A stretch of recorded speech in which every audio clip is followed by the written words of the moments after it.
Summergeddon is a 112-player, 14-team tournament here in lovely Springfield, Missouri.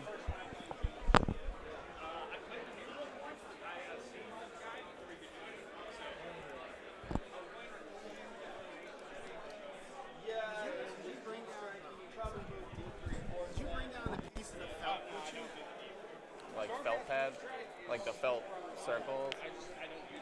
I don't know. They might have been in the boxes under the tables if there's extra somewhere. Yeah, I'm not sure.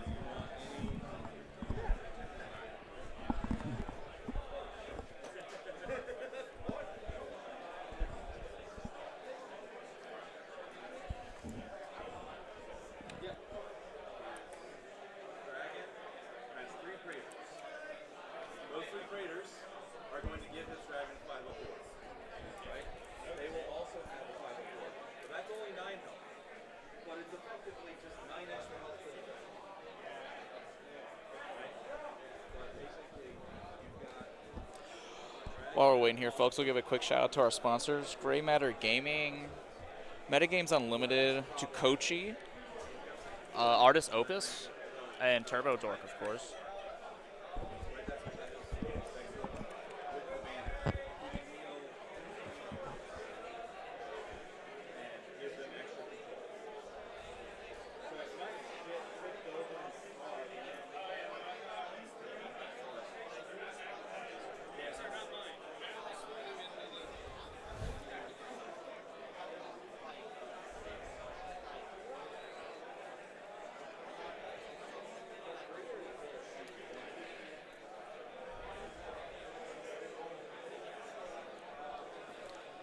Looks like we got Isaiah today with Stormcast Eternals. His 2 battle tactics he chose today are Master of the Paths and Wrathful Cycles.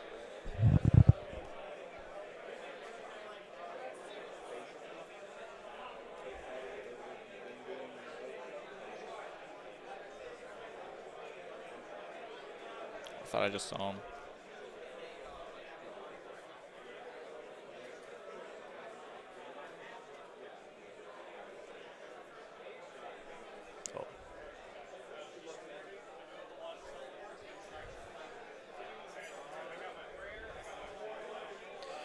And then on the flip side, Sam with his Disciples of Zinch are running Attune to Gyron and Scouting Force.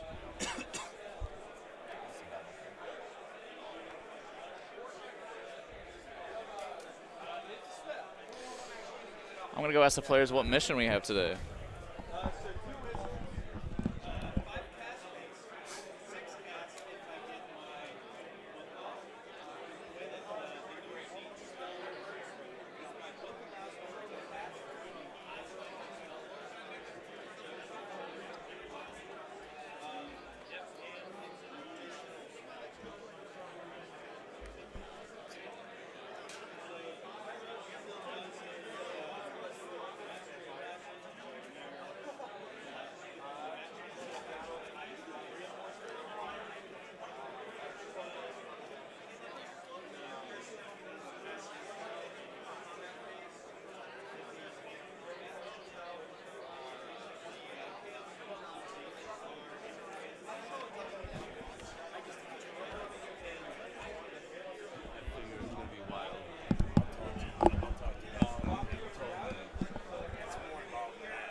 All right, folks, we just have the players just setting up the table, going over their armies, going over some special rules, getting the train all sorted out. It looks like they got the ball rolling really quickly today, this morning. We're only about 15 minutes into this one. Looks like just about everyone's got their board set up. Some people have started rolling dice already. Should we go over the list a little bit? That sounds good. All right, we've got Sam Stanley here. He's got Mutants and Mad Things, he calls it. 2 drops. He's gone for the Zinch-specific manifestation lore and spell lore here, of course. As mentioned before, he's doing Scouting Force and Attuned to Gyron for his first regiment and his general. We have Kairos Fate Weaver locking in. We've got a reinforced Blues and Brims, and then we've got a single Chaos Spawn of Zinch, and then the double min squads of Pinks here, Pink Horrors. And then in the second regiment, we've got the Curseling, the unique Curseling guy. He's got the 2 hero trait and artifact, it looks like. And we've got another single Chaos Spawn. Then we got the signature reinforced block of Chaos and, Zangor and Lighten. And then we've got another reinforced Zangors on foot. Super hard to shift. And then we've got the faction terrain. The Argent Shards are very strong. They go all over the place. All right. And then we've got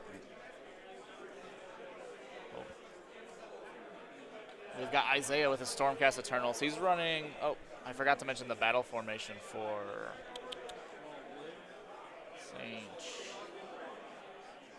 I don't see a battle formation. We'll come back to that. All right, looks like we got Stormcast Eternals. He's running Lightning Echelon. He's a 3-drop. He's got the Stormcast specific spell and prayer, and he's running Morbid Conjuration today. His battle tactics were Master the Path, Wrathful Cycles, and then he's running in his General's Regiment Karazai the Scarred. He's got a reinforced block of the Dracothian Guard Desolators, and he's got a Knight Vexillor plus Praetors and Vigilors, both minimum size units. And then we've also got in the second regiment, a Knight Relictor holding both the Beacon of Ezir and the Envoy of Heavens for the artifact and hero trait. Then we've got a Storm Coven filling out that regiment. And then, as a Regiment of Renown, rounding out his 3 drops, we've got the Rogue Engine, Outlaw Cannonade Cogfort. Very exciting stuff there. And then we've got his faction terrain, the Storm Reach Portal, rounding out the rest of the list.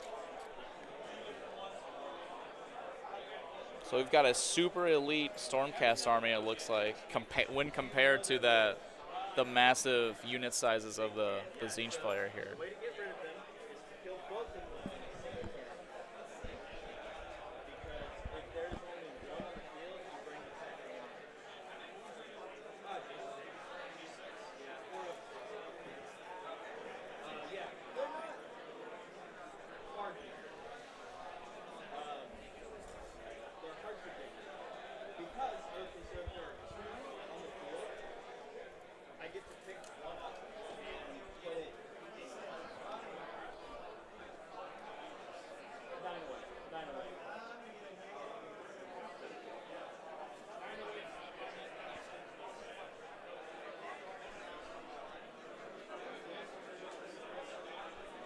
Looks like players have just got the table set up properly, just getting deployment sorted out.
Not gonna lie, Sean, I'm excited to see this Cogfort running around, because I haven't really been involved much in the game over the last year.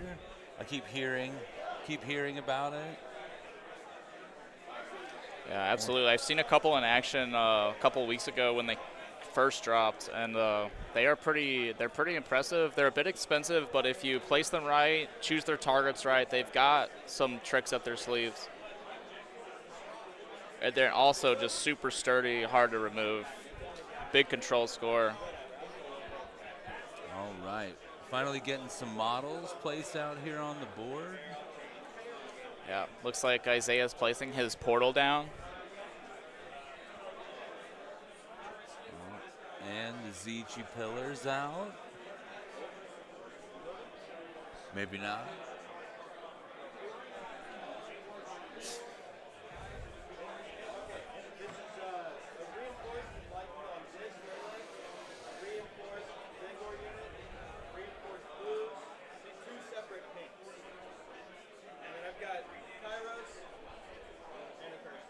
You know, it's been a while since I've seen Stormcast in action, especially since I've seen Karazai on the table.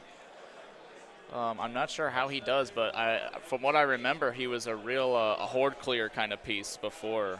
Yeah, he's the beat stick versus the other one being the caster. Right. Okay.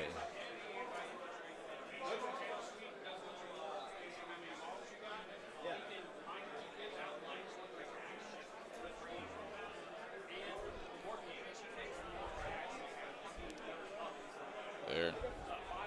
Just overhearing from what Isaiah's explaining about Karazai, he's got a -1 attack debuff in combat range, so Yeah. super strong piece.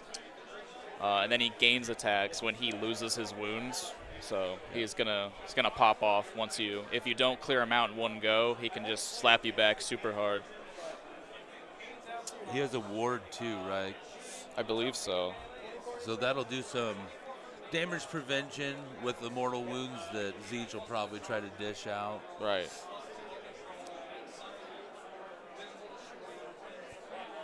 My guess would be also with the wounds pool of each individual model for the Stormcast, the Chaos Spawn shenanigans from Zeech will be somewhat limited potentially.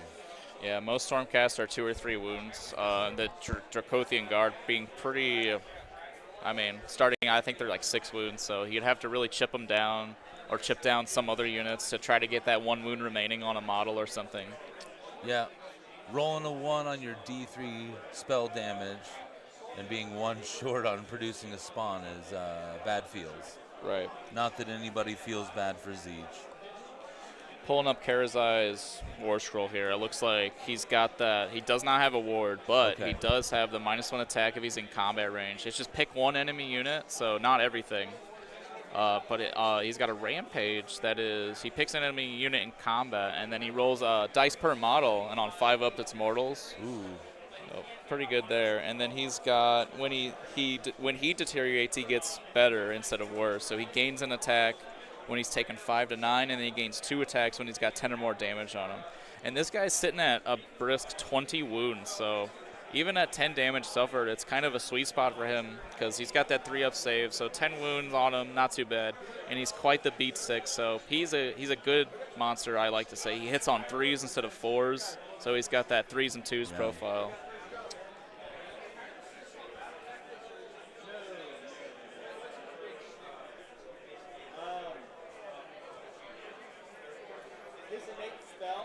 On the flip side, we have Samuel with Kairos, which is a pretty scary caster because you can't really, it's hard to stop him if he's able to roll 6s or 5. You know, he changes the lower value to the higher value of his dice rolls every time. And I believe he provides a +1 to cast to everybody else.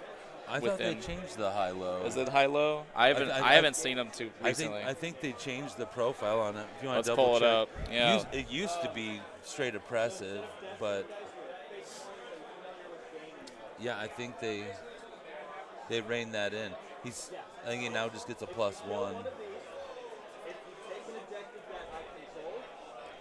Be a static to find out. It's all right, guys. We have the technology. We will figure it out.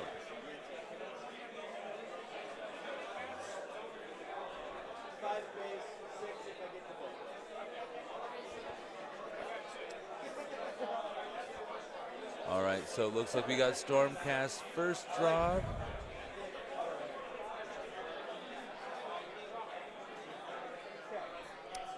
Now it looks like he dropped the Storm coming down there. And probably the hero that goes, the Knight Relictor and the Storm coming, it looks like. Relictor in the skies, just waiting for a chance.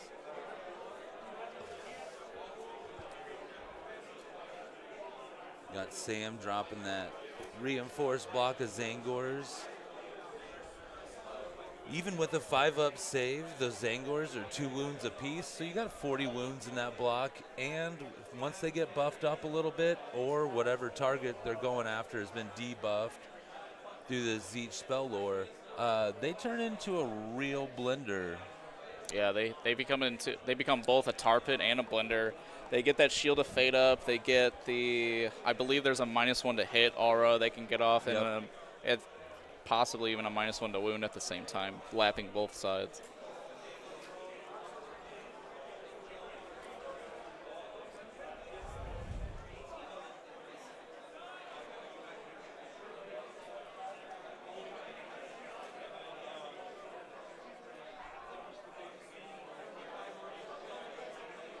It looks like Cairo still does have that Mastery of Magic. Okay. He changes the lowest to the highest to match the highest D6. If they got rid of it on the lore to change. Right.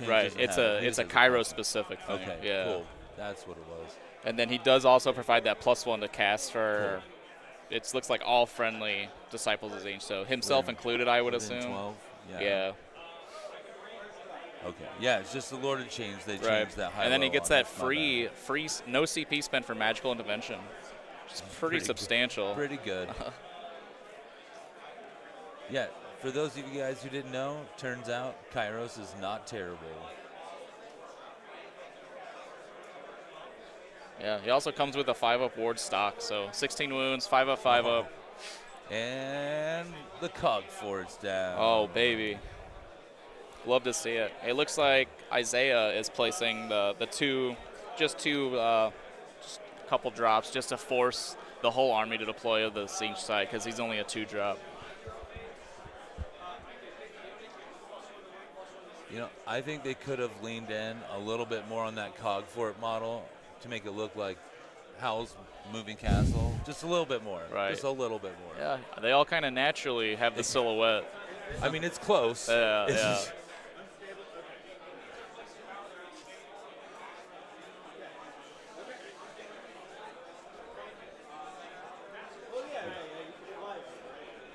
Looks like Cairo's going down.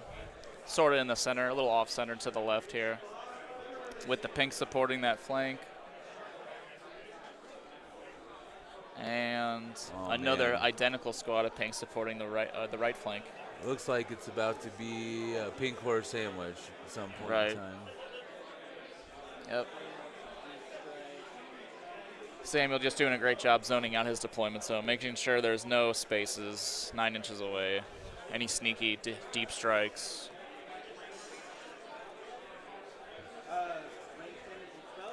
Yeah, mostly DC models. That is my army. It's easy to zone out when you start, but as the game goes, it becomes quite difficult. Stormcast will find a way to be in the most annoying and obnoxious place possible. Right. And Stormcast is renowned for bringing these super powerful hammers that are super low model count. So like Karazai and the Dracothian Guard, only 5 models altogether, but they really pack a punch. And then he's got all of this range support with the Storm Covenant, pretty neat. And he's got these Vigilers to give that +1 to hit buff after they target something. I think it's just shooting at something. I don't know if they have to do damage to it as well.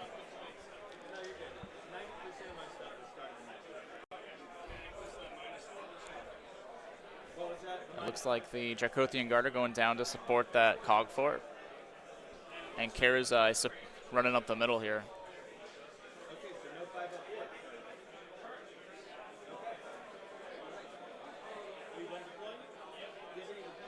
And it looks like he kept the Praetors up in the sky with the Vigilers. Very interesting choice because usually the Praetors are running with that Karazai to give them that 5-up ward, 4-up pass off, or whatever they have. So very interesting choice. Seeing as Samuel has the choice to go first turn, I think Isaiah might be baiting him into taking that first turn and opening up for a double early. Pure speculation, of course.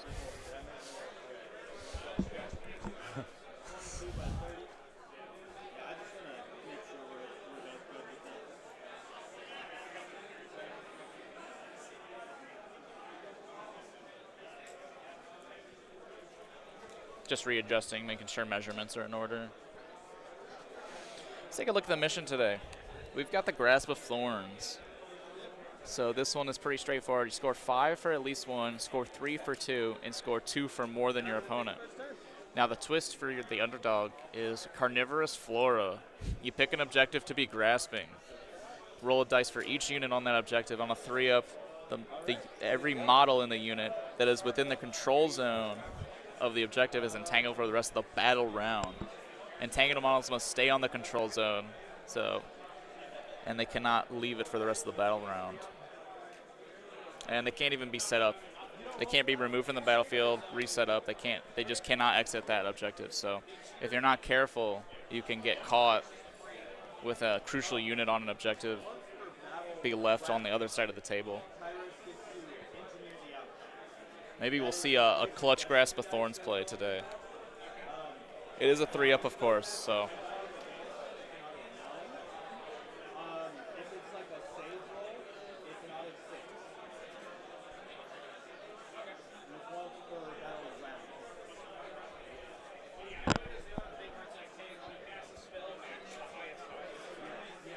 Quick shout out to our sponsor, War Game Trader, Army Painter, Artist Opus, Jacochi bags.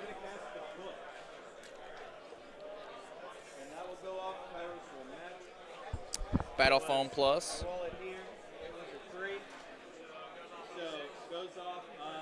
Looks like we're underway here. Looks like Samuel went ahead and take that first turn.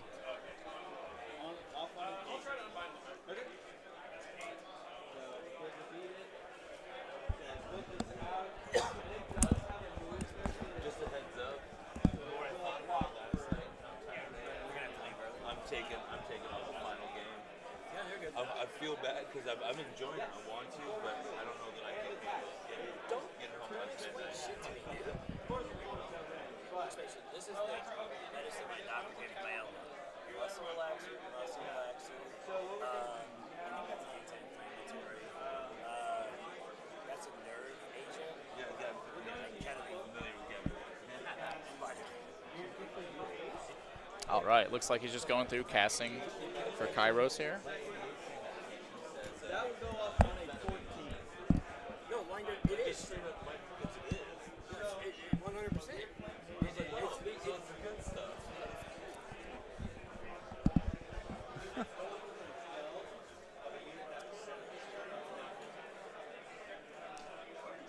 Just going through here on Kairos. I believe he's on his second spell of 3 right now. I think this is Weird Flame. He rolled an insane like 13 or 14 here. Rolled that 6.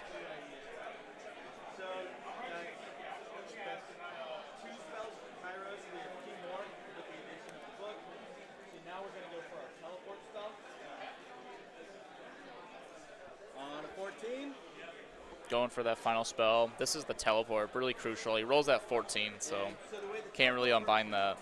Is you can choose to send something up into the sky, and you can choose to pull something from reserve down. Both are options. In this case, I'm going to pull these guys up and down. Looks like he's pulling the blues off. And I'm going to pull out a Chaos Spawn. And he's getting the Chaos Spawn in exchange.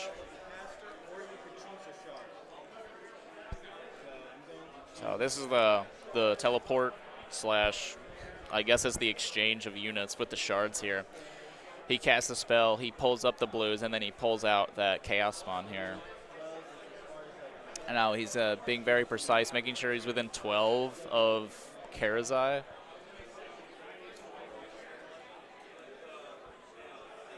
And within 3 of the center, I believe. He's trying to get that attuned to Gyron really early.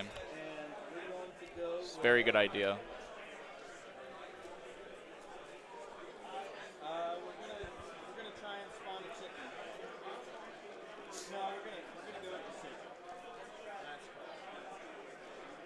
Isaiah priming that Rogue engine for some blasting. Make sure Right. we have the cannon point in the right spot. That's right. Oh, yeah. Straight at that guy, yep. Public enemy number 1.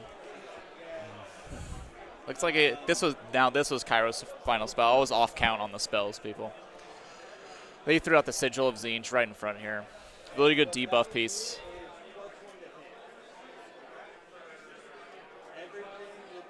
Looks like he got the -1 to hit variant this time. So it's kind of like a burst. So every 0 phases you go off.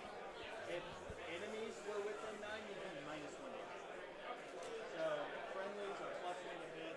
And it doesn't work where you move into it. It's just a burst on the 0. Now, for those who don't know how the Sigil works, for the Zinj player, it gives them a buff, and for enemy units, it gives a debuff. I believe it's a 9-inch aura, and it's kind of a pulse. It's not like a always existent aura. It's kind of a weird one. It pulses in the hero phase. He rolls the dice, then he gets that result. So if there were enemy units, they would be -1 to hit.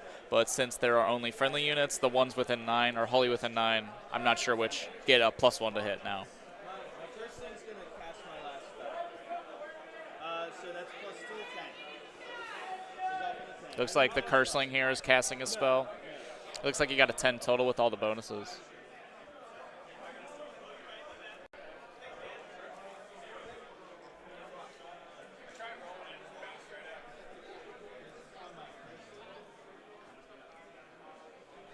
Are we seeing dice, folks?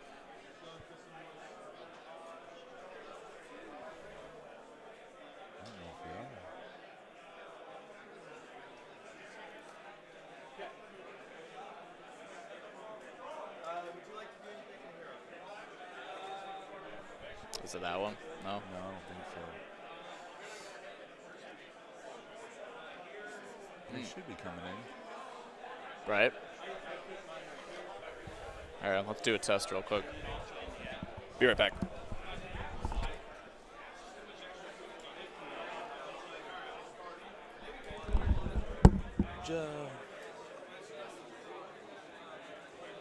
Just some technical difficulties, no big deal. No.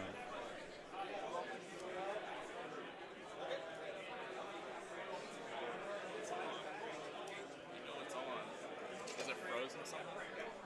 I don't know.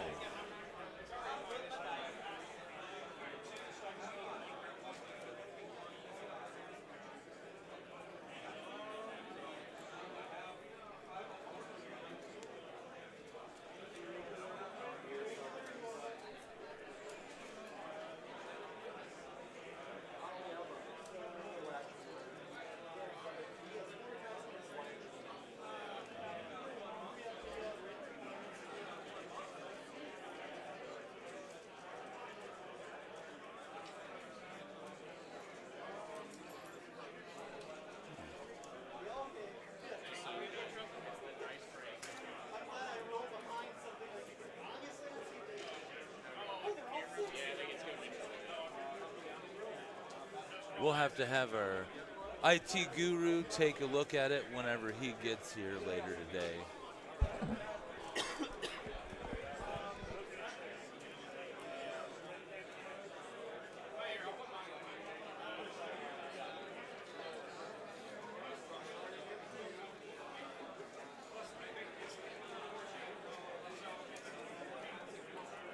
I'd say just let it go for now.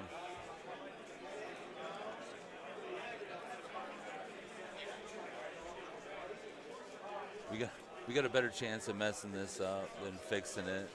Huh.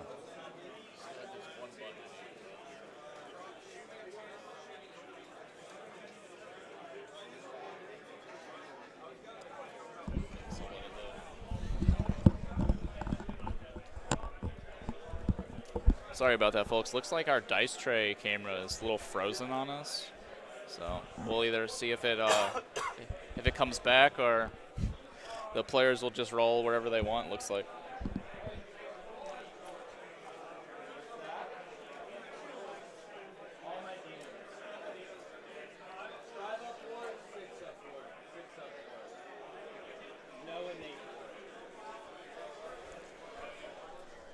Now it looks like Samuel has moved this reinforced Skyfire block straight up the center, getting that attuned to Gyran first part, ideally this turn, and then he'll be set up to do,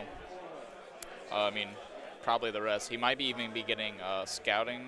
Oh no, this territories are cut straight down the center of the table, so it'd be a pretty difficult task to get the first part of scouting right now.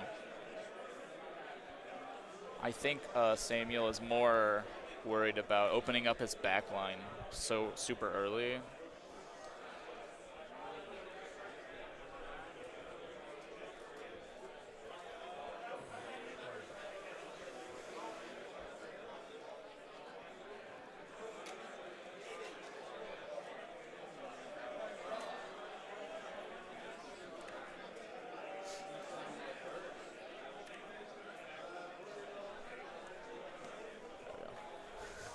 Perfect. Gotta love when a plan comes together. I did it wrong. I did VPs. See? Yeah, it's hard. It's harder than you thought. It's hard because they switch them. I know. Now you understand why I messed it up every time. All right. Sam doing a slight readjustment with Kairos there, making sure to cover that back line like Sean was talking about.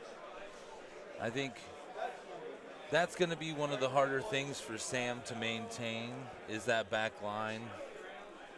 He's eventually going to have to concede something, but... Right.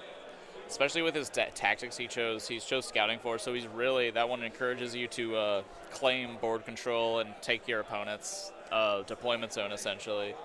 And then attune to Gyran, you can probably do that one in your own deployment zone after the first one, but... Yeah, definitely not the turn to open up your backline yet. Looks like we're going for a redeploy here on the Dracothian Guard.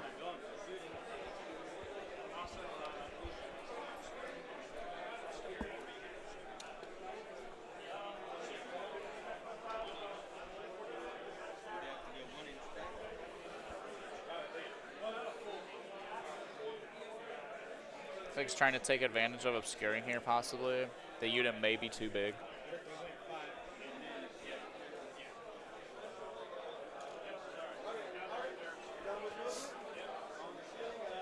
Also wouldn't be surprised if he just wants to get him up the board.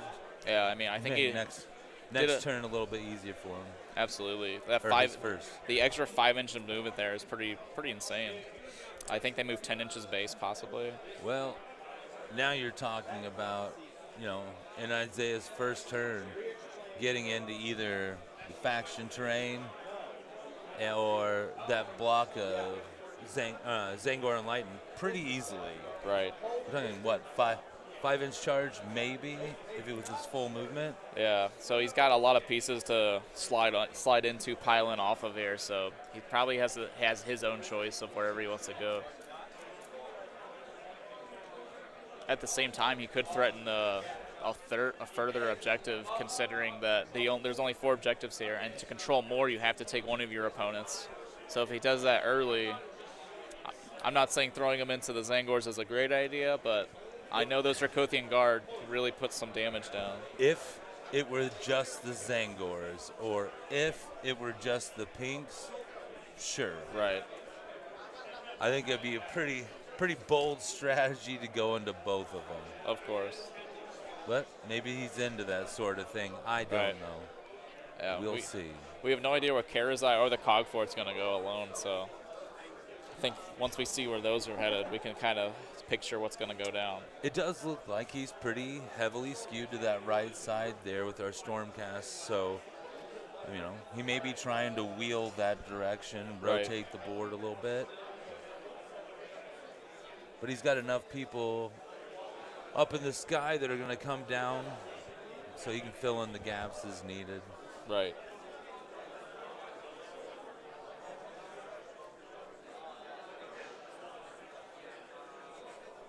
Look like he's just debating covering fire from probably the Cog Fort, I imagine.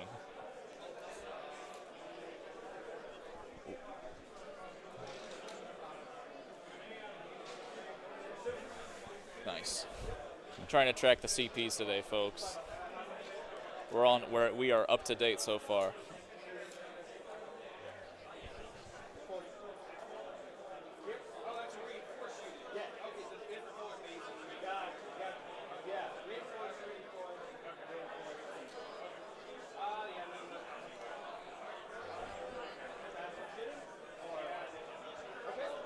Looks like he's passing on the covering fire. No charges. Probably no charges from either side. Going straight to scoring here. He's got scoring 1, scoring 2, and scoring at the first part of a tune for 13-point turn here. Oh, they're good.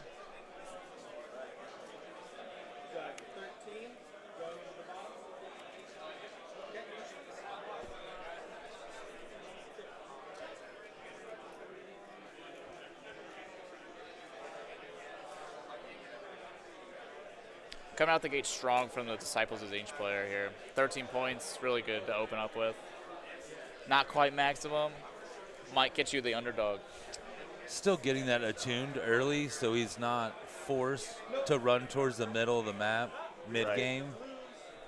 Yeah, I think Zinch has Is really good good. tools to get that attuned early, because they can do that shards to pump out that at least one unit, and then you have this. You have either discs or you could run some Carricks up, just some cheap stuff. Looks He's like not- he went for the not mobile overex- piece. Yeah, not overextending himself by any means. Right. I like that he's chosen the big endless spell base to kind of zone out his left side, and then he's got the shard on the right side. So he's got this kind of a crescent shape semicircle shielding Kairos.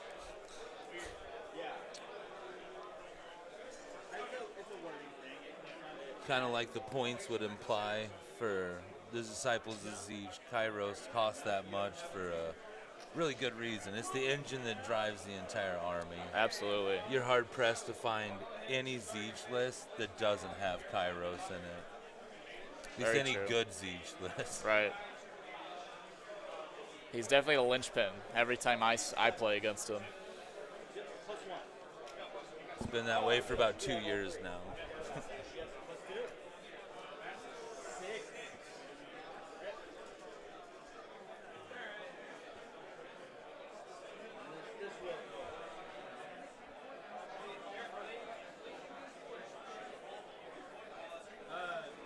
It says they are not visible. They are not visible.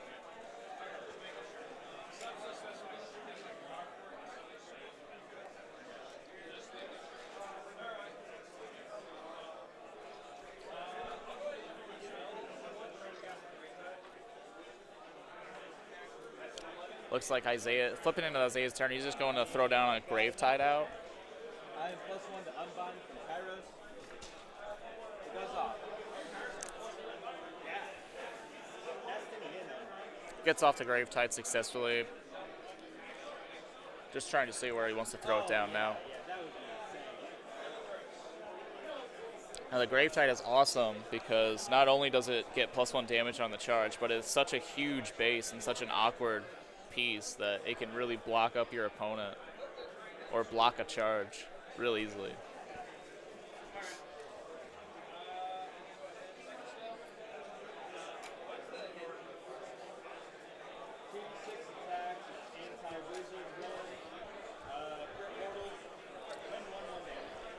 Isaiah just debating if he wants to banish that the Zinch Endless spell, the curriculum.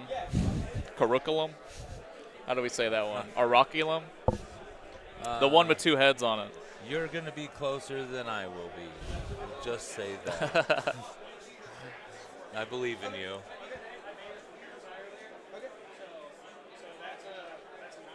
Nice. Gets the banish.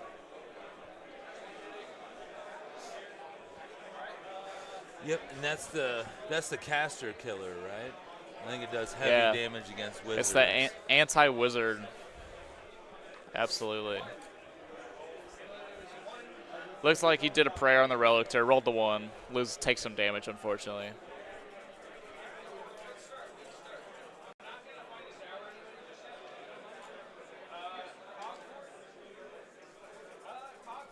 Go ahead and mute me. I'm going to unplug those and plug those back in. See if that works. All right.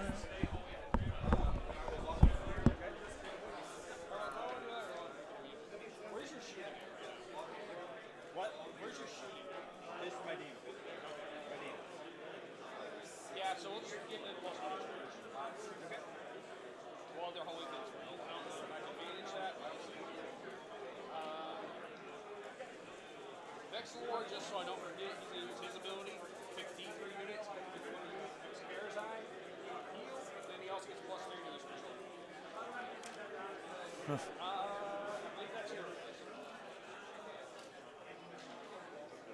Kairos is going to cast. We're going to spend a command point. All right. We are going to auto 9. His innate spell. Or strikes first on that. Anything within 12 of that? So, he's casting through the Yeah, shard. he's casting that, so It's how a- does this work? All right. Okay. So Isaiah's If this unit hero charges, phase here.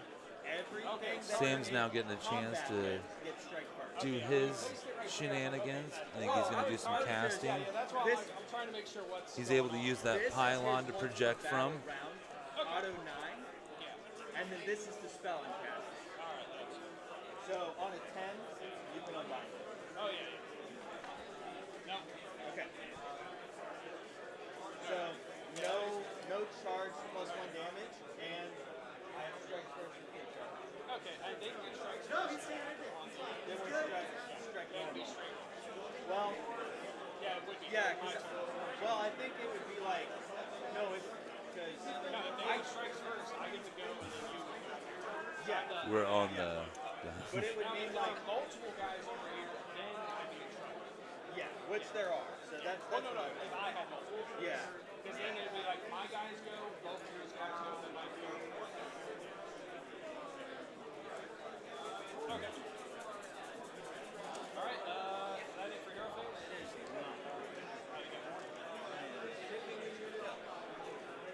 Wholly within 6 of the unit, outside of 3.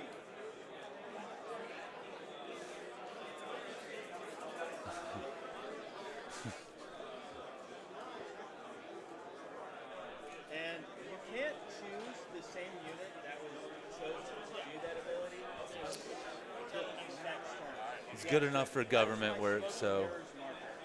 That's all that is. He can't be chosen to swap. All right. Dice camera fixed. We just got our 2-hour call from the TO. We're back, folks.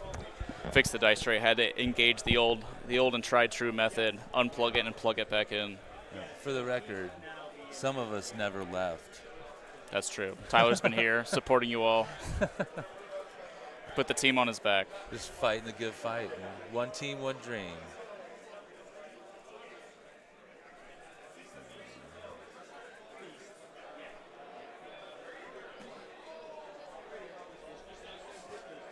We got.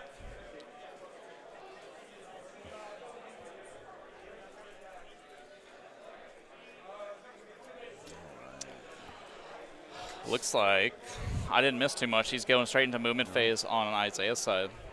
Getting that Looks like cog we got fort a- up. We got another spawn down. Ooh. Was that the so, intervention? So yeah, and when Sam got his opportunity to go during that hero phase, went ahead and got that second chaos spawn out. Did the old swoop and swap. Nice, nice. From what I understand, that's a pretty standard combo in Zeech now. You take 2 chaos spawn. Absolutely. I believe, if I heard correctly on the list review, Travis said that if you had 1, you're doing it wrong. So. That's very true. It's all right. I have 7 of them, so my Zeech army's ready to go. Prepared. Never leave home without the 7 chaos spawn.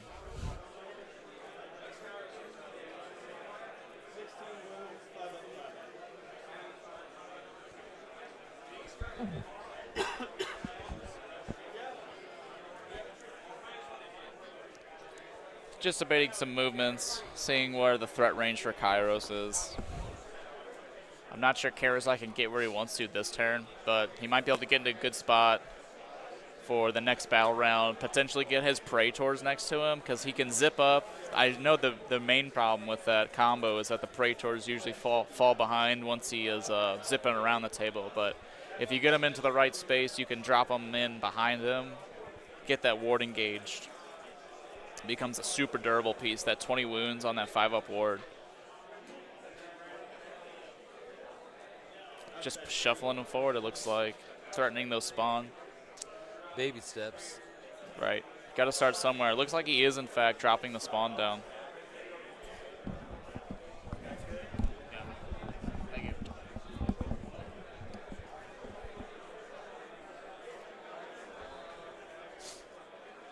Getting the Vigilers out as well. Yeah. For those who don't know, the Vigilers, after they shoot something, they get to add a +1 to hit for the rest of the turn for all your other friendly units, essentially. So once they target something, that one enemy unit essentially you have all-out attack against it for everybody else. I think the use of the spawn, especially the location of it, Sam's really kind of forcing Isaiah's hand.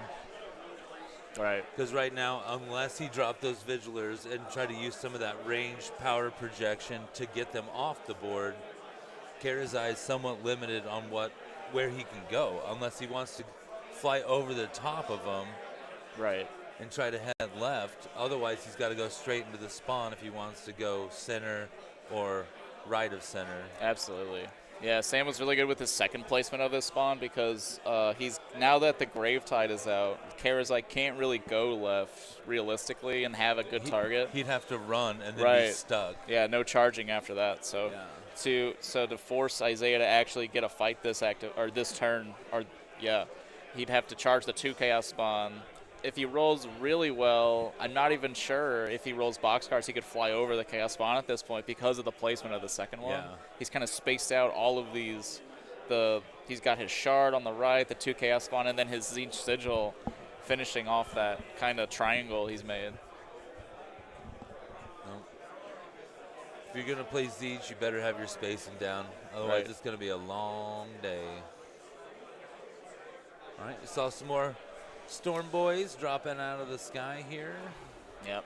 Yeah, he just decided to put the Vigilers on the left side here. He's got the Storm Coven right behind him. I know they've got some pretty potent magic, or I think they do some mortal wounds or something.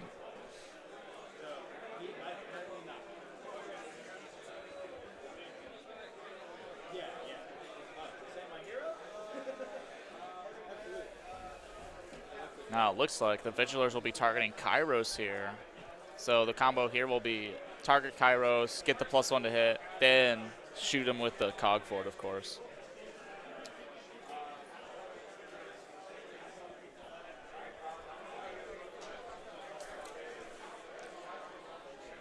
Now Kairos does have that 5-up war. He's got 16 health, so I'm not sure he's got enough firepower to get rid of him. Karazai not being in range with his 12-inch breath weapon.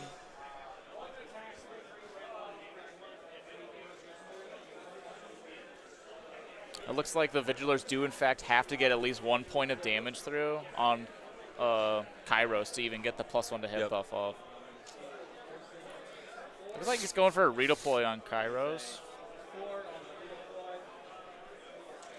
Just tiptoeing back. Going 4 inches. Oh, that was on the Curseling, I think. Oh. Curseling, I believe, unless his War Scrolls change significantly, I think he's like the one hero in the entire army that has a 3-up save. I think so. I think that's true.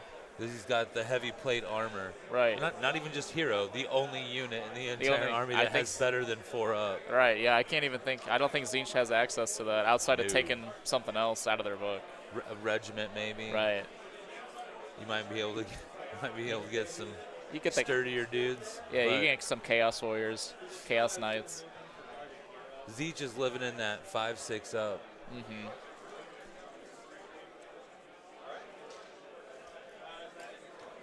Looks like he took that redeploy with the Curseling back into the Obscuring. Popping a Shard off, moving it back. Pretty wise. We don't want them getting broken too early. Karazai would definitely just chomp one down.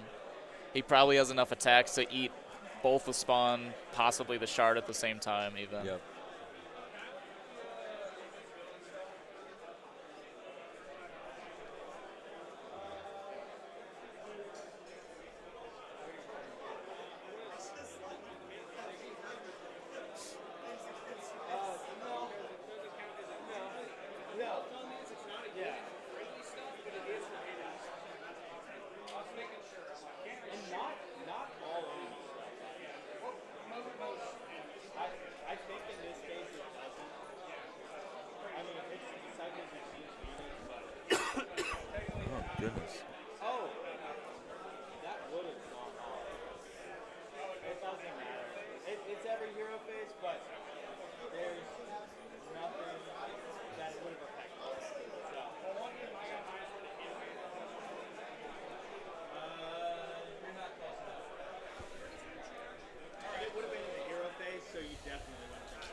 Going on to shooting here.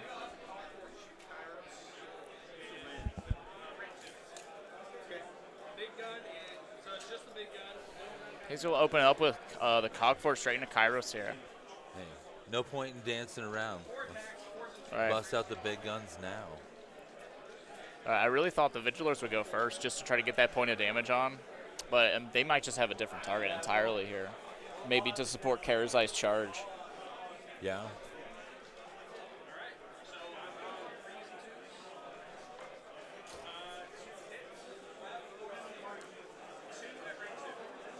Two at Ren 2. 5's good as 6s. Take them both. Looks like I think he spent a CP for all-out defense here, and he spent one for redeploy earlier. So he's down to 2, I think. Excellent. Looks like Nice. Kairos took 6 6 on- damage there. Yeah, 10 left, which is pretty good. There's 10 left. God, that cog for it. Looks like the Vigilers are shooting Kairos now. They just wanted to be sure. I think he was strategically, he went for the Cogford first, burn that all-out Burn that all-out defense. defense. Now the rend on the Vigilers will matter. Only 4 red 1. Pretty substantial, though. Kairos is taking a beating here. Saves 1, then he gets the ward. 5 up ward. Takes all 3. Looks like he's up to 9 wounds by my account.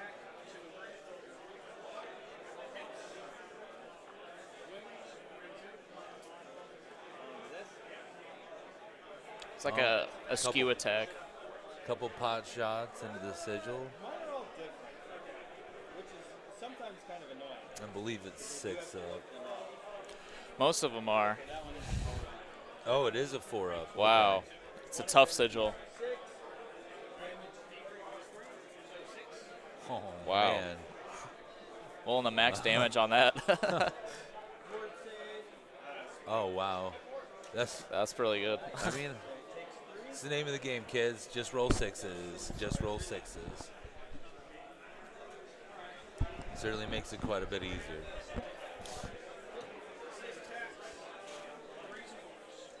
those get cover? No. There's no move. Yeah, I don't know. Hold on. That's a great question. So that doesn't have a movement characteristic. So it's one where it doesn't take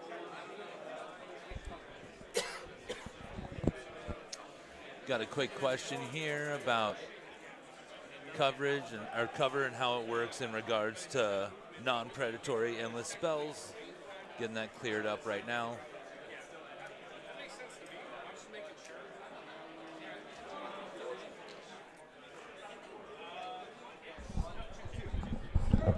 All right, Sean, what was the ruling? Just had a quick rules question. So they drew line of sight to the sigil. He was wondering if it counts for, it gets cover basically, because it is partially obscured for that rule. So I believe it does. It doesn't. This is one of the endless spells without the fly keyword, which was really key here. So he ends up blowing it up anyway through that cover anyways. Not too big of a difference, but it would matter later on. It's good to know for future reference.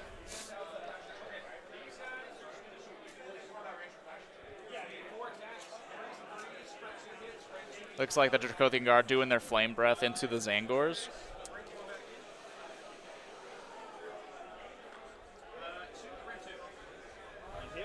Two for 2. Only getting 2 damage through at the end, but it is something. A whole Zangor down is quite a few attacks even.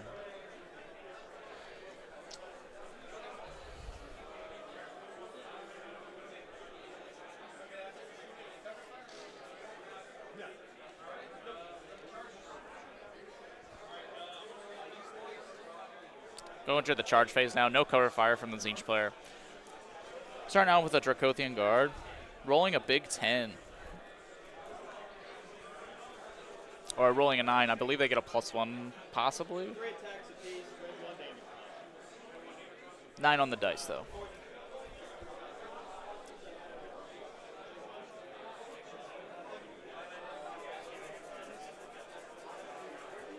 Looks like he is going really aggressive, going hard on those. I guess he could still choose not to charge if he really wants to. Sam's just going over the rules for them all, telling him what's going on with the Zangors.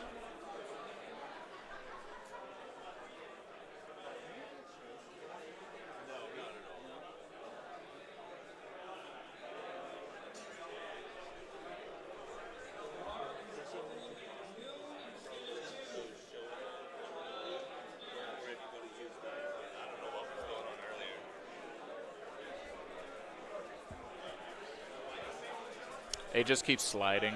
Because the table runner, yeah. It's taped to. Right. It's easier to move that fucking thing than it is to move Yeah, absolutely. Yeah, that camera's kind of a nightmare to move. Sorry, folks. The dice camera is just it's getting us here and there.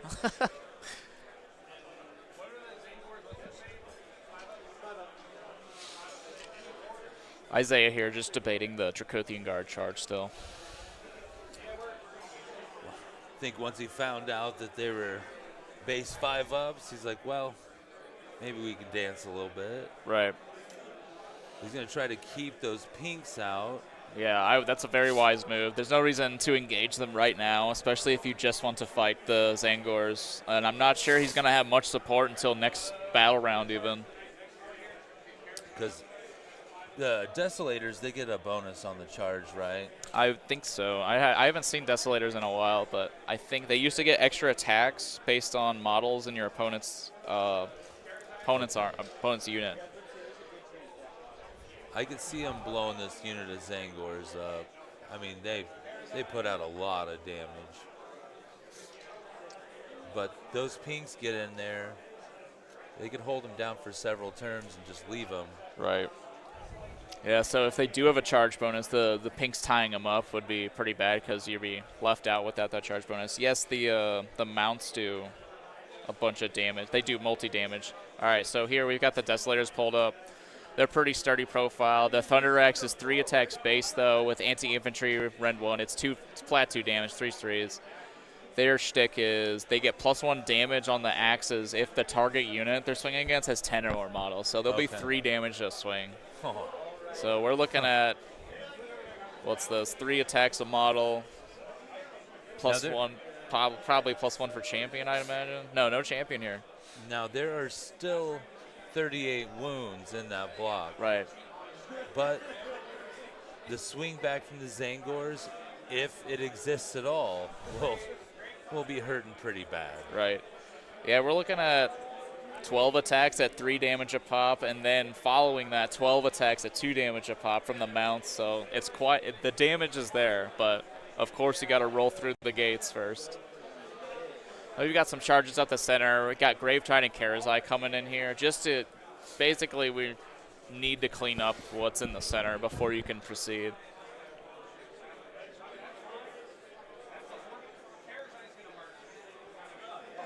Looks like he's holding out on the Gravetide, figuring Karazai can probably take care of what's in front of him.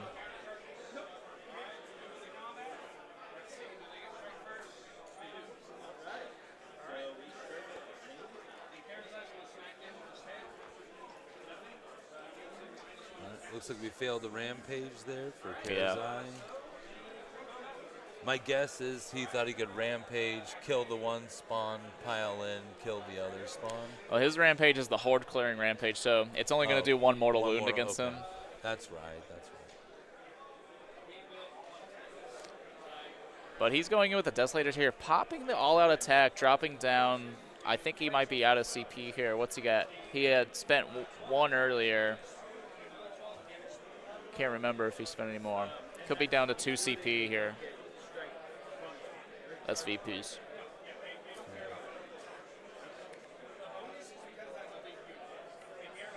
Oh, go ahead and score. Where'd it go? Oh, this should be this one should be attuned. Yeah. Not scouting. Yeah, there you We'll try it. One We'll more. defend. go. Perfect. Thank you.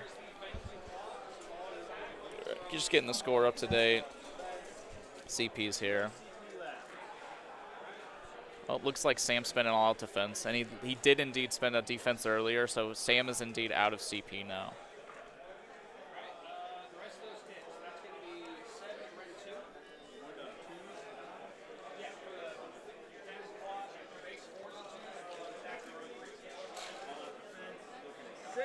Fishing for sixes. That's huge, actually. Right, yeah, that's one Zangor save per dice there, essentially, on these attacks. These are the mounts attacks. Now, these are the riders, so these will be that multi-damage. 2's to hit here because of the all-out attack.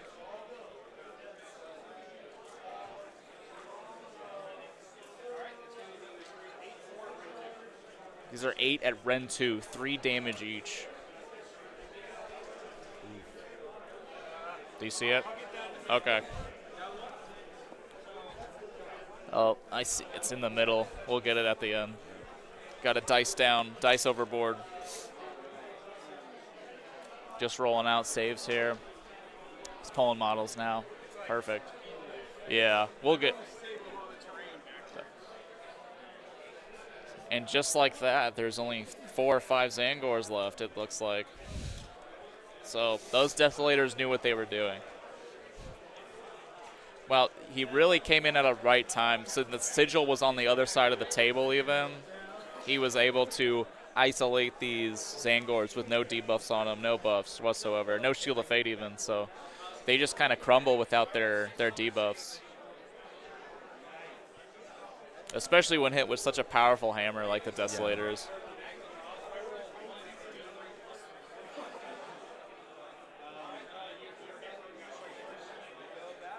And this was at strike first step, so it looks like the Zangors are coming in with a strike first as well.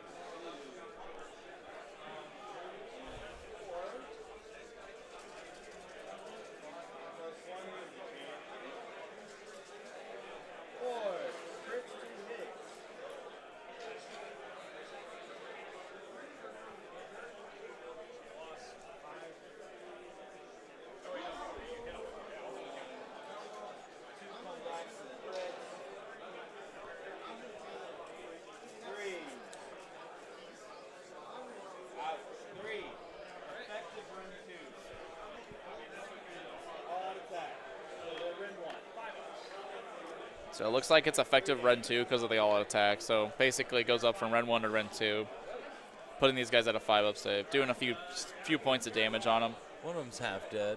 Right. It's not nothing. It's good, yeah.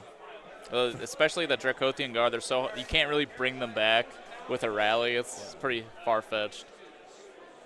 You got to really be fishing. Right.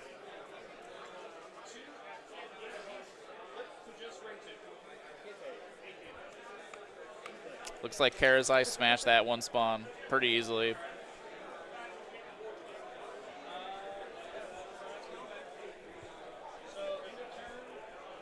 Did Sam even make him roll for it?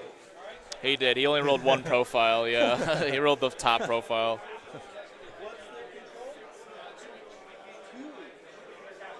And it looks like Isaiah has enough control. He's got 8 control, which appears to me to be more than the Zangors have. So he's got that 1-2 more.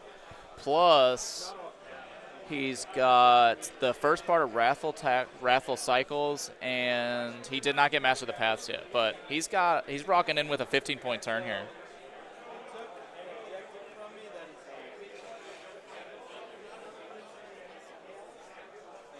Sam just keeping track of his Fable points or whatever they're called, Fate points possibly. I forget what's going on. What they're not is Destiny dice, so right. Who cares? Tragic. Yeah, I miss being able to cheat legally. They were the only army to legally cheat all the time. At least 9 times a game. Right. There's a priority roll here.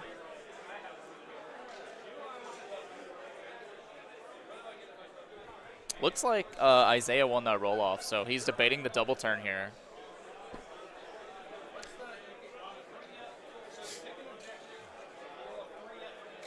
Now we got to remember the twist. If he doubles, he will make Sam the underdog, so he could lock down that cog fort that's on the objective potentially in the bottom right corner, or he could lock down the Dracothian Guard at the same time. Yeah.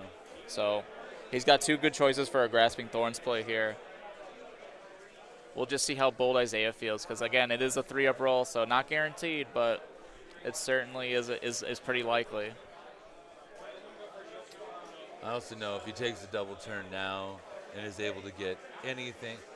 Really, Karazai can get to Kairos probably by this point. I think so. So that's what I was thinking, because he could shoot out the spawn or magic out the spawn somehow. This game would be pretty short-lived, I think, at that point. That's hardest part about playing Siege. Every army spacing is important, but Siege is one of the armies where if your spacing is wrong, you don't just get punished, you get absolutely ravaged for it. Right. Yeah, everything is like wearing a paper shirt, essentially, so they don't really hold up to a hit without their debuffs in place. It's a good army, but the skill floor required to play it is extremely high. Right. Sam does have the shards, and he does have the 20 blues and slash brims up still, so he could potentially screen out whatever's going to happen with those, but he might have to burn them entirely if he decides to double. So it could be a well use of resources, or he just has to burn them early. I lost the priority.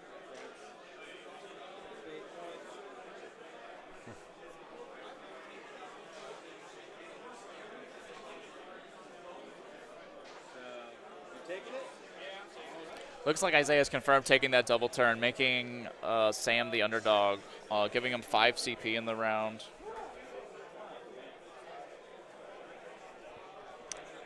That's probably what I would do if I was in Isaiah's shoes. I mean, it's pretty tempting not to take the double. So now Sam gets to decide if he wants to use Grasping Thorns on one of the objectives. He's choosing the one the Cog4 is standing on, of course. Yeah, I can't blame Isaiah in this situation. Right. That he has a real opportunity to just put this game completely out of reach. Right. There's nuance to it. It won't necessarily be the easiest thing, but it's not. He can at least. It's not impossible either. Right. He can at least get a pretty authoritative points gap and put Sam on the back foot. Force him to score more, like scrounge up points. The Zangors were already going to be one of the big actual hammer units, and now that it virtually doesn't exist. Exactly. Now the Enlighten up in the air. That is good. I forgot about the Enlighten up in the air. They can slap. All right. The Enlighten in the air might be what saves him after. If Kairos is still up, ideally. Yeah. But. Yeah, those Enlighten can do enough damage that you could be losing your cog for it real quick. Got a ton of movement. Right.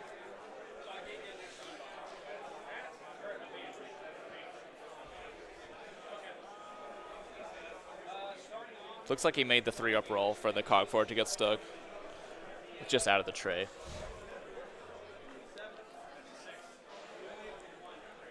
Going for casting here on Isaiah's side. Or that was the that was the banish roll.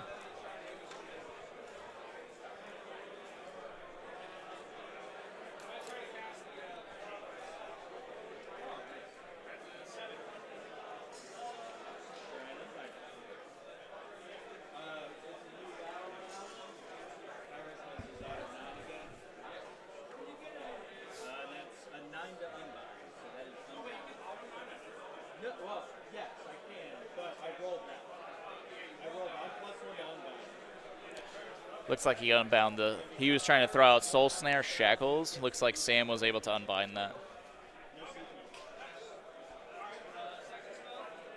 I miss the old Shackles where you could put them just perfectly around a Stonehorn. Right. Can't move out of it. Sorry, guy. Like, yeah. Oh, and you have nobody that's able to banish these? Well, I guess he sits there the rest of the game. Locked down. Chained up forever. That's when they were real Shackles. Right. Back in my day.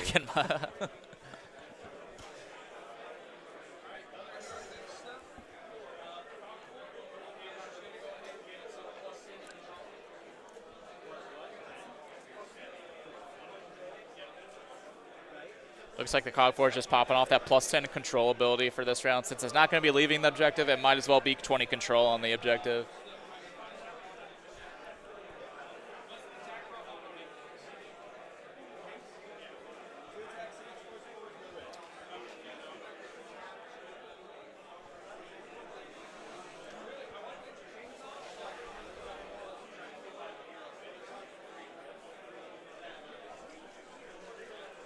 It's like just Isaiah's just debating how he wants to finish this hero phase here.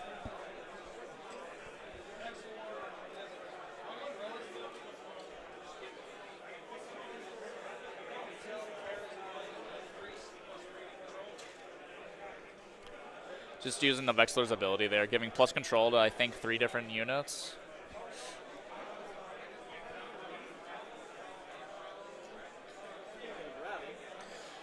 Passing it to Sam's bottom of hero phase. He's going to spend a CP to rally, going down to 4 CP.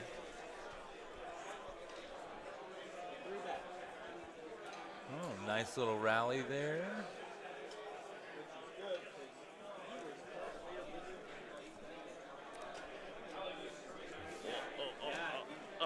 Nice. Got it. Kairos getting, was it 3 back, I believe? Yeah, I believe so. After that first round of shooting, I think that's probably fair to try to recover a little bit. I have a weird feeling he's going to try to save at least 1 command point for the bottom of the round to do it again. Absolutely. Otherwise, we're probably not going to have a Kairos. Yeah, I just think if Karazai is able to just touch him for 1 combat phase, no, I think absolutely. stuff for it. Yeah. I mean, Easier said than done, though. he's got a ward. He's one of the more durable units in Siege with a 6-up ward and a 4-up armor save. Right. It just doesn't go very far in the current meta. Oh, he's got the 5-up ward now. He's is it he's a 5-up? Oh. he's a 5-up 5-up these days. I'd love to tell you that was good. It's okay. It's just all right. There's so much power projection in this meta. Right. Basically keeps you safe from some shooting and like chip damage. From bad shooting. From bad shooting, yeah. The good shooting that's out there like still. we just saw it. The cog fort, the cog fort. We just saw what happens. Isaiah was almost able to cut Kairos in half. Right. Top of 1. We're not even talking about a Lumineth army trying to shoot or cast spells and projection. You know what I mean? Like, right. There's plenty of stuff. Yeah.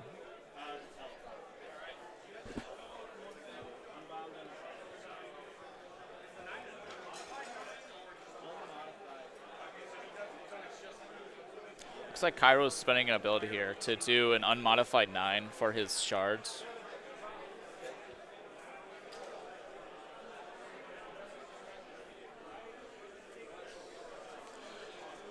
Just pooping out these blues and brims, essentially getting a nice free speed bump out. So I think the idea here is to put them in front of Kairos, really shield him up, and then if needed, redeploy Kairos back, just to ensure that he is not getting touched.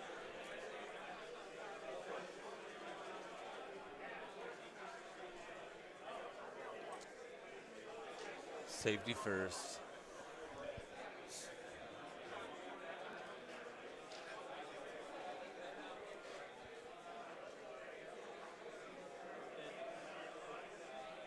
Just making sure we're outside of 9 of everyone here. Looks good.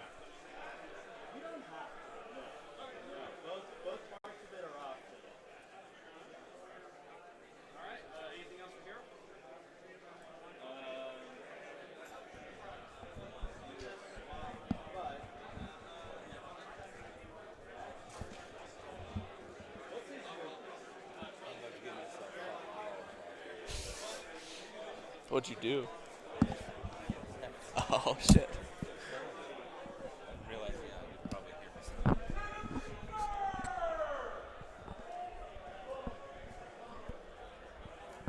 Was that the one Sorry I about recall? that, folks. That was a timber roll from a Gargan player. Oh. That checks out. Looks like Sam here is just debating what he wants to do at the end of Isaiah's hero phase. He's still debating if he wants a magical intervention or not. Oh.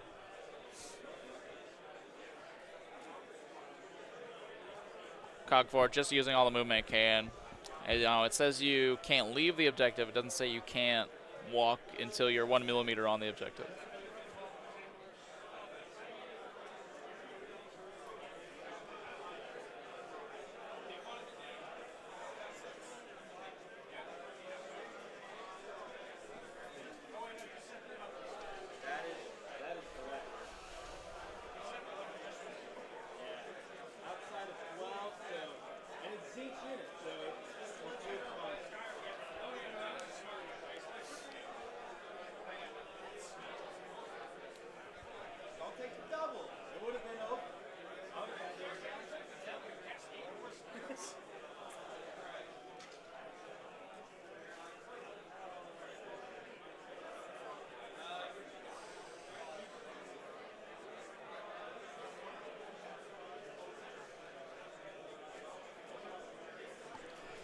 Isaiah just doing a bunch of movements here, making sure his measures are correct.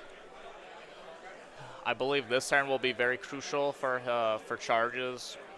He needs them to go right, or else his double won't really be as powerful as he needs to be.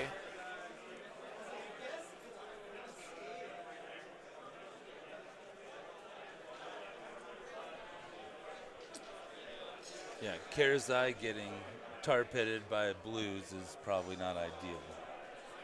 It's not great, but he does have the damage output to probably lift the whole unit. Maybe True. not in one combat, but two for sure. But yeah, it does mean he's not fighting something more important than the blues, of course. Possibly buys enough time for a hammer to reach Karazai to slap him. Yeah. Well, Zeech's only got one hammer left. That's right. And I don't know. Yeah. The Enlightened would be hard-pressed to really put a hurting on Karazai. Especially with his Praetor supporting him. He's got 20 wounds with a 5-up ward, essentially, so he's extremely hard to shift now. The Zangor the Zangor block with its volume of attacks buffed up, I think was his best chance of really being able to handle Karazai. So Probably. now I think it's try to avoid at all costs.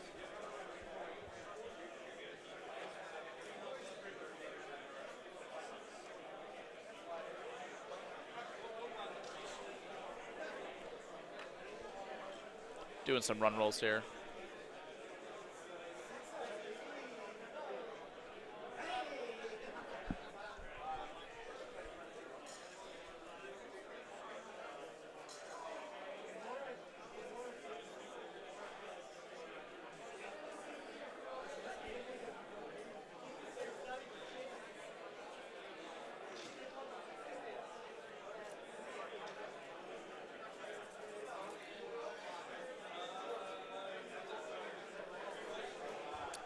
Going to the end of movement for Sam. He's debating some redeploys.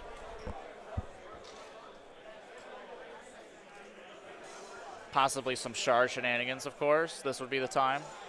Here they come. Back in the corner behind the Cog Fort. Now, the Cog Fort did pop that +10 control score, so it is sitting on a pretty 20 control. So it won't be easy to steal that objective, but having a presence at least draws some attention back.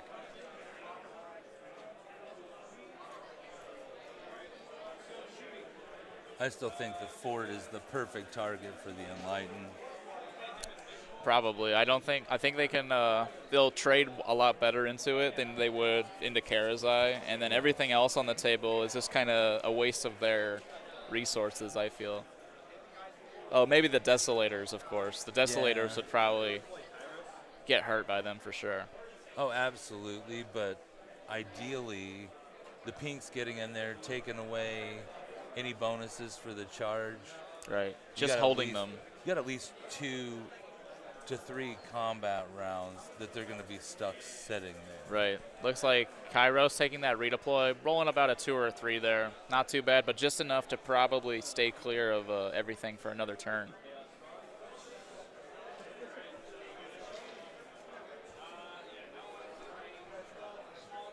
We'll see how the shooting goes. This is where it really starts to kick off. I want to see how Isaiah opens up everything. So is he going to go to try to free the Desolators, or is he just going to try to shoot Kairos down again?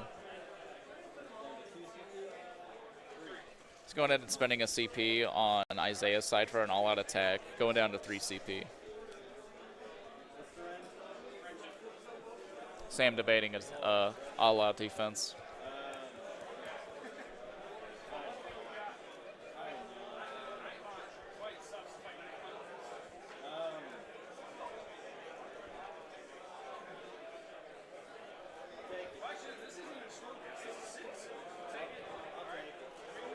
He's passing on the all-out defense, saving that CP.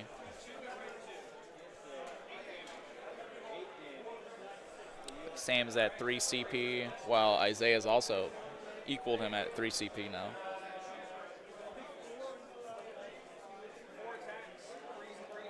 I do love uniformity. Right. Looks like the Cogfort just pulled out the rest of those Angors. Ideally freeing up those Desolators for a clean charge onto the Pinks. Potentially the Shard as well. If you're breaking that, one of the Shards is pretty good.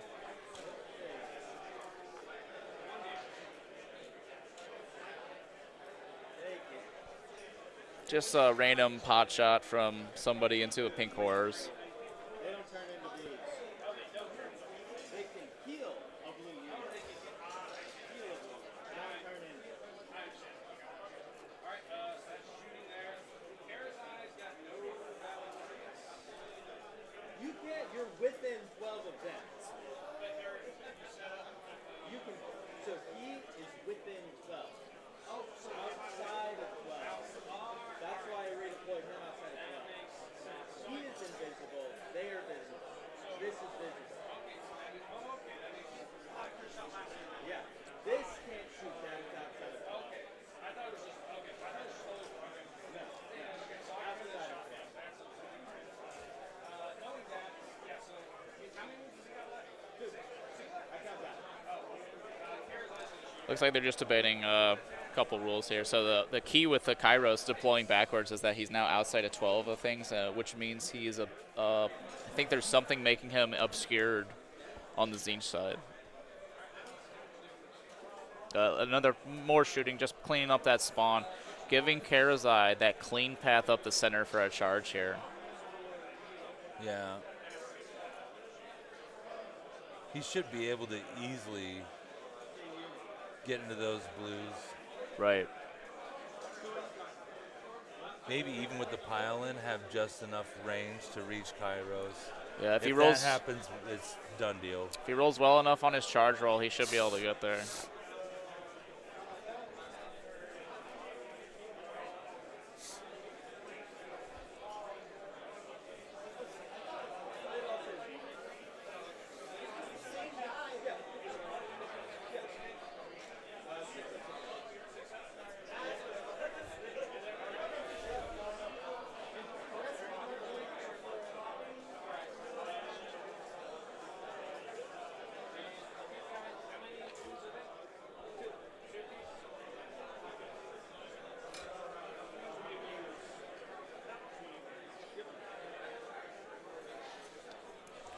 Looks like Isaiah's just debating where to allocate all of his attacks here. I think he's debating the Vigilers.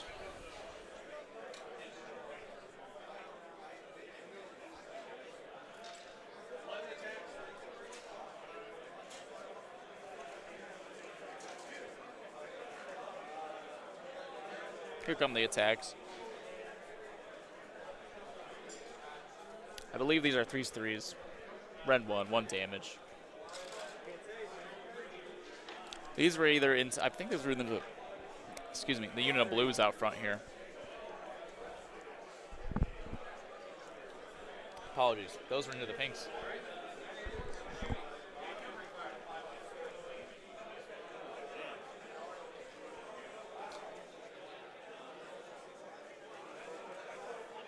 Sam debating a covering fire here.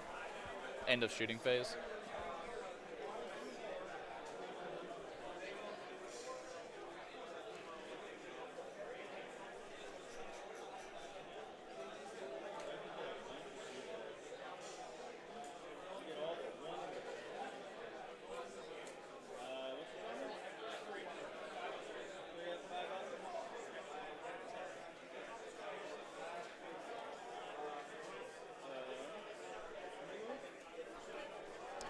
I think Sam is debating the covering fire from the blues into Karazai is what I see here. I don't think there's anything else worth it. Yeah.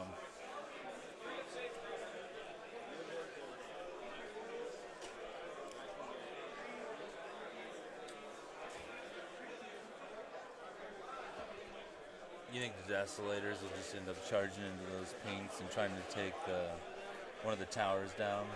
I think so. I think the Desolators can easily isolate the pinks this turn, and then I don't know if they'll have enough attacks to do both at once, but I'm not sure how the shards work if they're in combat. Can they be pulled out of combat? Or I don't know. Yeah. I feel like it might be more important to take the shards out. than Leave the even- pinks, right? With the new because- rules on pinks, he could chomp them up just fine. Absolutely. They're only like 2 wounds a model. They got 10 control, 11 control with a banner, but it does out-control the Desolators straight up, but you just start lifting half the unit, and then it doesn't really matter as much. Looks like he did spend that CP to go ahead and do the covering fire from the blues, bringing them down to 2 CP.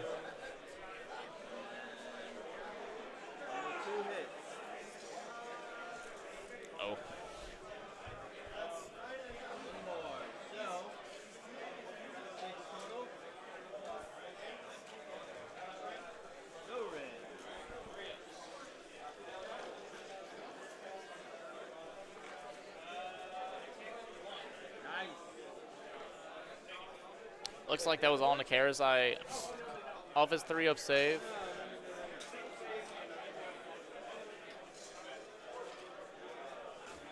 Sorry, those are into the Vigilers. Taking 1 wound from all of that. Not sure that was worth it, but it was cool. Going into the charge phase now for Isaiah. This is where it's going to get interesting. Yeah, it's going to get real spicy real quick. Opening out the gate with Karazai here. Rolling only a 5 here. Unfortunately, I think that's a fail charge. He's going to be forced to CP that. Definitely dropping a CP for that, going down to 2 for both players. Very important charge. I think he needs to. Uh-oh. Rolls it into a Snake Eyes. Fail charge on Karazai. Oh, That is rough because that is what he needed to go up that center. yeah. The Desolators roll a 7. A lot of.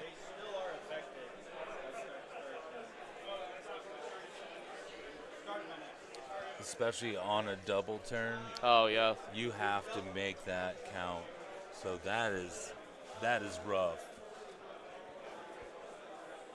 Yeah, he went from deleting probably 2 units to only deleting 1 unit this turn. And he's only going to be able to score. He will be scoring 1, 2, and more for battle points, but he gave up scoring a tactic this turn just so he could do a bunch of damage, but I'm not sure it's enough right now. I think Sam is still in a tough spot, but that's a huge win. I think Sam could easily play the objectives here because if you look at Isaiah's bottom left objective, it does have a Gravetide on it, and it's got the 3 Storm Coven. Not a lot of control, not a lot of wounds, and not too much damage to deal with, so he could probably overwhelm that point if he had the chance. Oh, absolutely. Or alternatively, he could start working on that cog forward, lock it up in combat, prevent it from shooting anything else, and then just eventually poke it down with the Enlighten. He's at least got options now, Right. because he could have very well been crippled beyond recovery. Right. Coming in with the Dracothian Guard here, I don't think they spent the CP for all-out attack. So these are the mounts attacks, getting 4 damage through.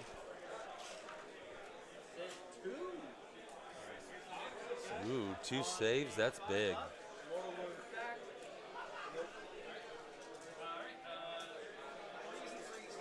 Here come the Rider's Axes on 3s and 3s now. And these are still anti-infantry, so these will be run to cutting straight through the armor. Honestly, now that I'm thinking about it, I don't think the pinks have much armor to speak of to begin with. So No. No. I think they're on a 5-up.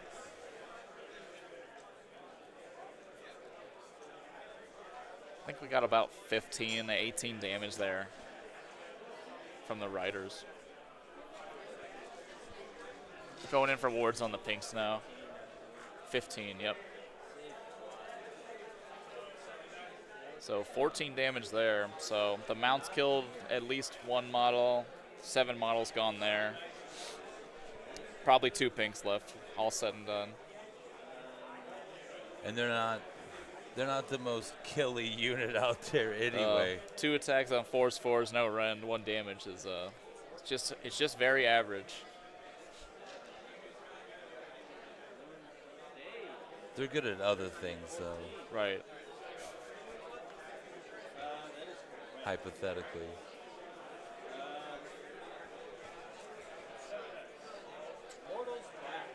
All right, here come the Mortal's Bike. 2 Mortals bounce back onto the Desolators, actually killing a whole model. Pretty good.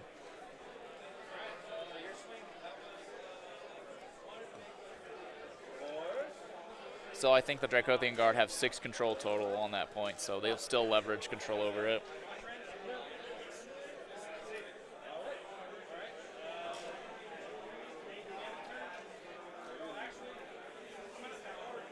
Ooh, looks like he's dropping a CP, going down to 1 CP on Isaiah's side, 2 CP on Sam's side. Using that power through.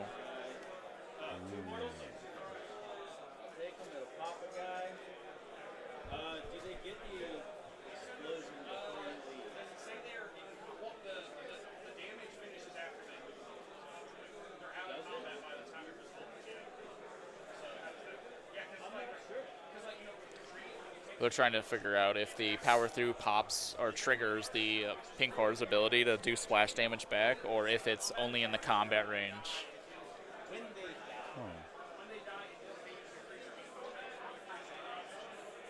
Creature in combat.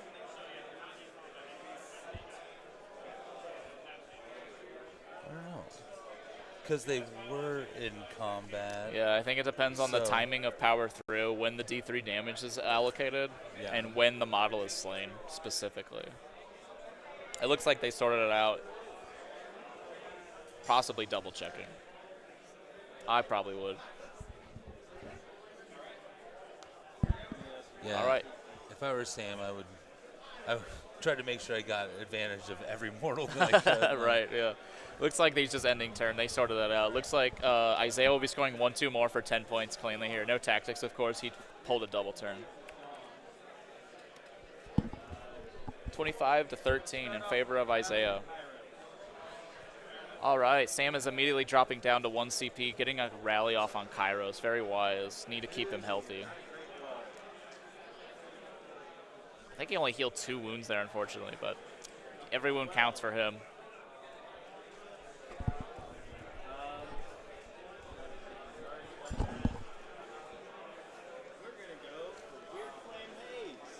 Going straight to casting here. 14. Getting that signature 14 with the +1 to cast from both his own War Scroll and the Endless Spell sitting right next to him. The Tzeentch book with the eyeballs. I forget what it's called. The Tome of Eyes. Tome of Many Eyes. Many ah, yes. With Bolt of Tzeentch for Kairos. Coming out with a Bolt of Tzeentch here. Only rolling double 3s, so it is a hard 8. Isaiah finally having a chance to unbind something here. It's really nice of Sam to do that. Right. Oh, It didn't matter. unfortunately. There's nothing like when a terrible roll is just a casual 8. Right. Yeah. That's his lesser of rolls. I think that there was a debuff on the Dracothian Guard. You're going to attack. He's got 5 each. We're going to go for it. We're going to go for Transform to Spawn on them. Ooh, transform to spawn on the Dracothian Guard. They do have the floater out right now. They have 3 wounds on them currently. Oh, rolls 3 mortals, possibly getting a spawn wow. on the Dracothian Guard. Yes, yeah. he did. Wow, Holy that was very crap. clutch. That's insanely That's- clutch for Sam here. That is big.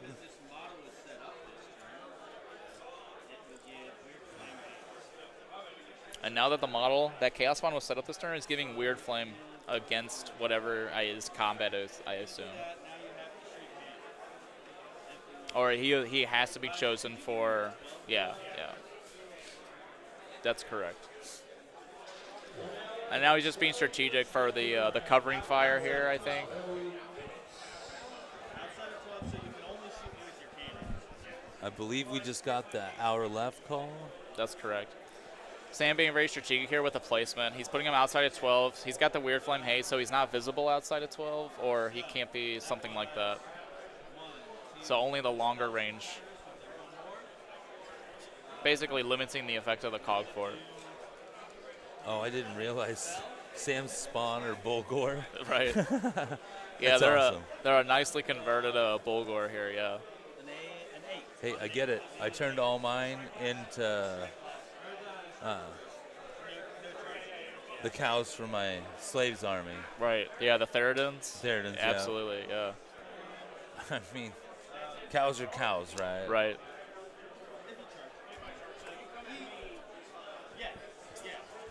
You'd have to charge me.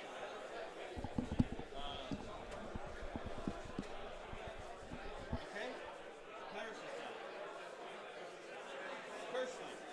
Gonna go through here. Cast armor. Oh, it looks like Karsling is casting through the shards. Yep. 9 plus 2, 11. Gets that 11. Unbinds? Alright. It's a casual 11. Yeah, I think that's -1 to reducing armor saves by 1 on that one. Bolt of Tzeentch. Might be going for a play to lift the rest of the Desolators this turn. Goes off. Doing Bolt of 14. Tzeentch with his second cast. This is the Karsling, 10. so just a Okay, +2. 10. Yeah. Just And for Max Mortals. Right. Yeah, that's insane. Ugh.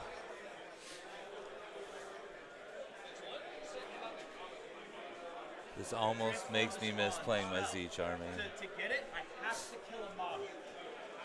So that's why I was like, okay, with only 2 wounds left, I had the opportunity with no board to kill them.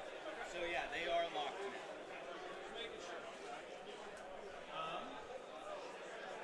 I'm really curious to see where Sam drops that reinforced block of Enlighten out of the shards, because he's got a few options now that Karazai is had failed charge rather in the center of the table. It really gives Kairos and those blues room to breathe, room to reposition. Oh, it takes a ton of pressure. Yeah, it's insane. Oh, it looks like the Enlighten are coming out here in the front on his side. Maybe just being the piece to lift up, just taking that 1 pink back into the shard. He's safe.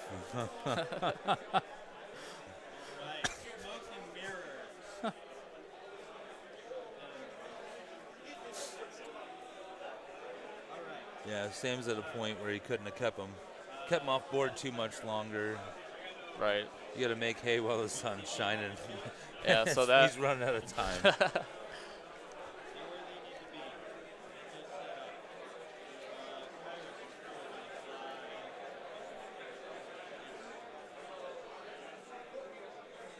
Kairos doing the thing where he flies away from the biggest threat on the table. Oh. The Book of Eyes following him around, making a run roll. I didn't know he could do that. I did not know it moved either. Wow. Yeah. I thought it stayed stationary. They may have changed that with their new battle tome.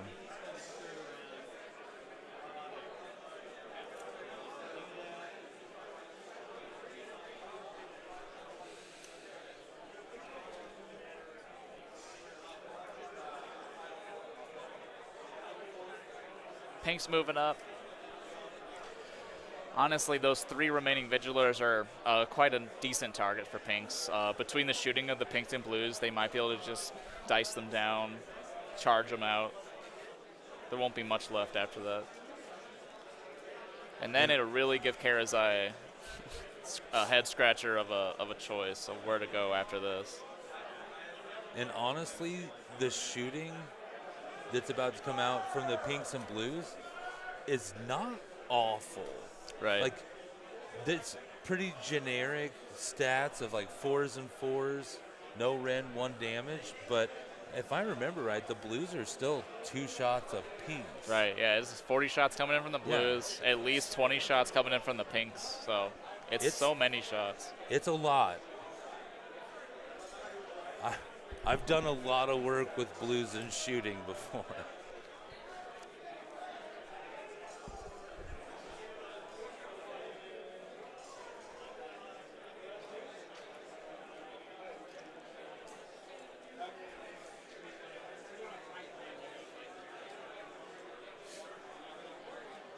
And unfortunately, this stream doesn't do it justice, but both of these armies are beautifully painted.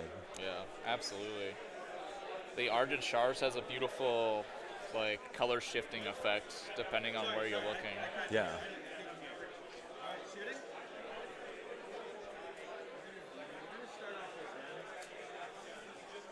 I'm pretty impressed with the cog for it here. Right. It looks like that should be on the side of the box. Right. it's perfect.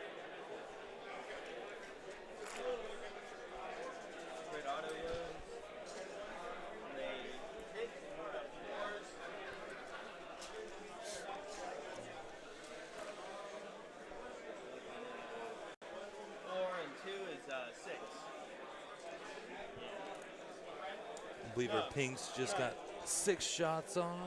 Right, yep. 3 ups for the Stormcast. Ooh. Wow, unfortunate save roll there on 3 ups. Oh, here we go. Now it looks like we got some Blues coming. Start counting them up. Pops 2 of the Vigilers out. Yep. Yep. Right, he's I think he's seeing how many he could get into Karazai there. Oh, yeah. Ooh, he's doing it, all 40 shots into Karazai. doing what damage he can when he can. There's just no reason not to. Right. Yeah, it's either that or pick out that one last Vigilar with all those shots. So. And for what's that Vigilar actually going to do? Right. Looks like Isaiah's holding off on his CP, so Honestly, saving it for a crucial one. Maybe a redeploy. he could probably charge that Vigilar with the pinks, clean it up, and then still have enough of a meat shield in front of Absolutely. Kairos and at least buy him a little bit more space. Yeah, you'd have higher board control for sure. It at least gives him Sam an opportunity to start pressing towards the other side of the Right. table. Maybe look at getting back into the 10-point for just objective talk. Right. From the 10 on the first and 3 on the second. Looks like he did 13 wounds total into Karazai. Karazai coming in for 3-up saves. Followed by his ward with the Praetors. Ooh. Like a few through. That's quite a few fails, yeah. What's that, 6 fails? 5-up wards. Oh, dice overboard. Looks like he's taking 4 damage. Hey, man. 4 out of 20 with a unit of blues, Yeah, that was just 1 unit of blues. reinforced or not. I'd take it. Yeah, 240-point unit of blues, doing 4 damage on Yeah. Karazai. I can think a lot of 240-point units that wouldn't do any damage to Karazai. Absolutely.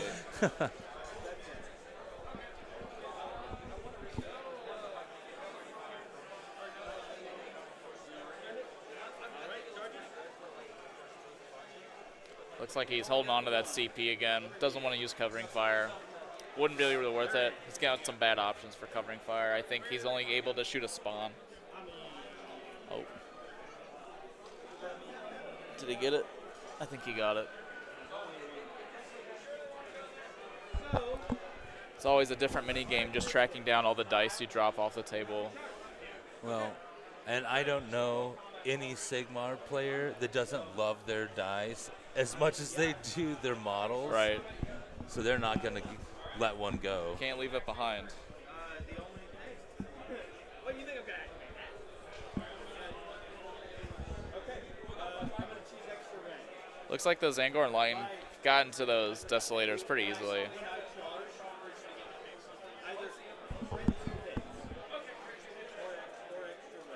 They're going to take the crit 2 hits buff from their charge. And you're -1.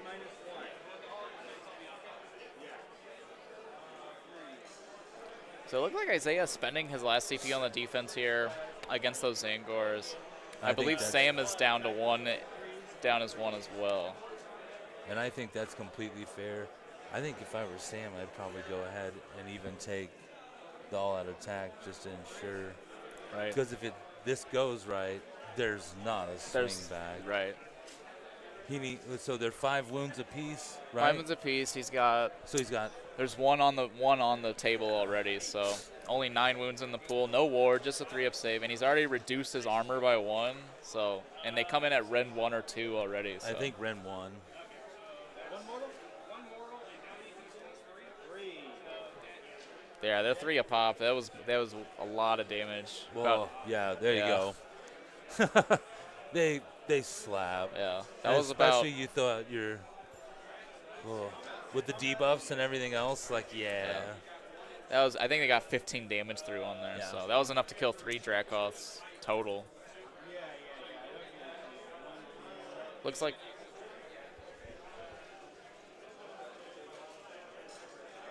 Now, do we Looks know like he for- scored 1, scored 2, did not get scouting, but the second part did not get the second part of a tune because there were no retreats pulled up. So it looks like he's scoring 1 and scoring 2, giving him plus 8 points, bringing him to 21. So it looks like we're looking at Isaiah 25, Sam 21. Kairos is using his once per game, something, I think the priority role manipulation here. I would say now is the time for that. It's a good time for it.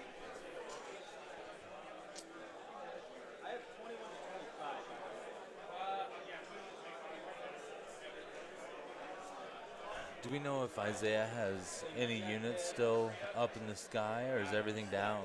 I believe everything's down. He just had the Vigilers and the Praetors up in the sky. Both came down on that second turn, or first turn even. Okay. Looks like we're moving into the top of round 3.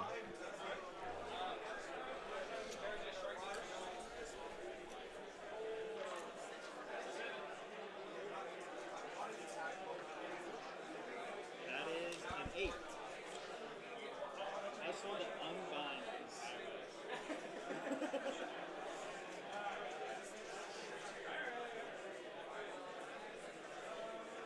Looks like it is Isaiah's turn. I just had to confirm. Isaiah is taking the top of turn here. Well, 4. So he's got 3 left. 4 left.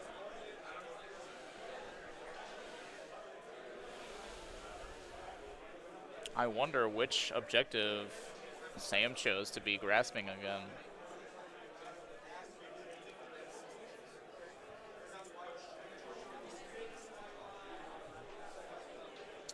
he doesn't have a lot of great options for that. Realistically, the fort is going to want to shoot those enlightened anyway. Right. He's pretty much in range of them anyways. And there's a real good chance he could damn near remove all of them. Most of them, yeah. I think they're only 3 or 4 wounds each. 4 if he's wounds a pop, if I remember. And I think they're 4 up because they're on the disc. On the disc, I think. Right. But we saw what the cog fort did to Kairos with the ward. So a lot of damage, yeah. There's a reason why it costs 470 points, I guess. Right. So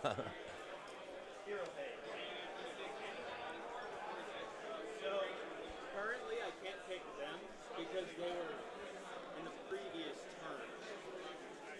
So it's anyone but that unit. For the swap, specifically the swap. Unless I teleport. Spell. Yes. Do the shards. Do the shards.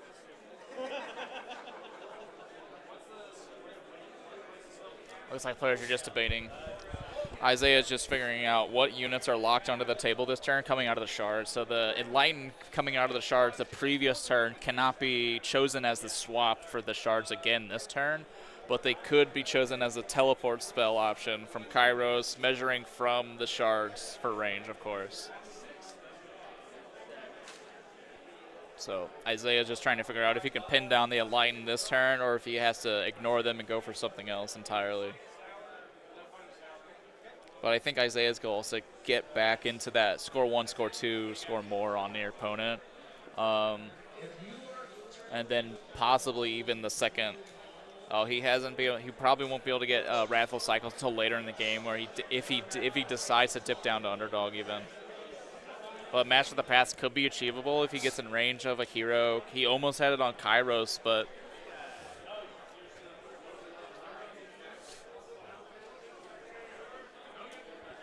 and it looks like he did the magical intervention to cast the teleport.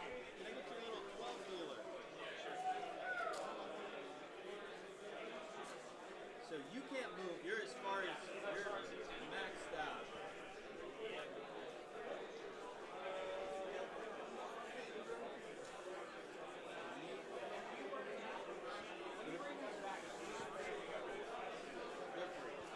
They respawn instantly.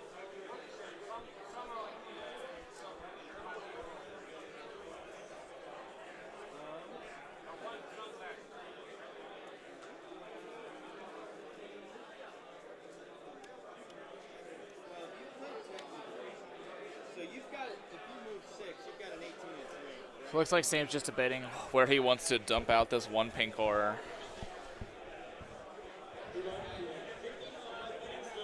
Seeing if he wants to pull up a shard even. Looks like we got 45 minutes left in the round here.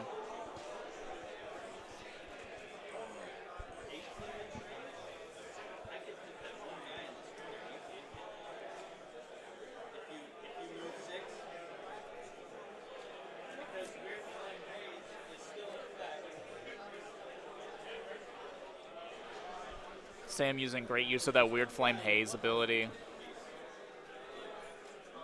Really controlling where the cog fort has to shoot now. Is you can choose a shard or the casting to bring something down. And it's separate from casting through the shard. Really smart play by Sam. Swap the Enlighten out. Right. Lock the fort down. Absolutely. Now the fort has to either, it's being stuck on the objective, I believe, again, because Sam was yet again the underdog, passing that 3-up roll.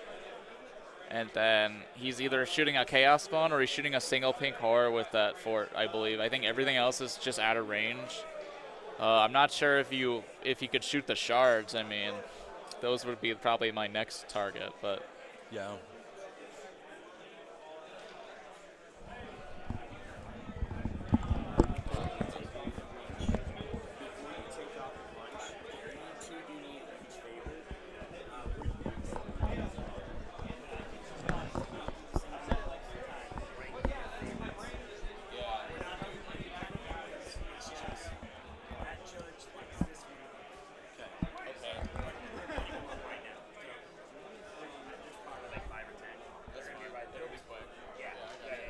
As soon as we're done here, like with this, I'll let you do the interview. I'm gonna say some quick goodbyes, and then I'll do my You know what? I judgment call. forgot you're going home. Don't worry about it. I'll do it.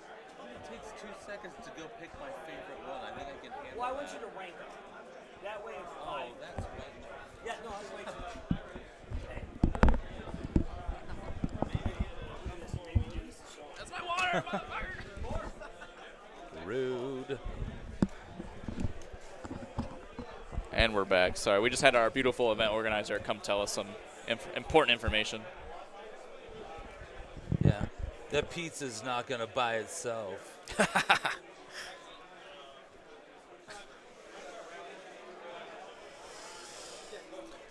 think Isaiah's just debating a few things here. He's still got a lot of killy stuff out on the board, but with so few models, it wouldn't be hard for Sam to be able to outmaneuver him pretty easily as well. Right, especially with the shards, the ability to just swap out your units is really good. It not only gets them the extra movement, but it keeps them safe from the hammers that are on Isaiah's side.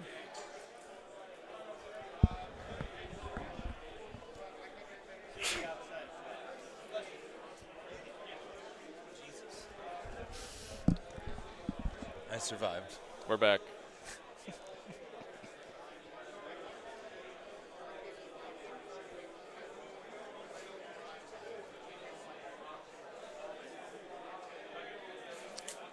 There's just something about seeing one single pink down way in your opponent's corner. It makes my heart so happy. It's awesome. That's a really good play because he potentially is getting scouting force in the next turn if he's not dealt with promptly.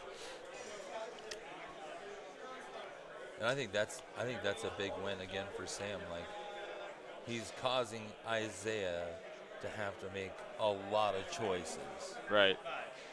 Yeah, Sam's doing a great job at shutting down the ability for, or I mean, on the flip, I mean the reverse. Sam's doing a good job shutting down Isaiah from scoring his tactics here because he hasn't even I guess he started the first part of Raffle, but getting that second part of Raffle is really difficult when you have the advantage because you have to dip down into underdog first just to get the first part. And I don't believe Sam has any intention of giving it back. Probably not. Keeping that gap close but not too close is really the key here. Oh, absolutely. Absolutely.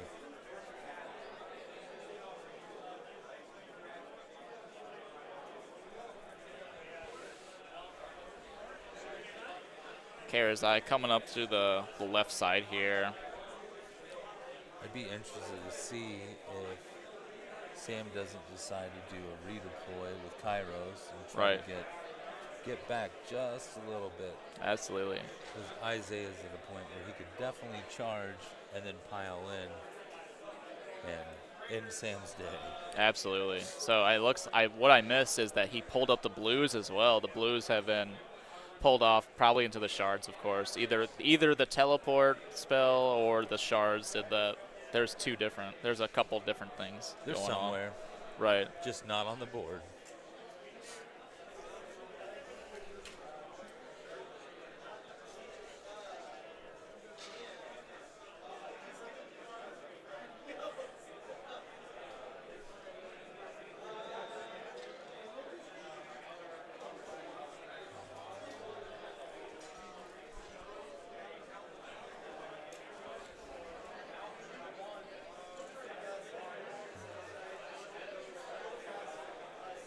Oh, so much for that idea.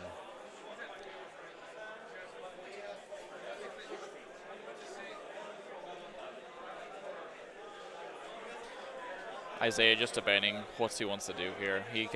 There's a little gap in the corner here. I'm not sure what he's going to throw in there. Really wanting to make sure to Spending a pin 'em in. CP.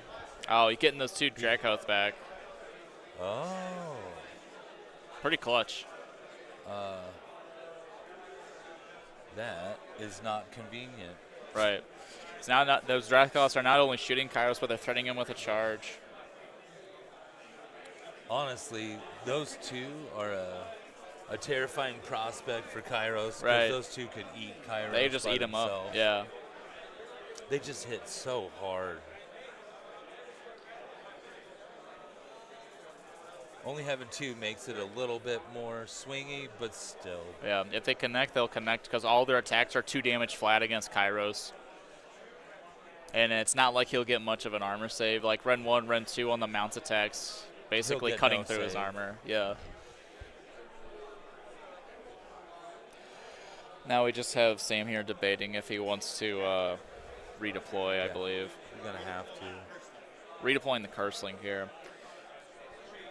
I believe he did a magical intervention as well earlier in the turn, but I'm not sure if it was a free one, as stated on Kairos' card. He would have had to get an unbind off first.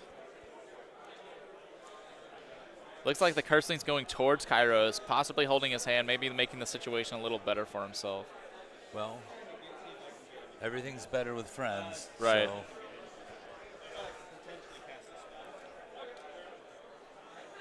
I'm still worried for the both of them. Right, yeah, I mean, Curseling is an infantry model, so he's even more susceptible to the Desolator's attacks. But he has a better armor save overall. Looks like we're just bouncing the shards around here. End of movement phase. Probably swapping corners, it looks like.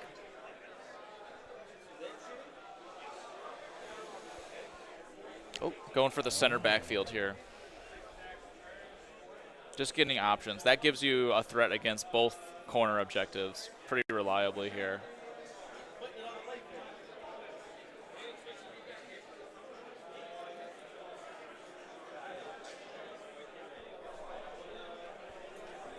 Sam really taking that board control, really just putting his pieces all over the place, trying to be everywhere.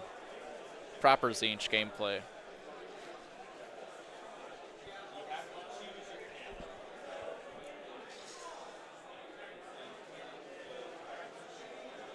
Looks like the Vigilators also use that Storm Portal to get over here on the right side of the table.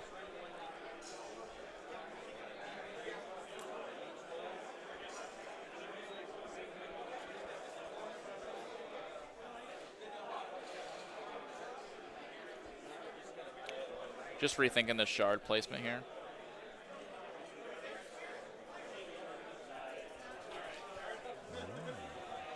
Okay.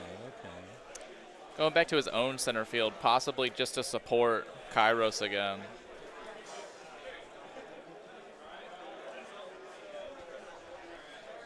Look Going at the into shooting here. sportsmanship. Right. Just sharing tape Sharing the measures, tape. everything else. Absolutely. You love to see it. You love to see it.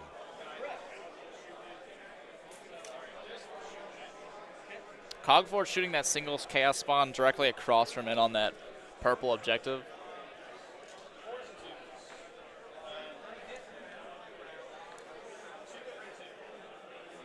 All right.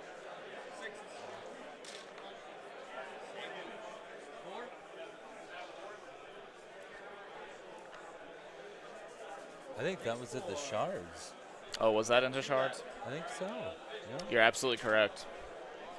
I once again generalized where they were pointing on the table. In fairness, it wasn't until he had a save roll. I was like, ah. Right. Yeah, the Chaos Spawn probably His- wouldn't have a save no. roll. I was like, it's a 6. Unless something drastically has changed with that Right. scroll, it's a 6. Yeah. Like a stiff breeze will put up the 6 damage required to take him out. Right. Looks like he popped the shard. Also upping the fate points on the Zinch player's side, of course. And on these fate points, how do they work out? Are they able to summon a unit? I forget exactly how they work. I think they're similar to the Corn Bloodbound table, something like that. You spend the points to get some sort of buff in the game.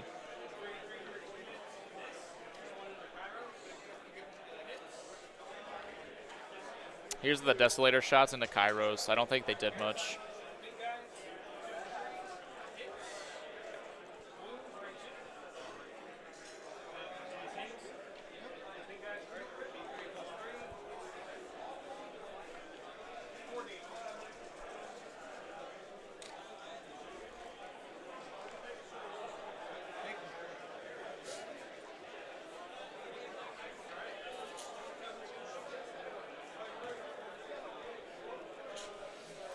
Just some shots from the Storm Coven, I believe. Or Karazai. Probably both even. Just laying into those pinks, thinning them out.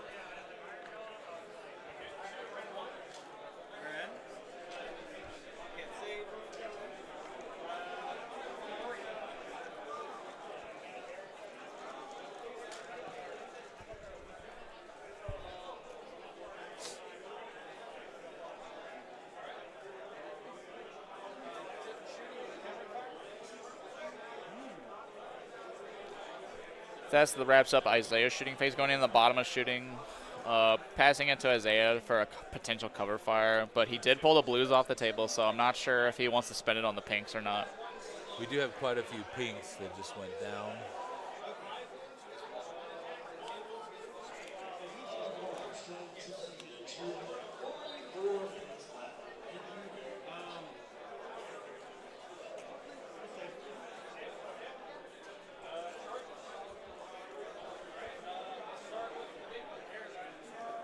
Going into charges here. Karazai coming out with that low charge roll yet again, a 4-inch. Isaiah coming out here to see if the 4 is enough. Needs a 5. It's over 4.5, it looks like. Last CP going down for the Stormcast player. Let's hope he can roll higher than that. Rolls a 5. Exactly. He did it. I would be so sad if Karazai had 2 charge phases in a row where he didn't do anything. Sam really lucked out on that one. Yeah. 'Cause we're talking a 7 or an 8. Yeah, that was it. He's piling into Kairos and it's game over. Right. That's 2 times now where that could have been true, I think. Both times, yeah. All right. Desolators needed a They needed that at 9. Nope. And he didn't have the CP because he needed it on Karazai.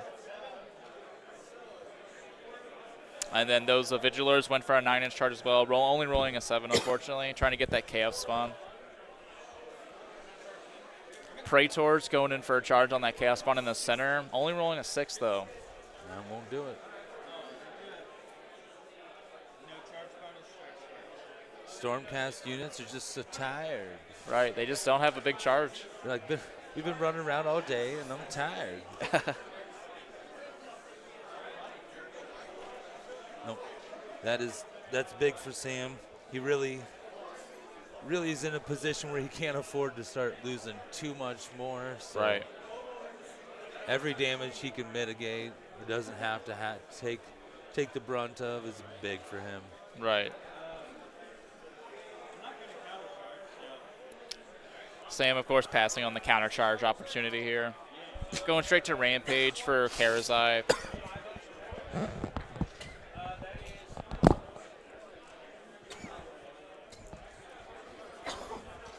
You muted me. You're good. All right. Looks like Karazai did 3 mortals. They're bouncing 1 mortal back from the pinks, though.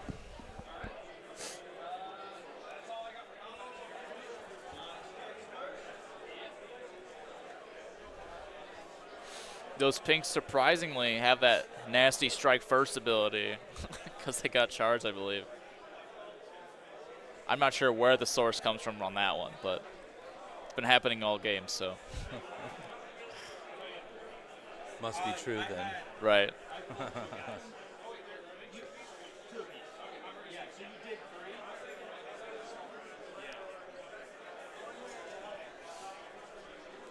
All right, probably like 8 or 9 attacks with the champion coming in here.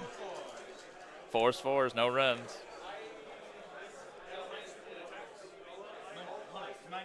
Oh, yeah.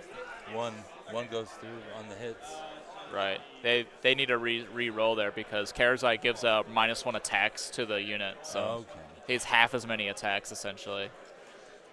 Here comes the re-roll. There we go. It's actually better than, somehow better than his initial roll. 2 and no run. Gets a wound through. Wow, these pinks have done a grand total of 2 wounds on Karazai just standing in his way. Pretty good. Blue's got in 4. So Right. he's Yeah. down 6. Yeah, I think he hit a rally, though. Oh, did he? All right. I believe so. Wise. What's that? Vexler, sorry. Okay. Oh, that's right. He passes him. For those who missed that, that was just a Vexler healing Karazai, of course.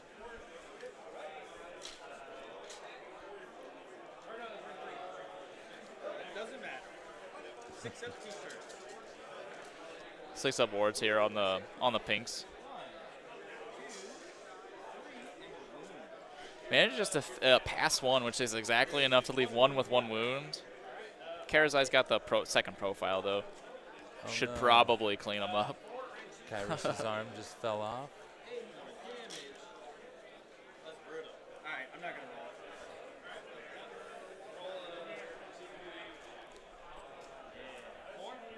He lost the wand. Who did? Kairos. Oh, Kairos drop his wand? Oh, no, a casualty of war. I think it broke clean. So he'll be Okay, all right. good.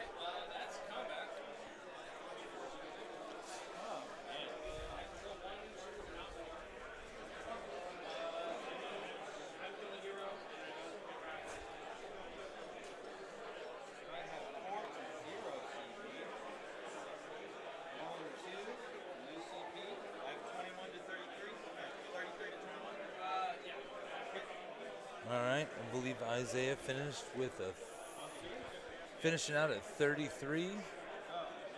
8-point round. 8.1, control 1, control 2, no tactics scored here on Isaiah's side.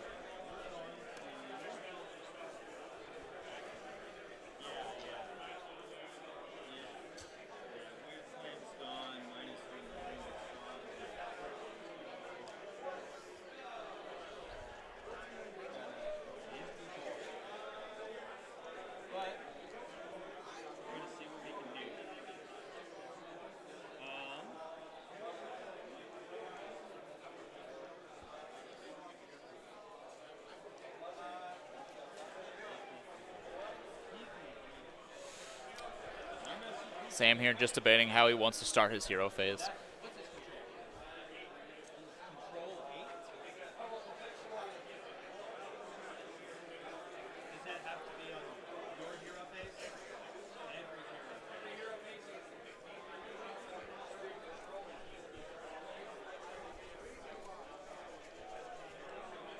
Sam just trying to figure out what he's going to do for Karazai here. He's rocking in. He's control 8, so even if Karazai just steps foot on the objective, he's going to outweigh Kairos straight up. Coming in with a Bolt of Zinj, rolling that 12, getting with that +2. Max damage on Karazai. No wards allowed. Oh, actually, not that it's no wards allowed. He's out of combat range of those Praetors. Oh, no. This is his chance. That doesn't change. That was a 2. Goes off on a 9. D3 for 2. Hits him with another 2 damage from some sort of D3 spell. He may just end up spamming the D3. Right. Don't they have They might have an unlimited. a free unlimited? That goes off on a 4. Yeah, I think they do. Yep, And I think that's looks exactly like what's that's what that's we're exactly doing. what's happening here. Yeah. If you don't have the ward, you don't have a choice. Like, you Right. have to do it. This is his only chance. Out of range of 12. Trying to get that -1 armor, but he's out of range of the Cursling.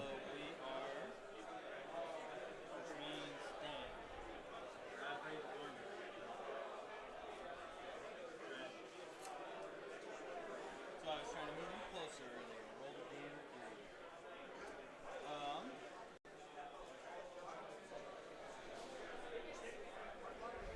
Sam just figuring out what spell he needs to cast next. Okay. All right. Kairos is going to go for Cold Reality. Gonna go for Unfold Reality here on Kairos. Oh, only rolls a 2 high, so goes off on a 6 total. Cold Reality needed a 6. Yeah, exactly enough to get that. See if he gets the Hey, clean got unbind it. though. That's the same point. Not a bad time to finally get one, too. Right. The Zeech casting is pretty impressive. It's- There's only a handful of armies that can deal with it. The ones Right. that can do it well, but Yeah. It's really up to the Zinch player to not roll a 6 every time, because with the +2 to cast, even if you roll a 5 as your high, you're hitting that 12 to 12, cast yeah. every time. So if they hit that 6, it's just not even a chance you're going to No. be able to. yeah. Man, I was going to do some. Just a friendly 14. Right. Do I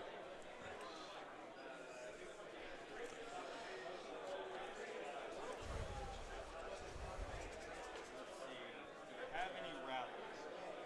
No. So I think that. Sam debating rallies now. Probably passing it into the bottom of hero phase probably after the shards. Those might be movement phase actually. I think the shards are movement phase. Yeah.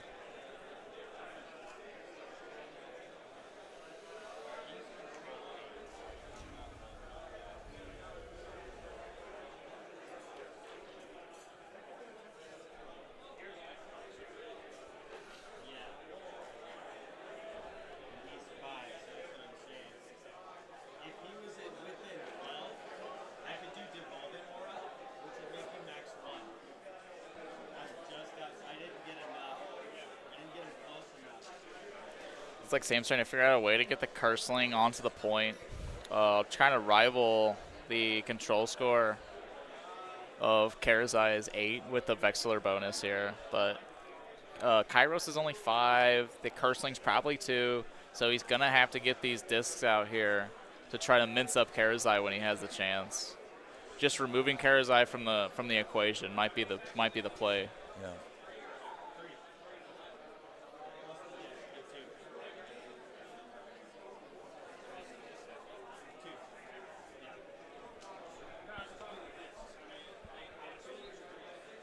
Three each from the guy. The discs have 2 each.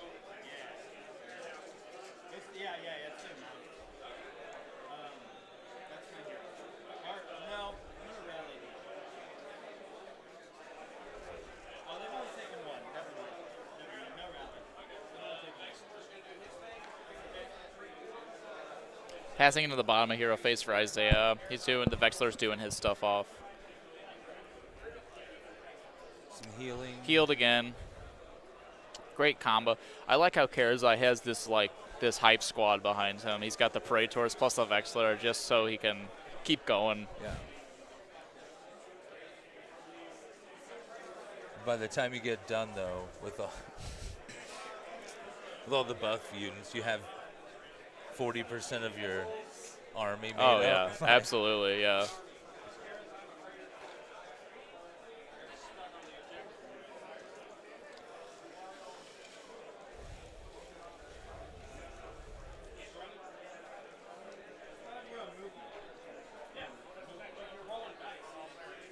He's 2d6 moves. Okay, going into the top of movement here for Sam. You don't have any. We're gonna do this. Okay. Rolling a big 11-inch move for that Chaos Spawn. Going for a run as well, so going for 15-inch move on that spawn. It's insane. I've never seen a spawn so fast. That is the fastest spawn I've ever seen. You love to see it. That might actually qualify for the Guinness Book of World Records. Right. Yeah, so Sam's idea was to feed the spawn to the cogfort for the counter shoot, but Isaiah is just out of CP anyway, so he just realized. Now it's just going to get clubbed by a cog for it. Possibly. Yeah, maybe. Surely the cog for can do Yeah, I think it's got 5 damage. I think so. It usually can. Usually can. Movement phase. Getting that shard back out.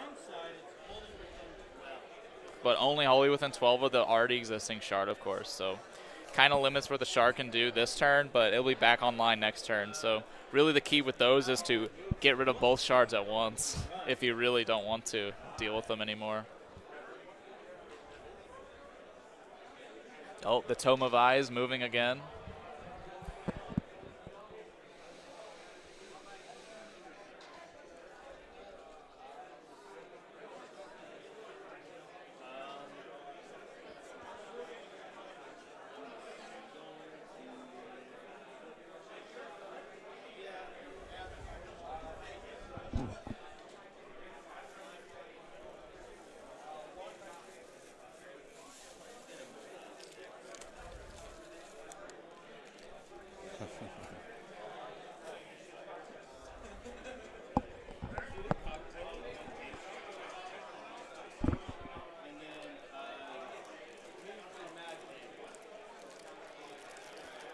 Looks like is around the game hall. A lot of games have finished up.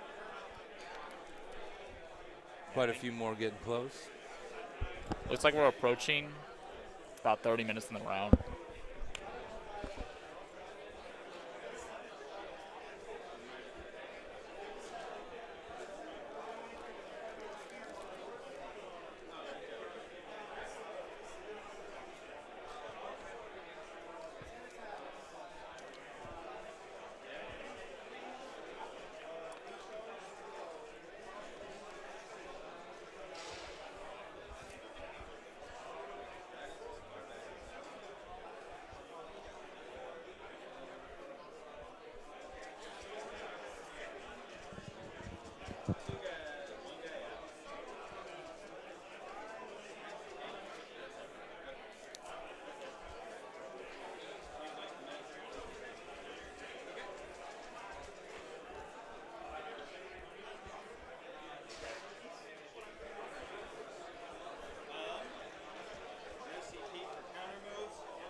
All right, heading into the shooting phase.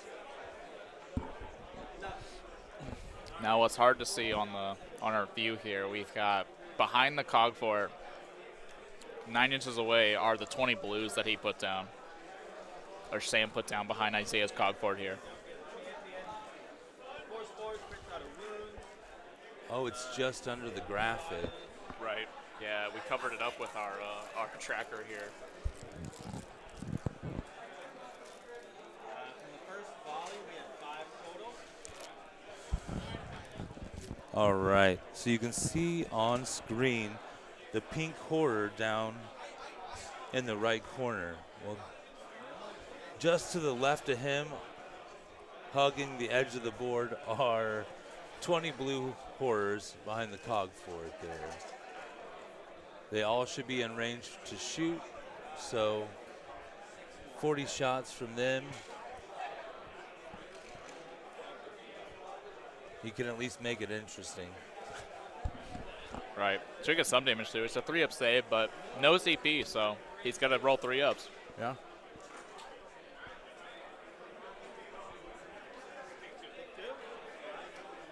Two damage coming out. Now, for those who don't know, the cogfort is 25 health. So 23 left on that. It's a start.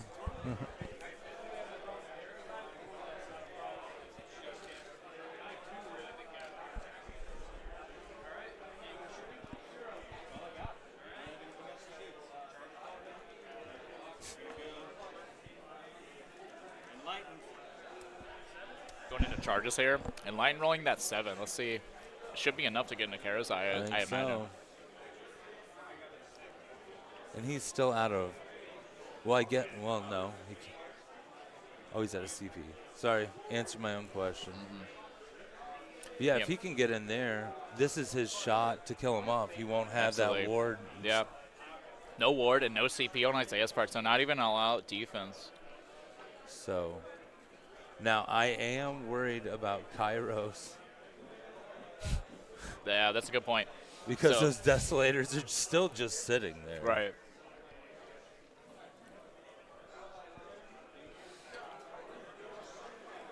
And he's got absolutely nothing. Just for assurance,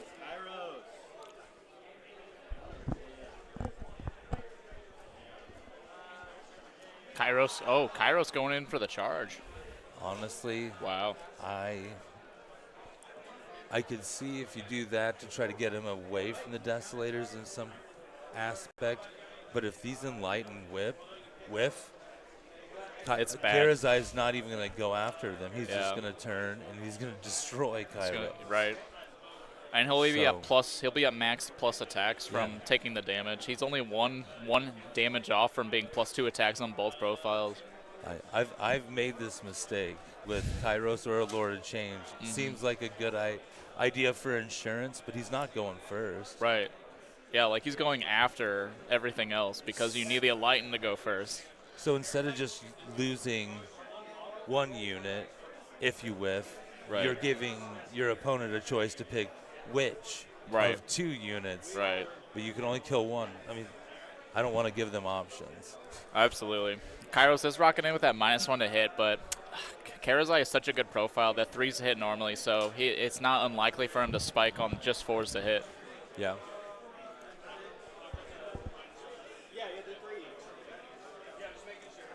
All right, here come the Enlightens. 3s and 3s. 3 damage each, of course. He went ahead and spent that CP for all-out attack, of course. That's a lot of hits. Yeah. These are, 3 damage each is crazy. Ren 2. Save 2. Looking at 9 damage there, straight up. So brings him to 18. Oh. So on death's door, and now we have the discs, right?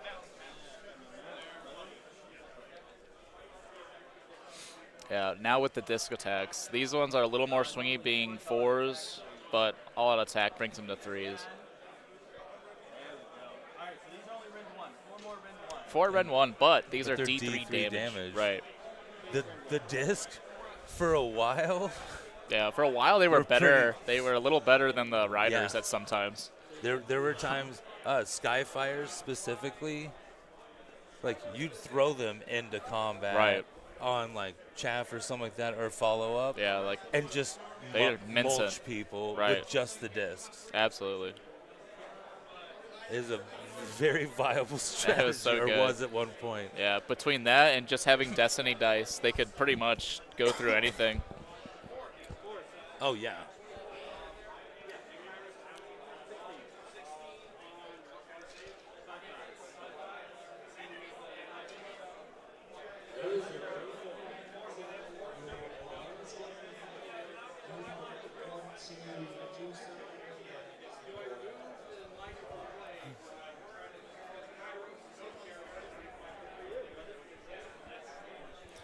Looks like he made all his saves from the discs while we were looking. I was listening to Don's announcement, but I didn't see him roll. I didn't see. It might have missed the tray even.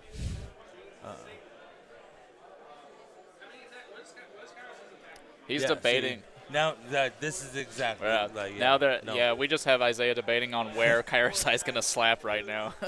Because he's deleting a unit. Right. Don't give him a choice of which one he deletes. Right. Just don't.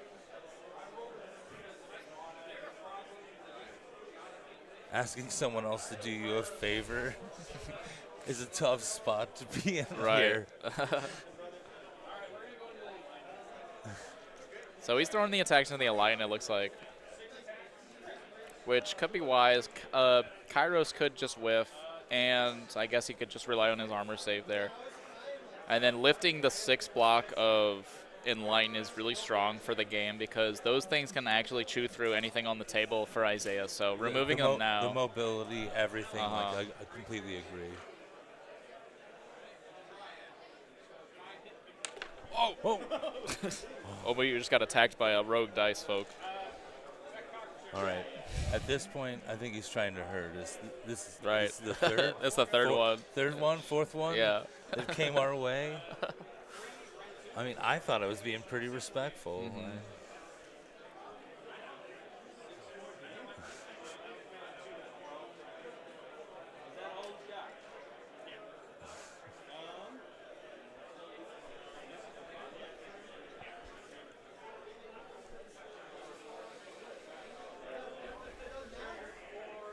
All right.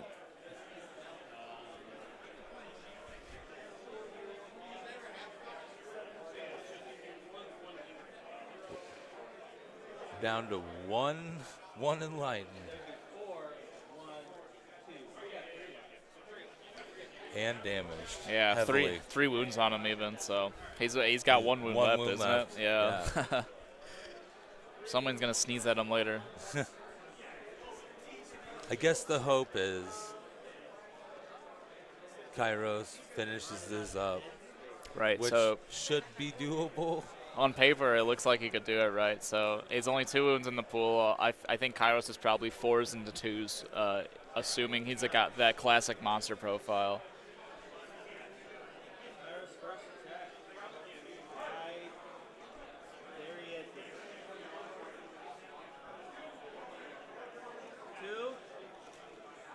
Not a great start. Right. We're going to. No, I've already done that. 3, 2, and 1. All out attack. Did you all? You did. Okay. So red 1. 2 and All right, just 2 at red 1 coming in here. 4-up saves. Blocks them Yeah. both, no problem. I think Kairos might have a second profile. All right. Yeah.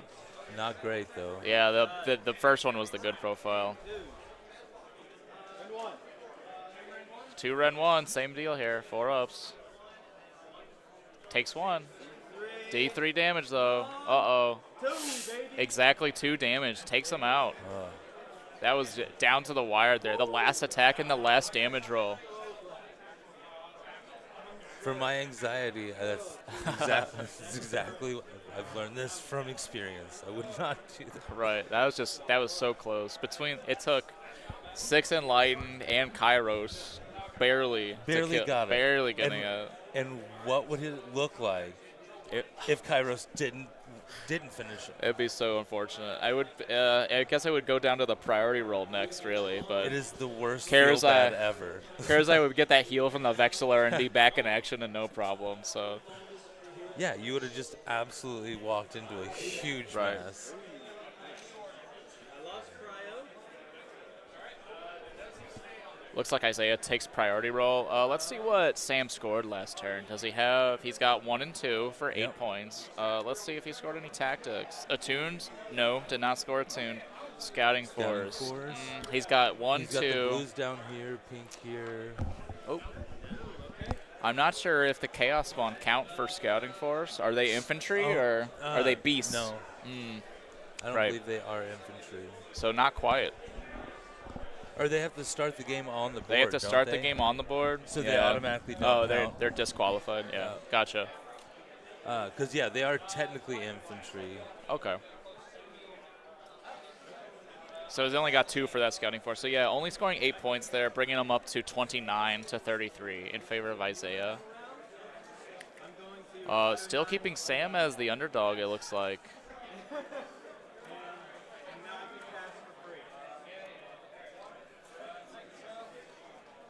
And now we're going into top of round 4.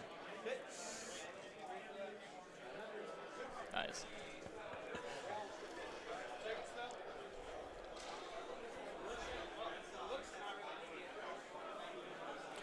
Isaiah just trying to, really Isaiah's goal now is to just get rid of Kairos, get rid of that last Enlighten, and then just lock down points, basically, because the blue horrors are cute, the pink horrors are cute, but ultimately they're not going to be able to outmaneuver or outdamage the Cog Fort and whatever else is remaining. Maybe the Blues could put in some heavy lifting on those little squads of Stormcast, but other than that, I'm not sure they're going to be doing much of that cog foot. I'm very concerned, especially with Isaiah going right now.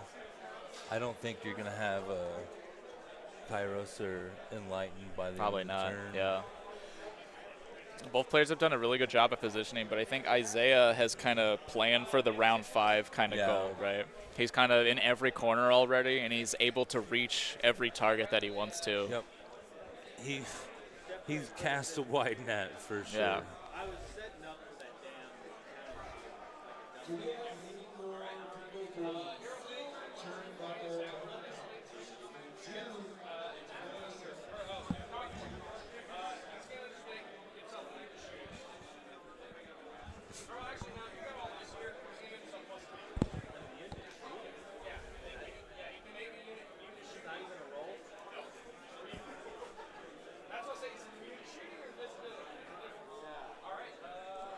All right, looks like the Cogforce taking that +1 to hit for his shooting attack, seeing as how the 20 block of Blues are right behind it, it's just going to turn around and start blasting, I think.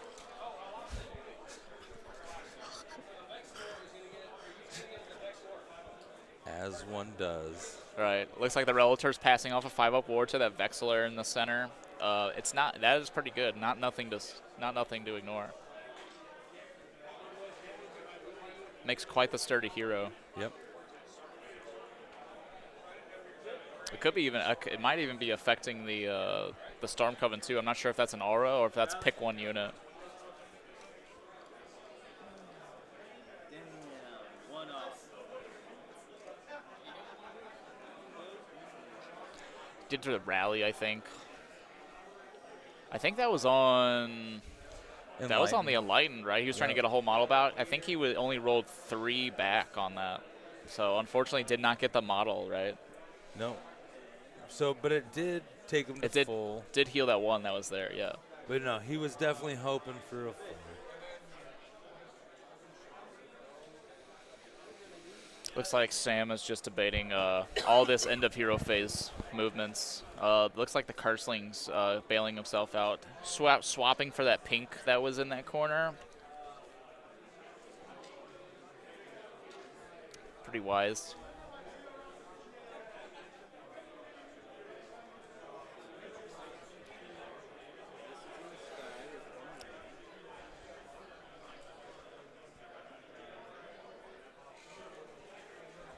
Sam just doesn't have anywhere to go. Right. Like he has options for his abilities, but ultimately they don't really put him in a favorable position. Anywhere he moves, at least with the Enlightened Kairos, anywhere he moves, he's running straight at a hostile.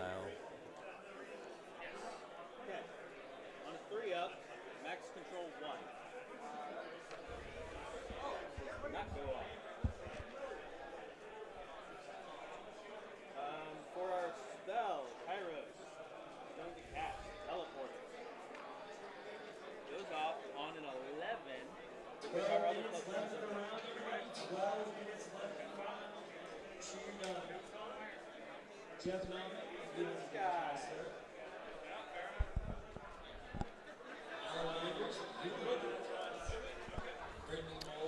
Passing into the top of movement now. Isaiah's just gonna see where those Desolators are going. There's not too much things to reposition. He's got that pocket of heroes and Storm Coven in the left side of the field, and really the Dracothian Guard are really what's gonna be doing the lifting this turn. I think he pulled that he pulled that final Enlighten back into the warp or whatever it is these Tzeentch use.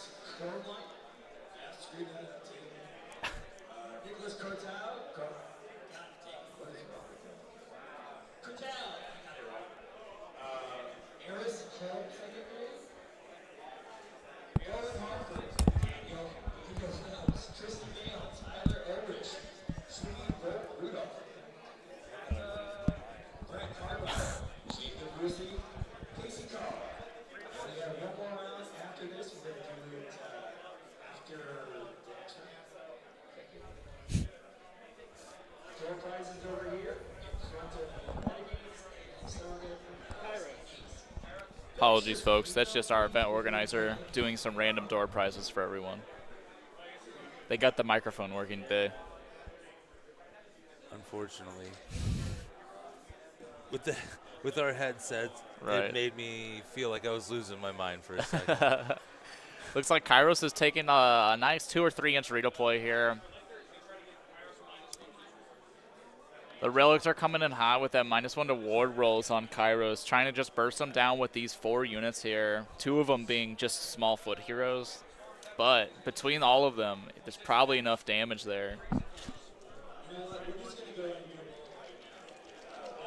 Looks like we're doing some random shooting attacks into him. Sam's debating a defense, passing on it.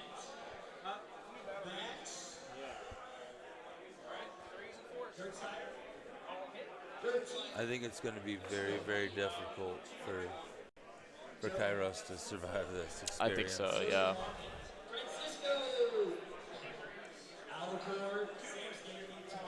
Only getting 2 damage through on the shooting, but it's starting the count on him. Yeah. Here come the Desolators. Gets that crit 2 hit. No wounds though.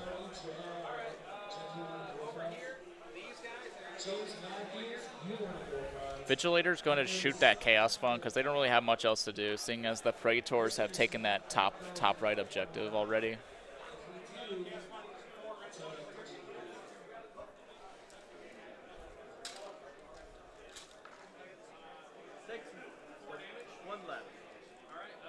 Doing 4 damage to that Chaos Spawn. 1 left on it. Right. Guarded hero. Yeah. Yeah. Ooh. Looks like the Call is targeting that hero because he doesn't get the benefit of guarded because he's within 12, but he does get the -1 to hit. So I think they're both spending all-out attack and all-out defense respectively here. He's trying to just isolate the Curseling, take out 2 castings for him entirely. Wow, 12 damage going in on that Curseling. It's pretty substantial.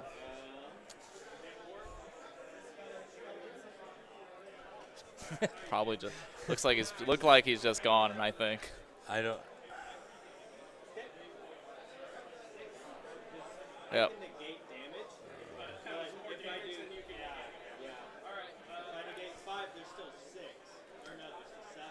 So he did 12. He did so much damage. He could use the fate points to negate the damage here, but it'd be 1-to-1 ratio. So he would still have 7 damage left in the pool. Unfortunately, it's still enough to kill the Curseling after that.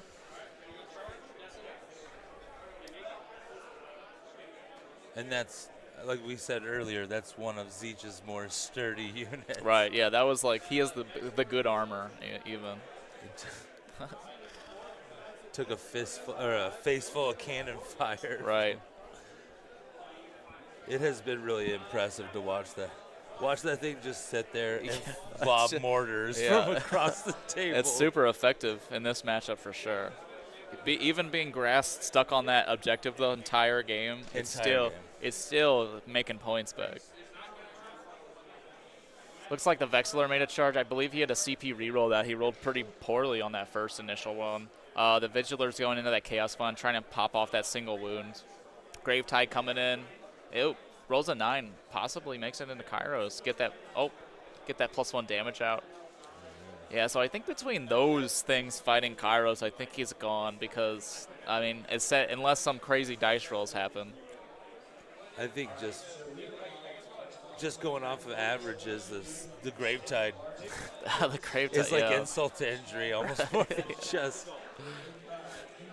It's like just because I like to roll dice and I can, I'm going to put this here. It's crazy. The Gravetide's been sitting there since round 1, top of round 1. It's insane. Chilling. Yeah.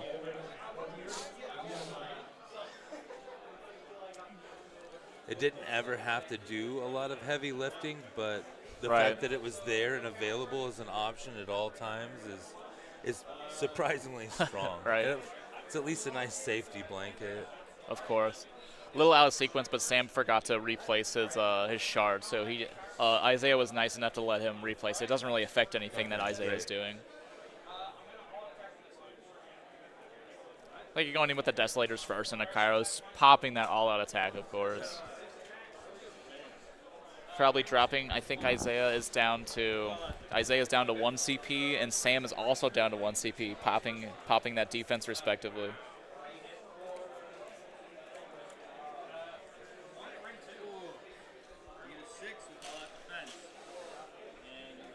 One at Ren 2, needs a 6-up. He hits that 6-up save there. Ooh. So no damage from the mounts, unfortunately. And then here are the axes up top. 6 at Ren 1 there. So he's looking for 5 ups here. These are still 3 damage apiece, aren't they? Yeah, because they're +1 damage on the charge, I believe. Oh no, these are +1 damage only if the target unit has 10 or more models. Oh, So okay. they are 2 damage each. Okay. All right, so he's going in with the wards. He's negating 5. He's negating 5 with his fate points here. That's big. Yeah, so he only took 3 from that unit specifically. Being able to, I didn't realize that was part of the new Fate system. Yeah, so yeah, That's really that's strong. that's probably one of the best uses of him, I'd say, for a With crucial how moment like this. Yeah. Oh, So I feel like in this edition, it's only a matter of time before Kairos gets swamped like this. Yeah. So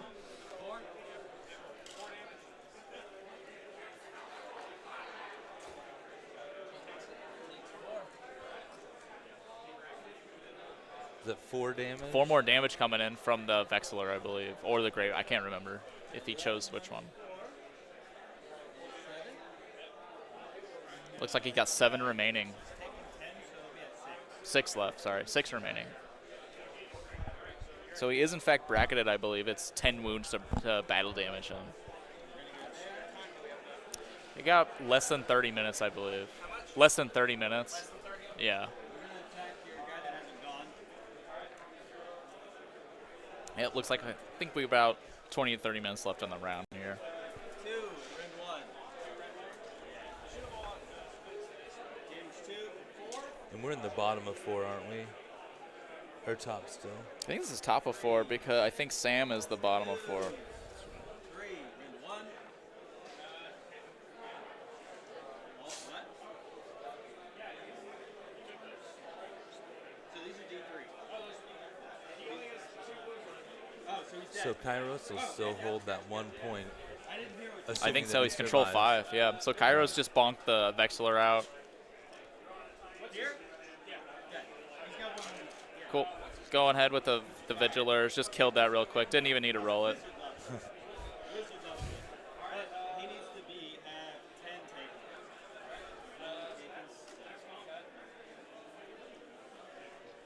Yeah, so those fate points really coming in clutch for Kairos. So ignoring those 5 damage means he would be at, I think he's at 6 remaining. He would be at 1 remaining health. So pretty good use of those fate points.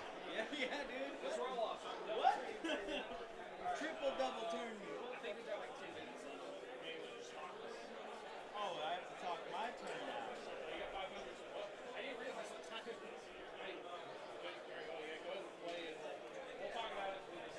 I believe he scores a 1-2 more here for 10 more points for Isaiah. I think they might be wrapping up this turn. Going into the bottom of 4 for Sam. So 10-point round. Yeah, 10-point round for Isaiah, putting him at 43, I believe. I don't think he got either tactics. No, definitely. I stopped looking at that one. And he almost got, he got Master of the Path. He got 13 there. So +5. So he should be at 48. 48. Yeah, because the Cursling got gunned down there by the Cogfort. Oh, that's right.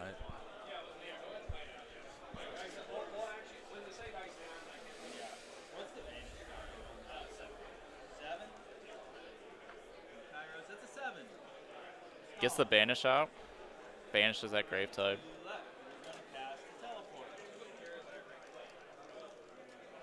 And Kairos, the teleport goes off on a 9. Kairos casting his teleport. Does not unbind. Getting that single Enlightened Disc back out. Putting him about center deployment of, picking him up again, sorry. Just debating. He's looking to score scouting this turn, I believe. So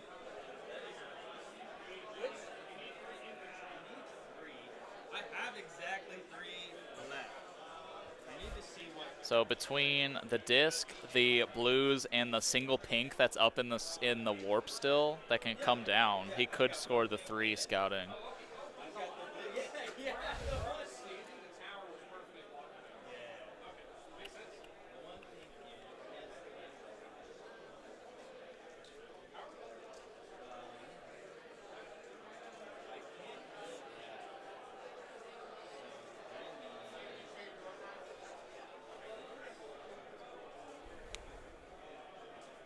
Has everybody submitted their models? Has everybody submitted their models? We're gonna I feel like this is the situation where those blue horrors are going to be really clutch right now. I think so. So they could either, I'm not sure where they can go exactly, but they can potentially they can strong arm an objective back into Sam's favor, basically, getting that score 1, score 2 at least, because that's a 3-point swing. And then at the same time, he's going to keep them on the other side of the table, essentially, is for scouting for. So he's I think he's trying to reduce the control score of the fort, but I think that was hinging on the fact that the Cursling was standing there. Yep. Now the Cursling's not there anymore. I'm not sure he can cast that.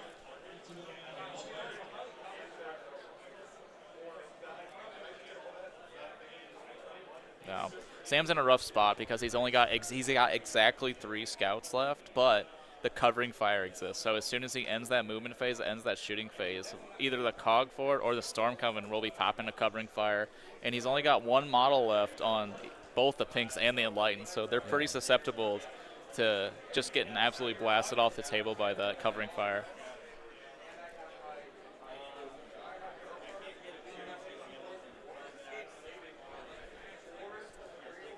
I'm not saying he needs a miracle, but Right. I think you might just have to commit to it and hope that Isaiah whiffs on the covering fire. yeah.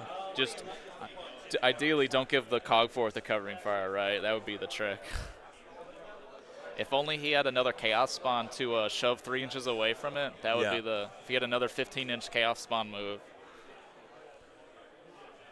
Which, funny enough, he does have one in the center of the table, so I don't want to jinx him, but it could happen.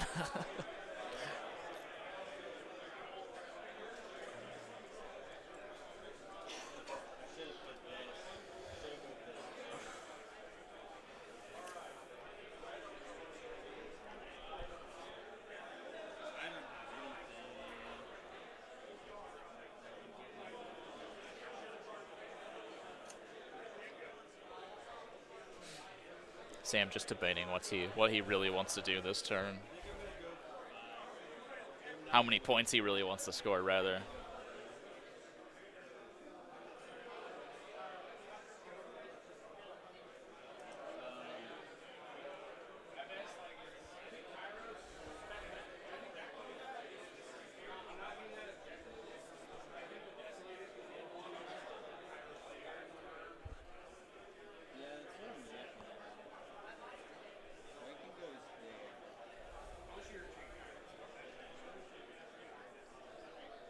You have 1 CP.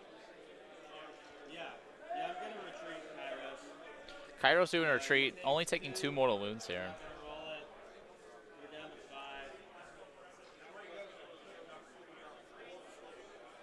Yeah, basically, Kairos is just disengaging, so he dodges the damage. If you're gonna covering fire, I'll roll it.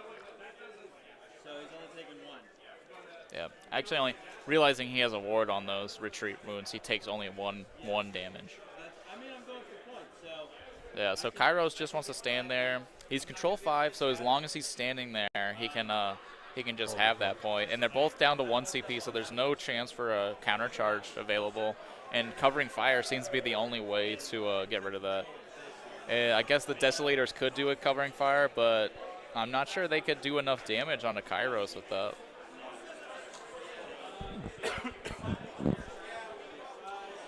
Kairos is hurting.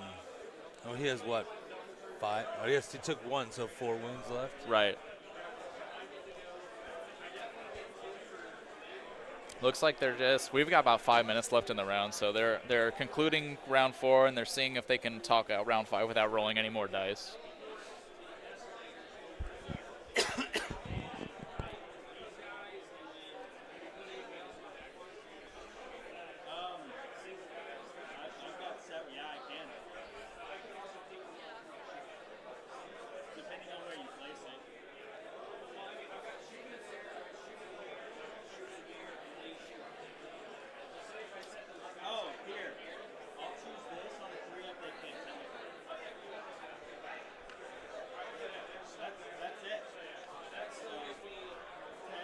question is, well, no, can the cog sword shoot them and then charge them and kill them? No, because they'll swap them out with the spawn. And can I kill the swap? Maybe. Well, if it's just I mean, I could go 6 inches that way. well, if it's just the spawn, I definitely would kill it, to be honest. Because 24 inch range with a big gun, 12 inch. You gotta move 8 farther than 18 inches away from the cog. Yeah. So, and if you're over here, I can shoot. Yeah. So to conclude round 4, I believe Sam scored 5 points at the bottom there. So that would bring him up to 34 points. 34? He did not have the opportunity to score scouting or the second part of a tune there. Alright, so what is your hero face? Hero phase, spells, I could probably cast.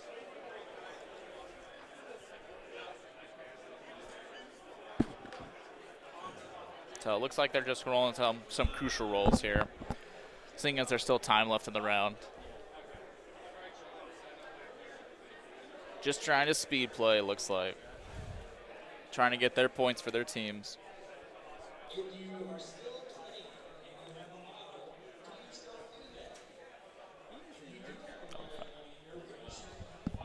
that. It's for the painting. It's for painting. If you have a model and you're still playing. Still playing. Don't do that. Oh no, Don's telling us not to play anymore. Just kidding. I was like, I surely misheard that. They're gonna swap. He's gonna go 6 inches that way. Right. Fantastic.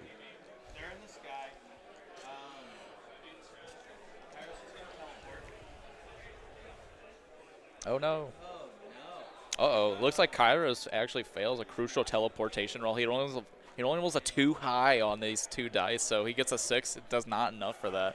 Kind of hinging on that. That sucks. That sucks.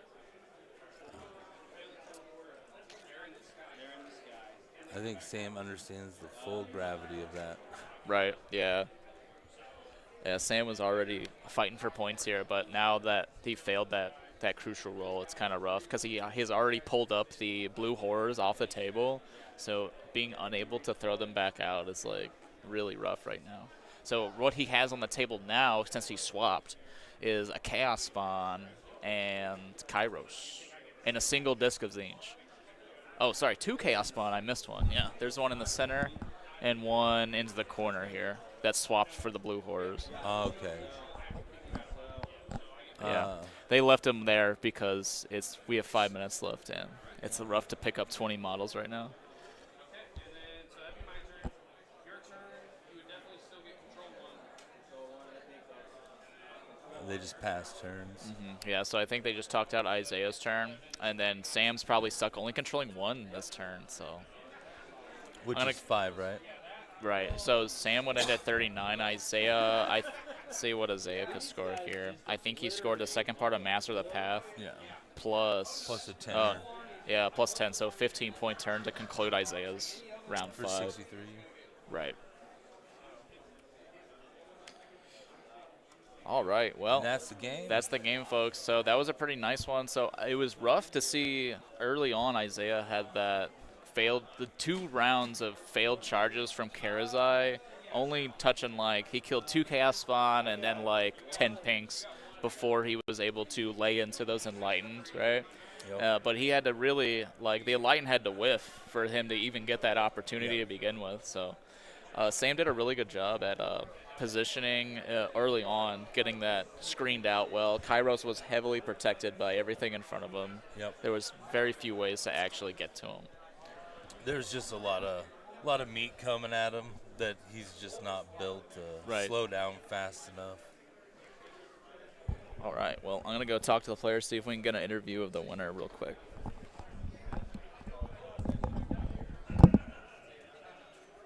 Great job, guys. And as we finish up round 4 here, want to say a big thank you to our sponsors, Metagames, large game store here in Southwest Missouri. Whenever you're ready, you can take your time. Also want to thank Battle Foam for any of your protection needs for your army, and Gray Matter Games for their custom neoprene mats. Sean will be back here in just a moment with our winner for an interview.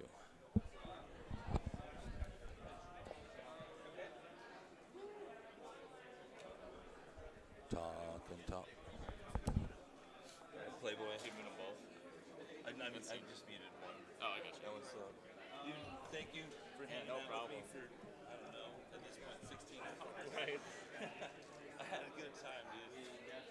I swear if I do this again, I'll know more rules. Like the internet. That's a good. Good luck, man. Yeah, too many rolls. It's like if I would have got that teleport. Oh, yeah. If I got the teleport, I would have stopped it. Like that, the only spell that I failed was good game. Next round start at 1:15. Next.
Here we are. Nice. How you doing, Isaiah? That was a great game Dude. here. So that early game looked kind of rough. Karazai kind of got stuck in the middle, and then I think 2 or 3 rounds in, he had only killed 2 Chaos Spawn, 10 pings, and then it was only until Sam came in with those big block of Enlighten and Kairos where he failed to kill him on that second profile with the discs. So Karazai was able to slack back finally into something more valuable, get you some points worth. So what do you think about the game? What were some highlights for you? Highlights was finally be able to get Karazai just in there to actually do some damage, because that would have been, if he had killed Karazai before I could do any real damage, then that probably would have been the game right there. Overall highlights, just the actually being able to survive all the spells, the onslaught of Zinch, because that's what you're always worried about. It's just 500 spells coming at you. I didn't make a single unbind that game.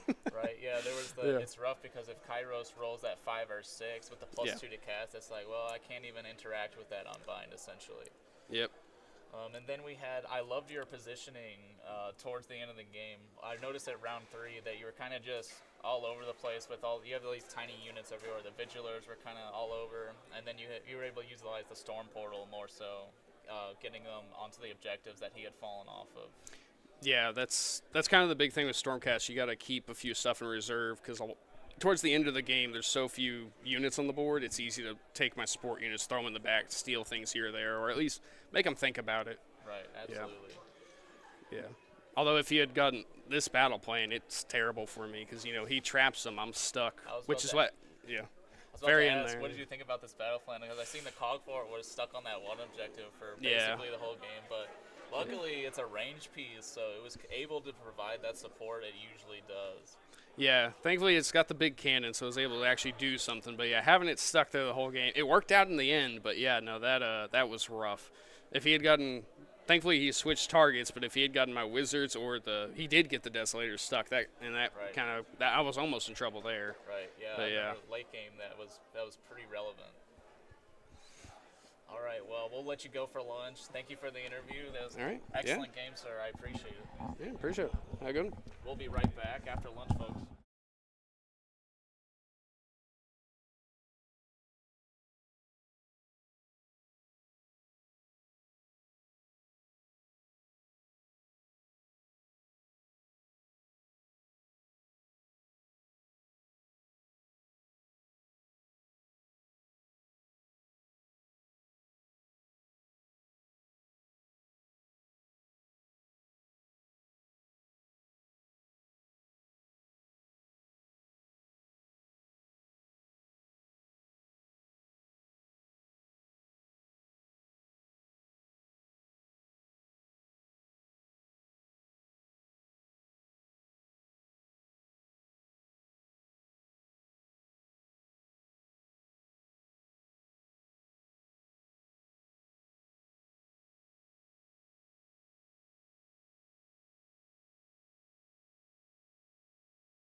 reposition the first time because it would sit and then it would slowly.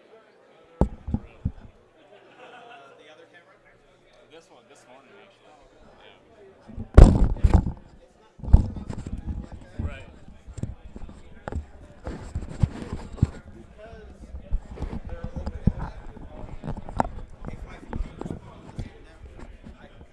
Right. But It's on it's not second. connected to it. Okay. It's just powering these. Right. And so I have to manhandle it. Interesting.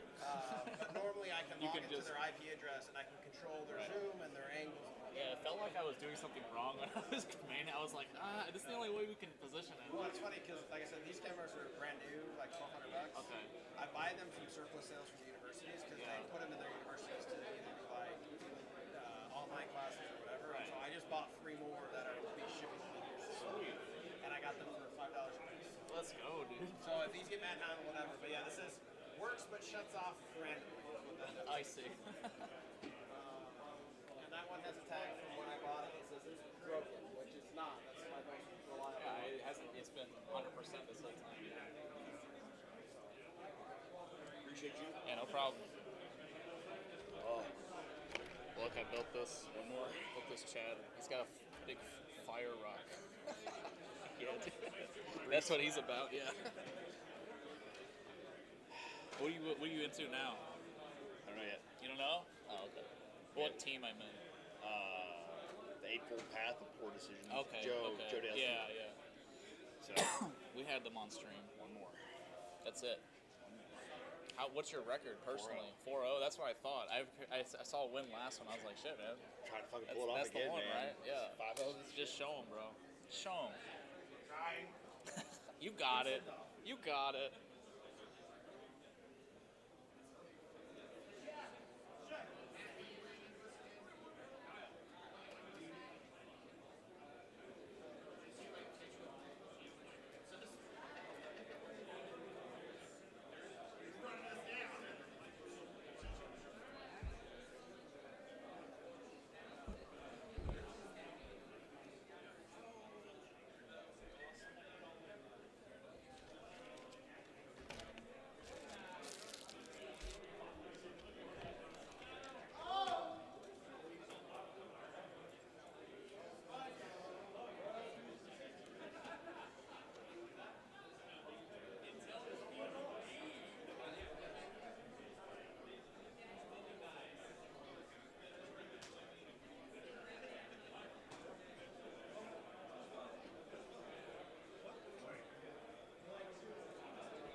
I'm still pretty new.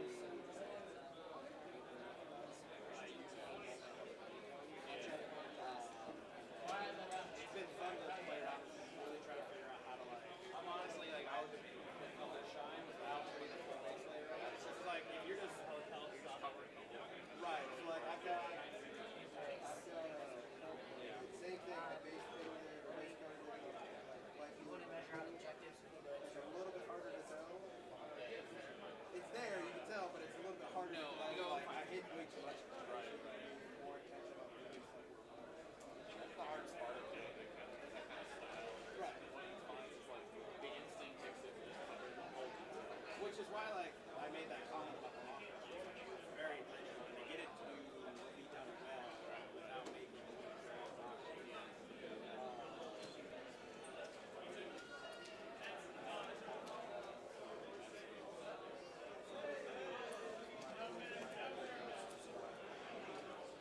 I just don't. I should be.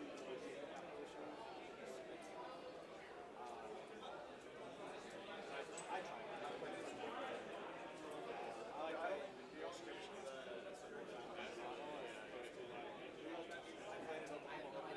So after this, last year, I was like, I think we need more. I have a pretty good grasp on the games we're playing now because I watched it. Well, I watched the 5 games for Summergeddon, the 3 games for Grandmasters, for Great Plains Masters.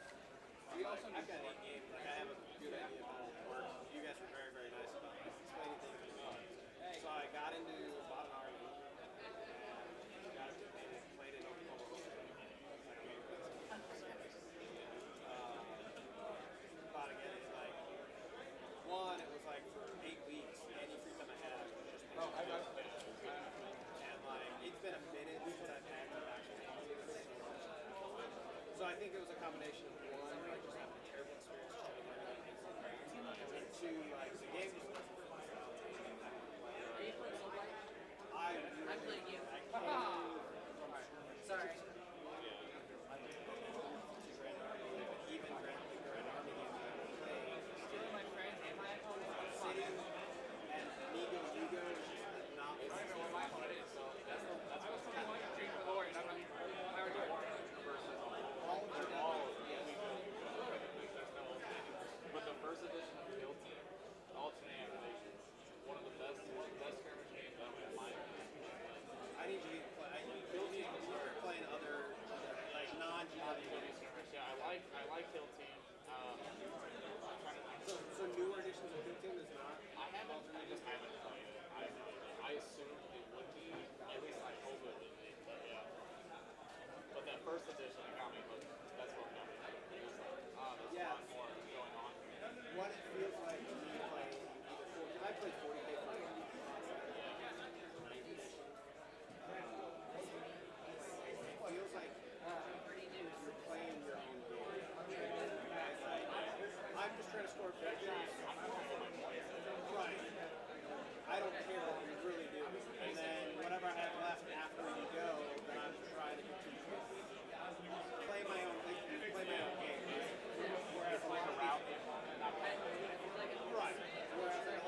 fix on that soon. So just on top of that, yeah. There's no audio. I fixed it for today. Just cut that out. Yeah, no, we will. But today, if you want to do it, you've been doing interviews. I did one, yeah. Cool. So there's all the interviews yesterday. Yeah, and they're there. There's no audio. We can use that footage somehow. We can use it somewhere else.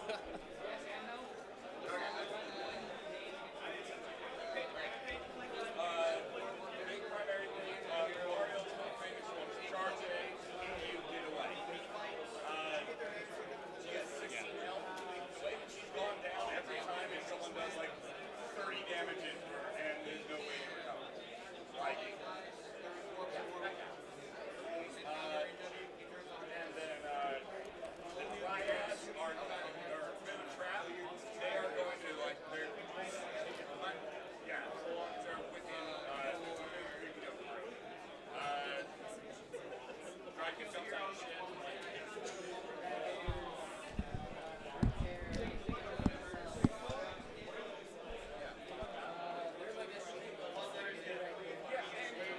It's less buffs and more all of my stuff.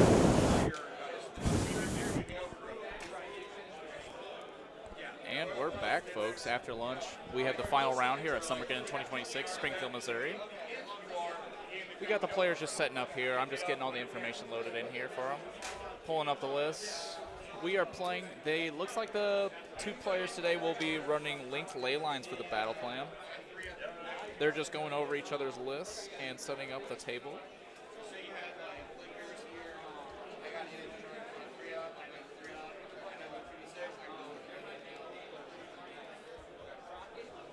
There we are, linked ley lines. 4 objectives, 2 greens, 2 reds, and 1 blue in the center.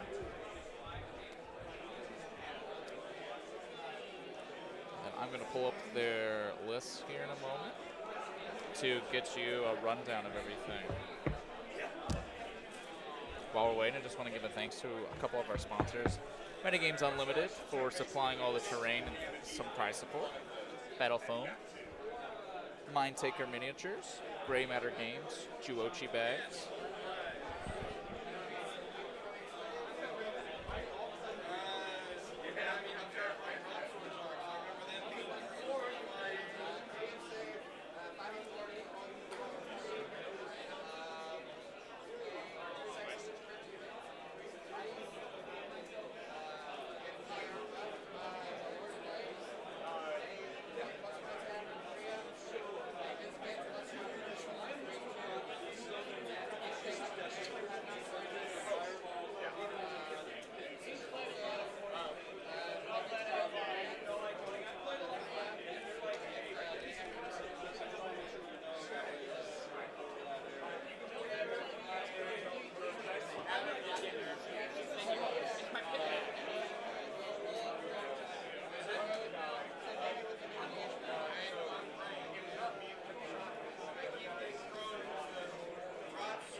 We've got Randy here and Michael. Randy playing Megakin and Nurgle, Michael playing Blades of Corn here. Sorry for the delay, folks. It took a while to track down all the lists. The BCP has been giving us some trouble today at the event. All weekend, really. I do have a cheat sheet that I'll be using. That's all my rules. If we need to look, if you want to look something up, or like, if you hear it, you're like, that sounds weird. We look All it up right. pretty easily. Starting out with Michael Callahan's list, he's running Blades of Corn. He's taking the Murder Host for his battle formation. He's a 3-drop regiment. He's got the Blessings of Corn, of course, and the Judgments of Corn, most certainly. He's taking Master of the Path and Attune to Gyran. Very nice. And then we've got in his General's Regiment, the Wrath of Corn Bloodzerker, holding the Skull Collector and the Argath King of Blades, and then he's got a second Bloodthirster in the same regiment rather. Bloodthirster of Insensate Rage, and that's it for that one. For the second regiment, we got a Bloodmaster Herald of Corn leading that one, and 2 reinforced blocks of Bloodletters. These are quite potent, very durable units here. 2 wounds a model, you get multiples back every turn. And then to round out that regiment, we've got a Scourge of Gyran Blood Crushers. And now for his final regiment, we've got Karanak and just a reinforced unit of Fleshhounds. A nice mobile piece, give you some options. Very nice. All right, we've got Randy Rodriguez here. Now he is running Wrathful Cycles and Restless Energy for his battle tactics.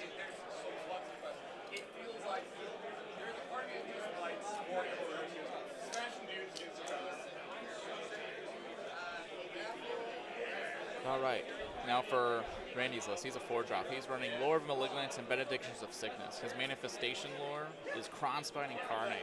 Strong manifestation lore for Nurgle, I think.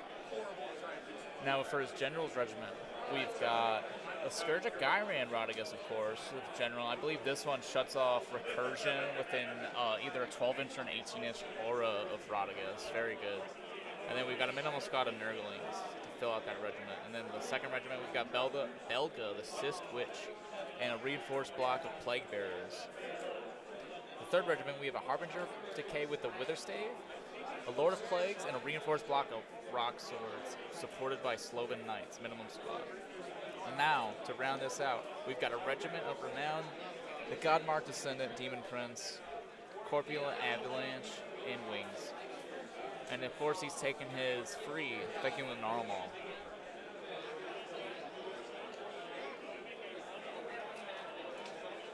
Just gonna update the screen here. Looks like we got everything. Did I get the names right? Flip them.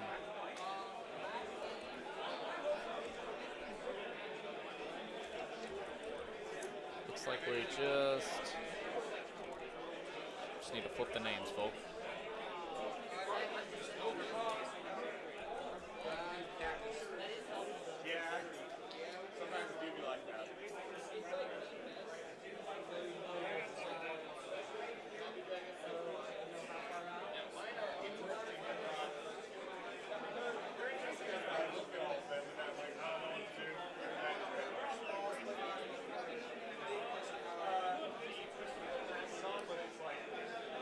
There we go. Got the screen all set up. Looks like the players are just going over what's place of power, what's terrain, which going where. Let's take a look at the battle plan today. We've got linked ley lines. Looks like 5 objective battle plan. Two places of power in the center and 2 on the sides in the dead zone. For scoring, it's control 3, or sorry, score 3 if you control at least 1. Score 3 if you control at least 2 or more objectives, and then score 2 if you control any pairs, and then control 2 additional if you control objectives on a linked ley line. Well, that means just controlling 3 objectives in a row, of course, unbroken. So you need to control red, blue, red, or green, blue, green for that. Now the twist for the underdog on this one is rooted in the realm and full of life abilities. So this one is I feel is not terribly impactful, but if you're running in manifestations, it can really pack a punch. So friendly units' weapons have anti-manifestation +1, while those units are contesting an objective that is both controlled by you on the linked lane and on the linked lane line. Sorry.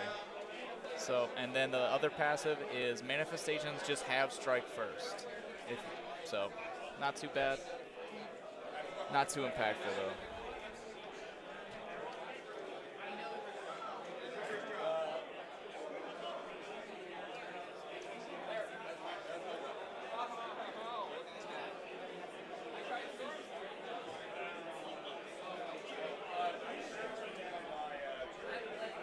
All right, looks like we've already got the first drop down from Michael. He put Karanak in the 10 block of Fleshhounds. Just want to say I appreciate these players for getting over here so fast and not taking too long for deployment. We'd love to see it.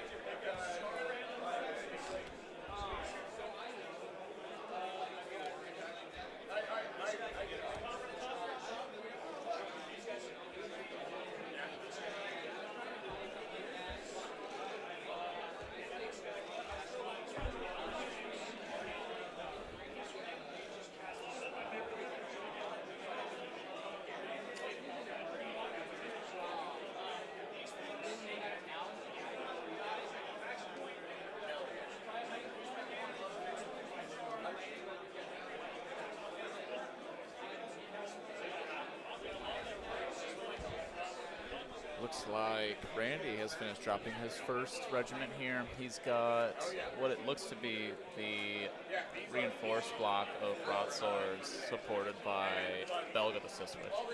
If I'm not mistaken, looks like she's probably in the center here.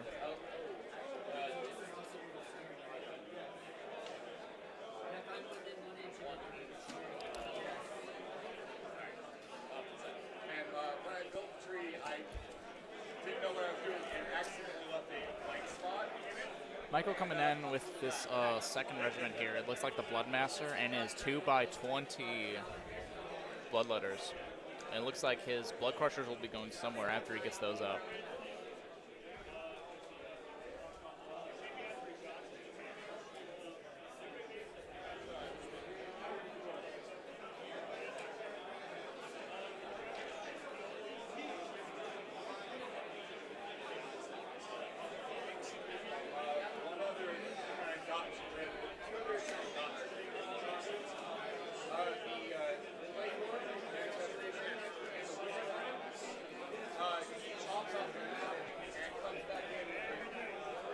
If you're just tuning in right now, we've got Michael versus Randy here. Michael running the Blades of Corn, Randy running Magakin of Nurgle. Now Michael is running for his battle tactics Master Path attuned to Gyron, and Randy is running Wrathful Cycle's Restless Energy. Now they're both playing the Linked Ley Lines battle plan. Just going over the list here. Michael is running, just going really quick, Wrathcorn Bloodthirster, he's the general, he's got Skull Collector, Argath, King of Blades. Then to fill out that regiment, he's got a Bloodthirster of Insensate Rage. So double Bloodthirster, pretty strong. His second regiment is a Bloodmaster and 2x20 Bloodletters, so two double reinforced, not double reinforced, sorry, regular just reinforced. And then to round out that regiment, Scourge of Gyron Blood Crushers. And his final regiment is just Karanak and the reinforced Fleshhounds. Now for the Nurgle side of things, on Randy, he's running Taliban of Nurgle. He's got 4-drop. He's got Kronspine, and he's taking the Nurgle prayers and spells, of course. His battle tactics, as mentioned, are Wrathful Cycle, Restless Energy. His general regiment is Scourge Gyron Rodriguez, so a really strong 18-inch or 12-inch aura, I'm not sure which, of no recursion near him, so that's pretty strong right now. And then a minimum squad of Nurglings. And then a second regiment is a Belga the Siswich and a reinforced squad of Plague Bearers. And then in his third regiment, we've got a Harbinger of Decay with the Witherstave, a Lord of Plagues, and then a reinforced block of Broadswords and minimum squad of Sloven Knights. And then to round out the list, we've got a regiment around Godmark Descendant Demon Prince with Corpulent Avalanche and Wings. And of course, he's taking his free faction terrain, the Feculent Narmal.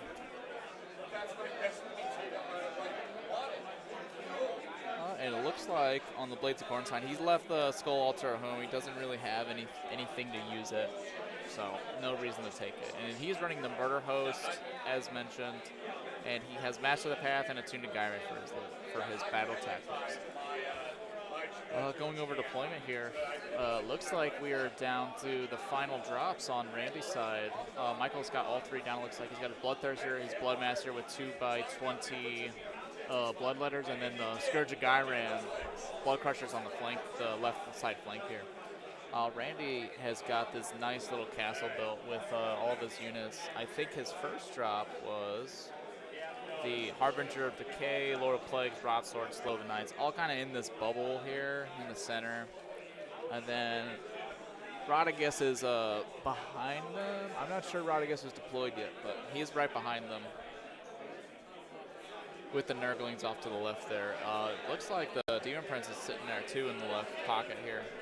And now for his final drop, he's dropping Belga the Sith Switch and the reinforced block of Plague Bearers.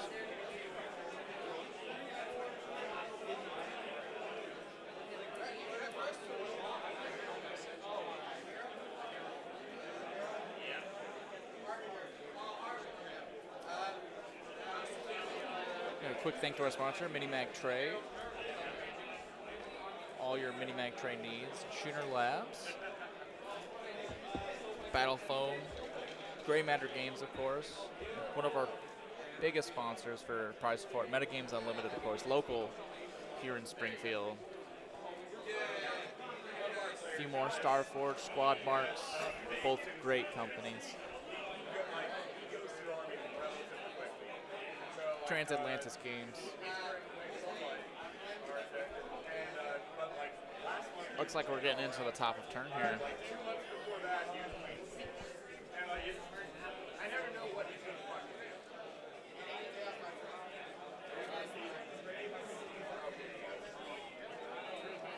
This is, looks like we're getting to deployment phase abilities.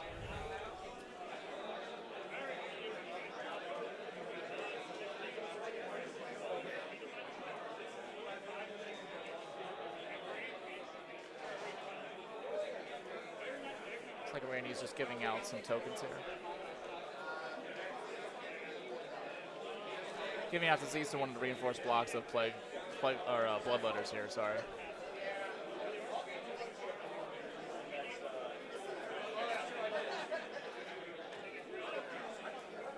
Looks like Michael's deciding to take the first turn, seeing as he out-dropped Randy here.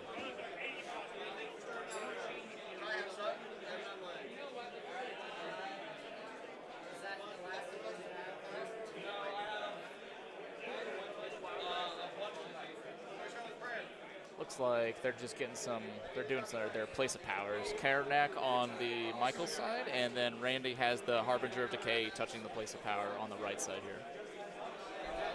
Looks like he's doing some prayer manifestations here.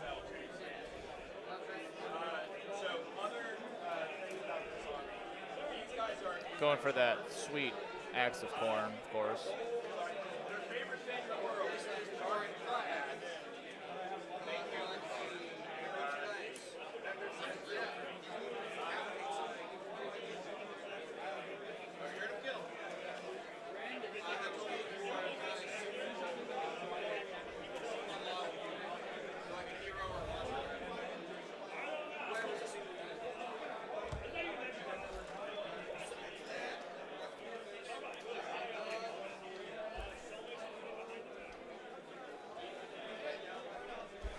Looks like that's the end of the Blades of Corn hero phase. Randy debating if he's going to Magical Intervention.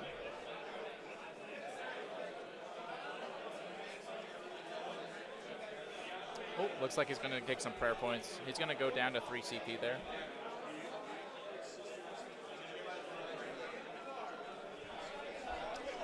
I think he rolled a 5 there. Pretty good roll.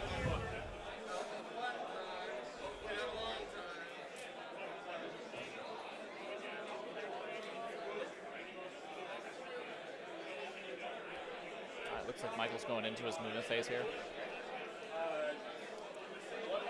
Now the good thing about Blades of Corn is that they tend to have a pretty quick movement phase. Everything either is moving at you or that's basically it. They're usually just moving at you.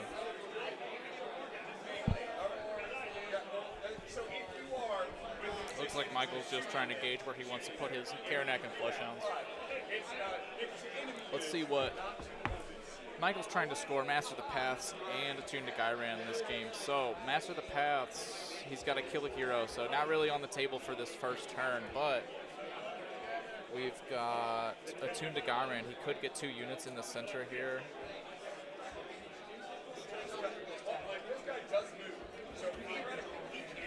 But let's see if he does it. Now, the only thing eligible to get into the center, I'd say, was probably be the Bloodletters and that Bloodmaster over there, which could be a little risky,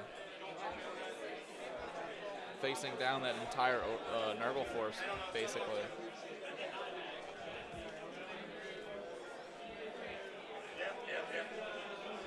Like, just doing some measurements here, seeing how far he can get.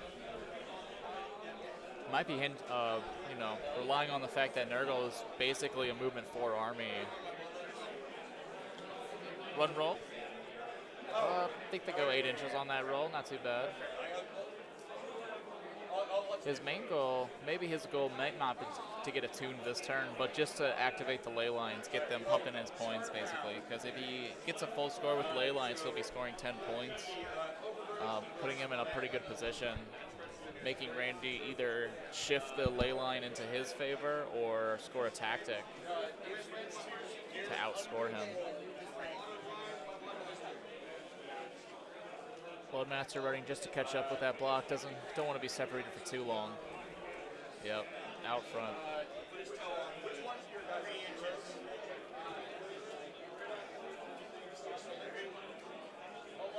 Looks like he did it. He got the run roll he needed to get that attuned to Gyran. So looks like Michael will be putting up 15 points on the scoreboard if everything goes accordingly with the right side.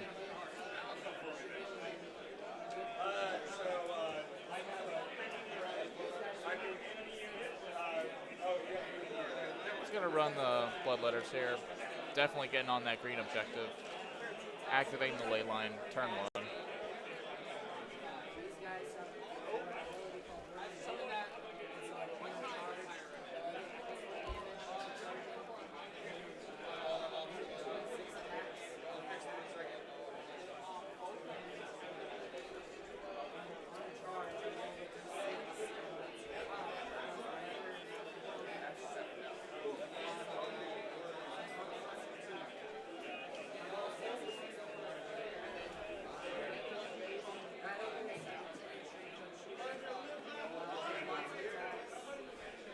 Looks like Michael's just positioning his Bloodletters, being cautious of that Demon Prince, because that thing, I believe he moves either 10 or 12 inches, and then he hits like a truck in combat, of course.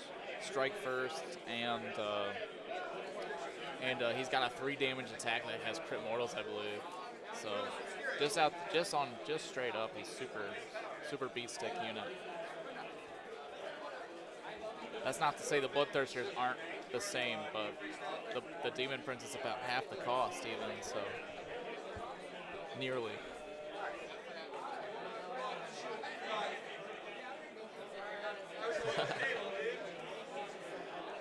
Looks like we got a nice redeploy coming out from Randy, a 5-inch redeploy.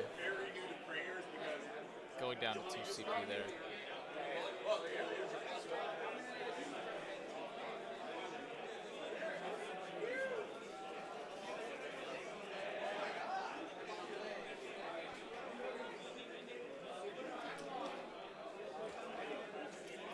Very nice. Getting that 5-inch redeploy on those broadswords early is really huge.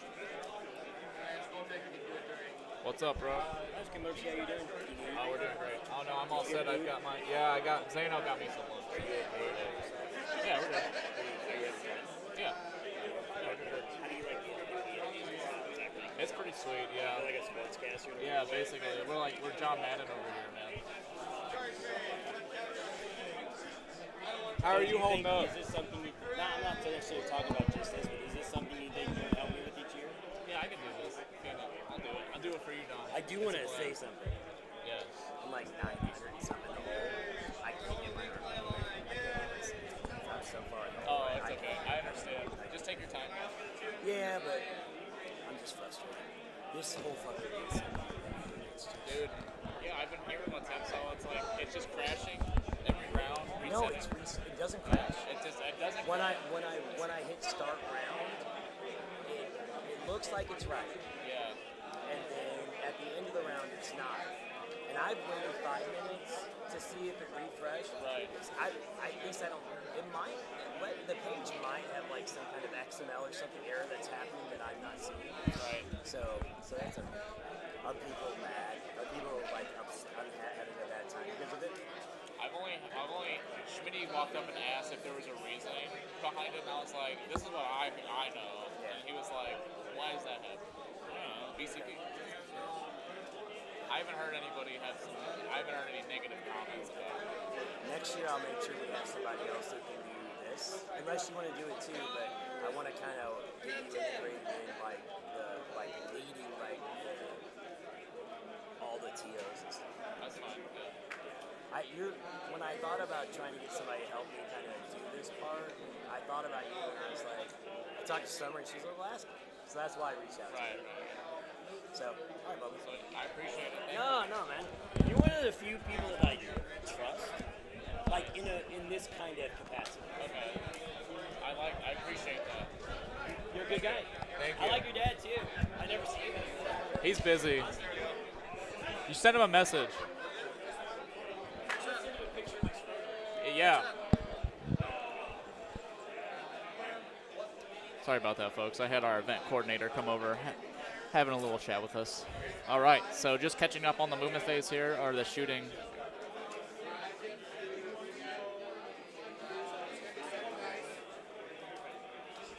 Let's see what's going on. We might have even flipped into the other turn.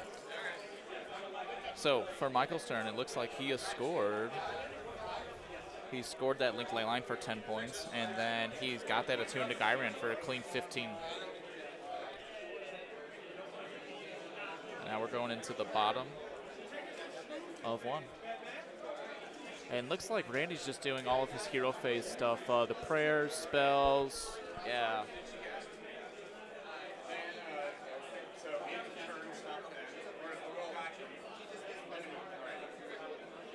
Looks like a +2 to movement prayer from the Assist Witch, or, yeah, I believe so.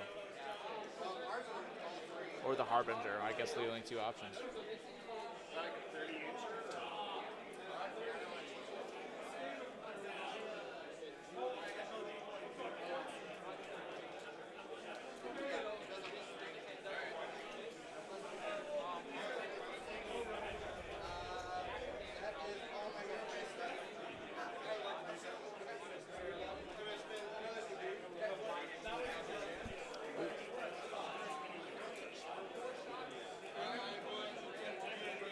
Looked like Michael's spending his CP here.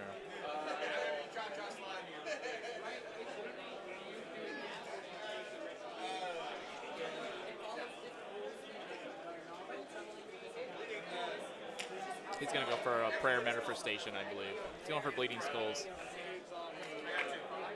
Did not hit the 4.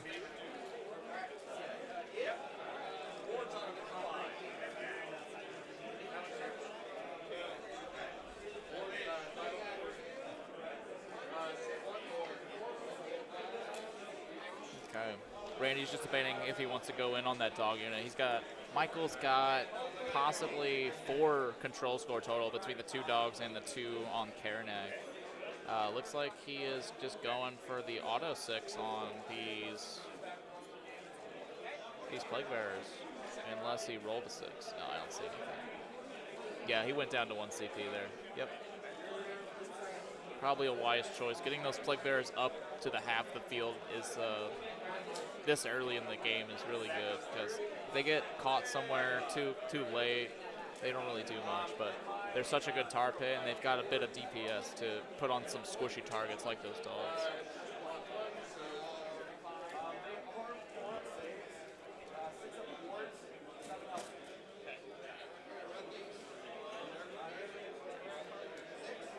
Wow, Nerdling's running another 6 inches here. Everything's catching up. Going up equal with the Plague Bearers if they wanted to.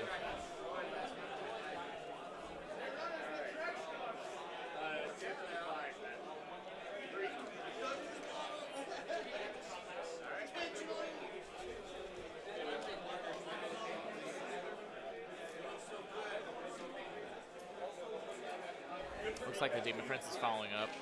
It's got a little nurgling screen support there. Interested to see if the Rot Swords are going to do the signature move and just go sit on the center objective for the rest of the game.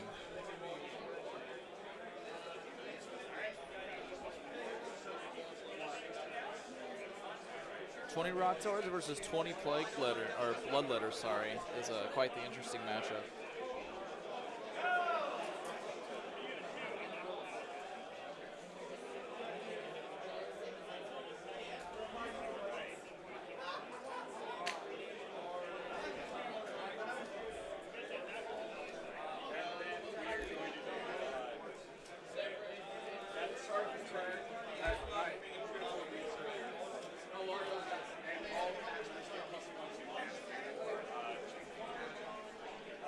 It looks like Randy has left a strategic pocket here for this Lord of Plagues to sit in.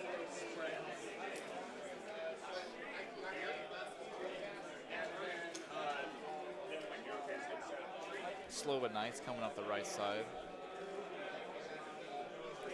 Now, if I'm not mistaken, if the Slova Knights, they have an ability on a 3-up, they hit an enemy unit with a Strike Last ability, if I'm not mistaken.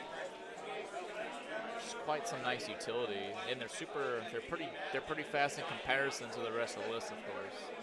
So it gives you a bit of speed and a bit of utility in that combat phase, so you can dogpile onto one thing, hit them with Strike Last, and just keep going until they're gone.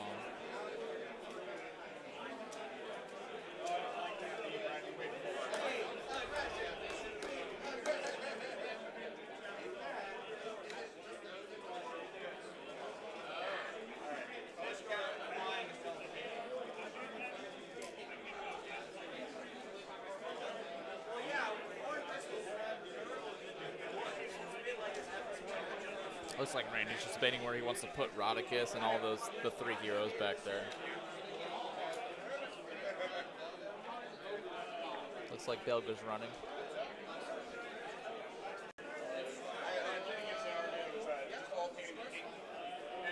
Oh yeah, just pulled up the War Scroll for the Slova Knights, and it looks like it's even better than I thought. It's a 3-up normally, but they get a +1 to the roll if they're in combat with any other Rotbringer units. So, in conjunction with the Rot Swords here, you're hitting a 2-up on the Strike Last ability. It's pretty substantial. So a 2-up Fight Last, that's something you can rely on.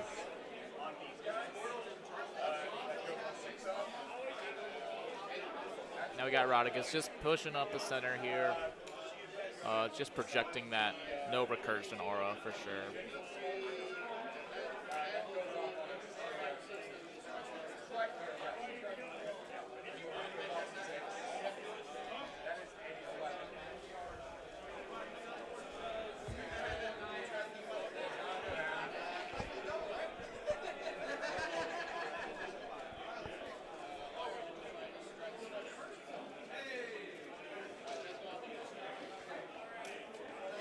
There's the Harbinger of Decay pushing up behind the Slova Knights.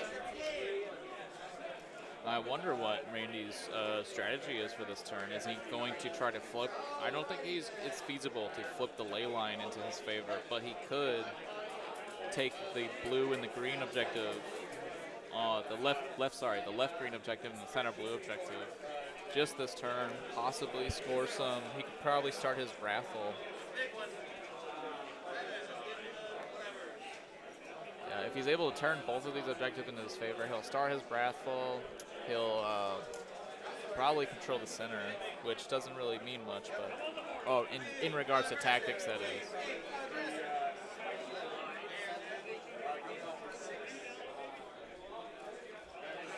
Now for Restless Energy, it is if you take a battle, you complete this battle tech at the end of the turn if you control an objective that was controlled at the start of by your opponent at the start of the turn. So he would pop both Wrathful and Restless here, taking both of these here. And I think the Plague Bearers have already secured this green one. I don't know if Michael. Yeah, it looks like they're past the point of redeploying, so Michael doesn't really have enough control to contend with those Bloodletters.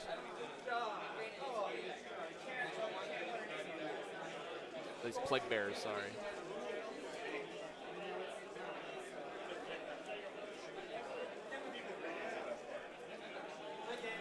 Now we're into the Randy's Megakin of Nurgle charge phase here, and it looks like he nailed that Demon Prince charge into the Bloodmaster and the Blood Letters here, and then right after that, he's got these Rot Swords pushing up the center onto this unit of reinforced Blood Letters and Bloodmaster.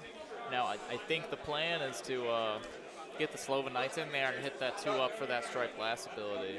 That would really give the Rod Swords the time they need to just start wailing on these Bloodletters. Looks like they made it.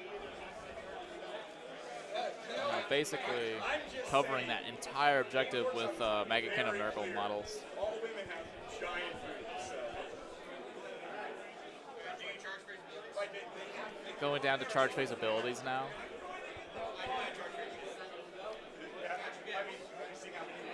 I'm sure Michael is waiting in the wings to do some charge phase abilities as well.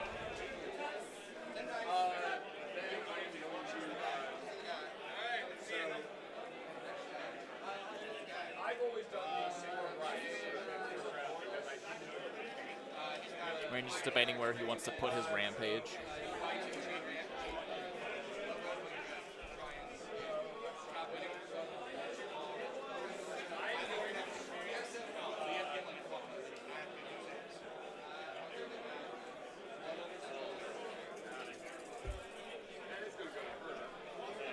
I believe this is the Corpulent Avalanche from the God Mark Ascendant. Let's pull it up real quick.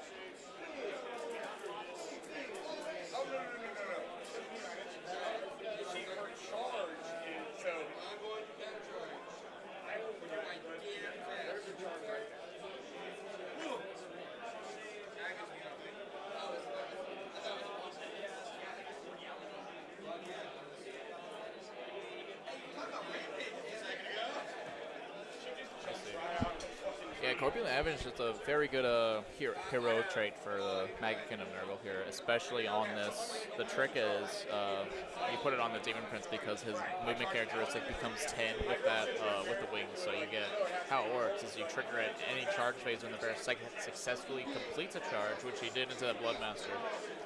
You roll a number of dice equal to the model's current movement characteristic, which would be 10 with the wings, of course. And then you pick a visible enemy unit within an inch, and then every 3-up is 1 mortal wound. So with 10 dice, you can potentially spike pretty hard on mortals. If any damage is dealt, the unit can immediately make an extra 2d3-inch move, passing through combat ranges, provided it ends the movement in combat with that initial target. So not only do you get to spike on mortal wounds, you get an extra 2d3 inches on your charge, basically, to get where you want. Very strong combo here. But on the flip side, it looks like Michael has spent 2 CP to do a counter. Getting that Bloodthirster straight up into that Demon Prince, really trying to show him who's boss.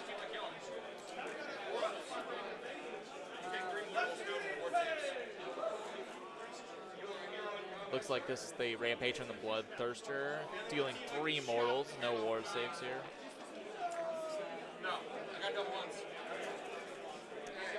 That was the roll for the Realm Splitting Axe on the, I think it's maybe even the I'm not sure if it's Realm Splitting Axe or Wrath of Corn Axe or something like that.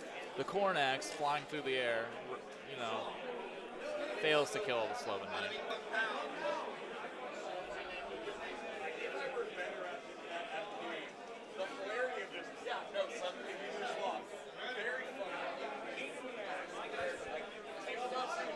Going into Randy's activation here. The Demon Prince is going to fight.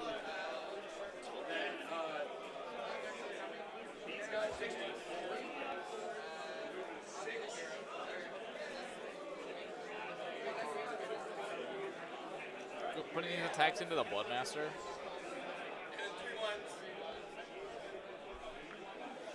Pretty rough roll there.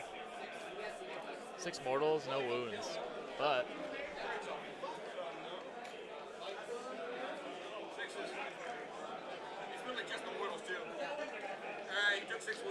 Looks like he just eats those 6 wounds. Goes down. No wards made there.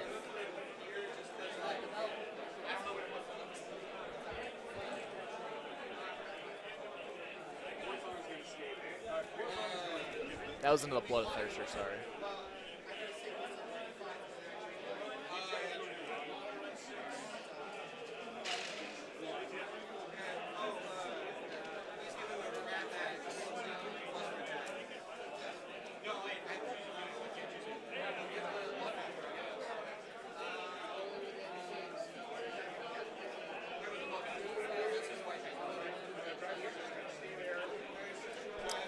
Players just debating, or not debating, just discussing a couple rules.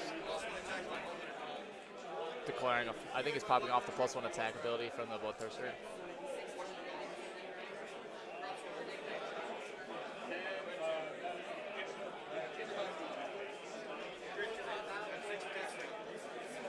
I think Randy's just debating if he wants the defense or not.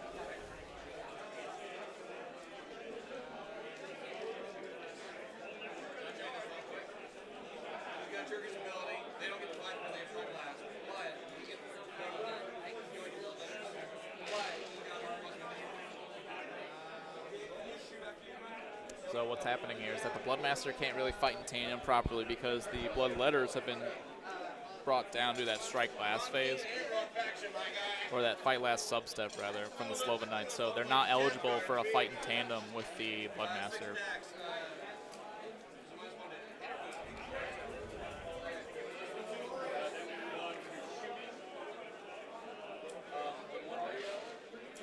Okay, looks like this is a Bloodthirster, I imagine. Or this could be the Rathax, I'm not sure.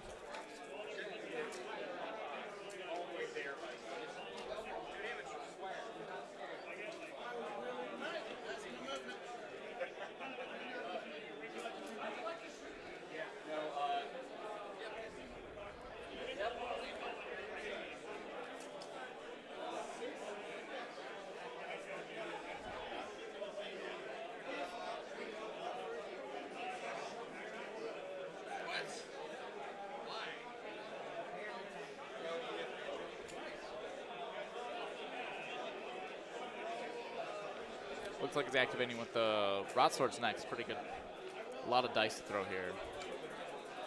Now I believe that last attack was the Rathax into the Rot Swords, only doing 2 damage, and I think he warded one of them even.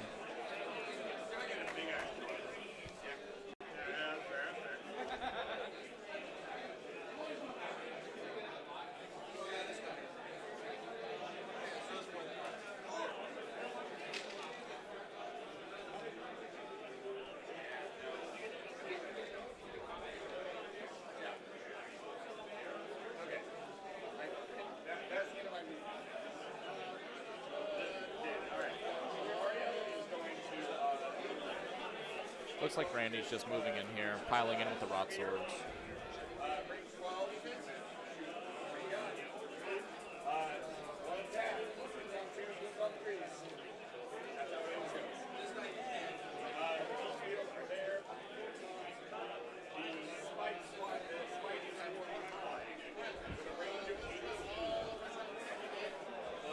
Now, I suspect all of these attacks will be going into the Bloodletters as they're probably the ideal target for them. I know, splitting attacks and AOS doesn't really tends to not work out for a lot of people. Speaking from experience, splitting attacks never works.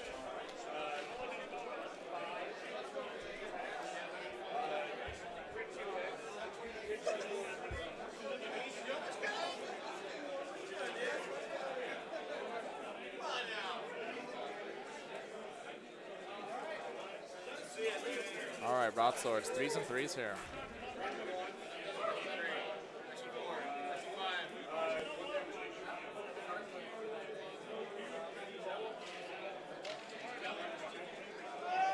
Counting up the crits here.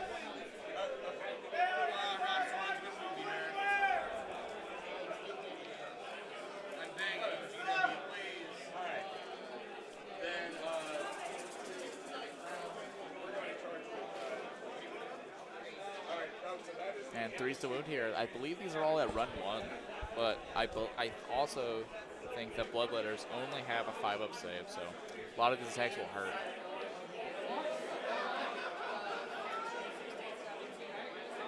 $17 at -1. Quite the volume of attacks.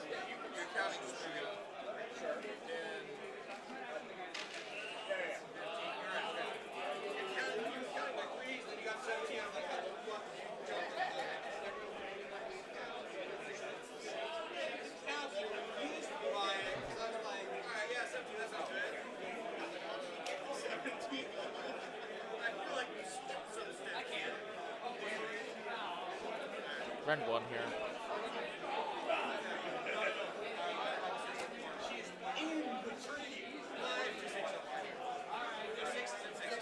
Six up armor, 6 up ward here.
Not sure how much damage came into the raw swords there. I imagine about 14 wounds or so.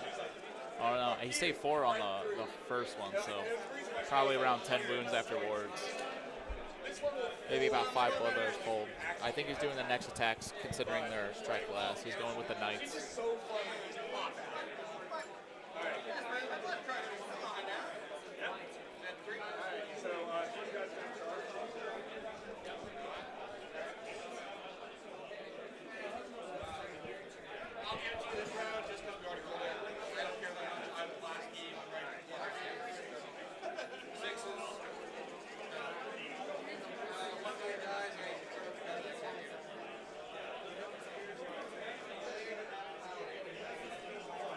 Judging just from the dead pile across the table, he lost about 7 Bloodletters this turn.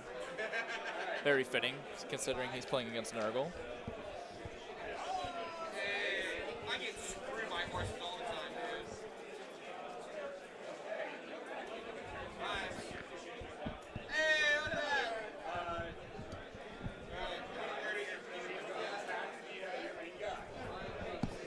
I think they're just wrapping up the horse attacks from the Sloven Knights. That's how it goes, too. Coming in hot with the Bloodthirster here. He's going straight to that Demon Prince, of course. 2s and 2s here. Hey, 4 at Ren 3, that anti-hero. So,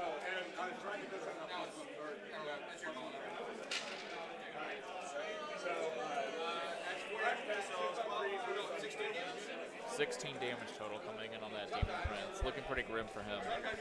Maybe he can, I don't know. I think he comes with that 5-up ward being the mark of Nurgle.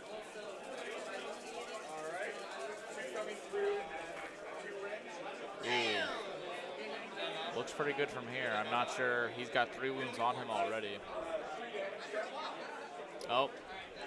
Now the players just realized that they turned off wards earlier, so.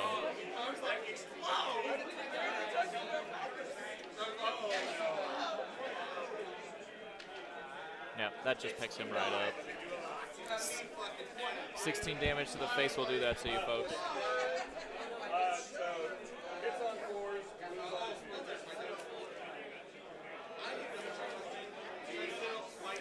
Now we're hitting the end of the combat phase for Randy and Michael here.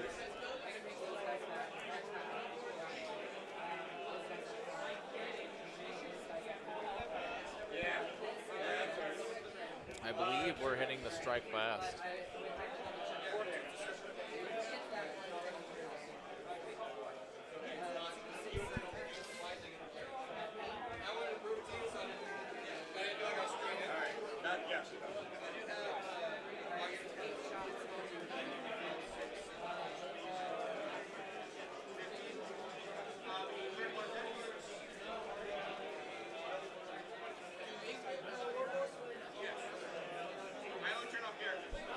Looks like he's missing only 5 from this unit.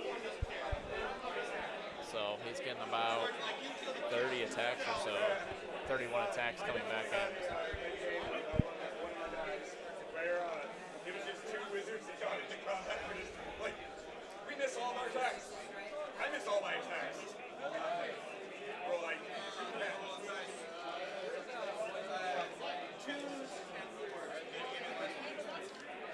Six for mortals.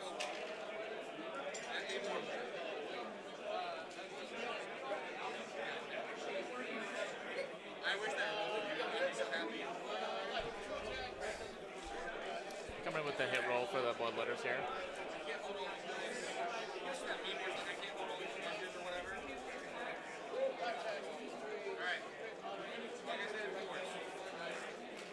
And now with the -1 to wound on the rod swords, we're wounding on 4s instead of 3s. Pretty huge debuff. 5, 10. Only 10 at -1 looking like.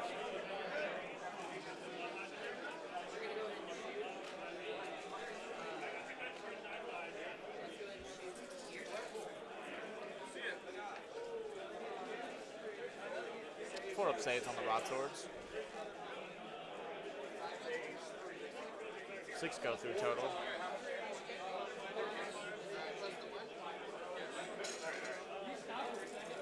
Looking for 5 up boards here, including the crit mortals. no, 3 attacks went through. How much is that? 6 each. Looks like 3 are going down from the rod sword side. So looks like the rod swords came out ahead on that exchange, but for their trouble, they've got now a bloodthirster in combat with them and no demon prince to support them on the side here. So we'll see how the priority roll goes after we score off Randy.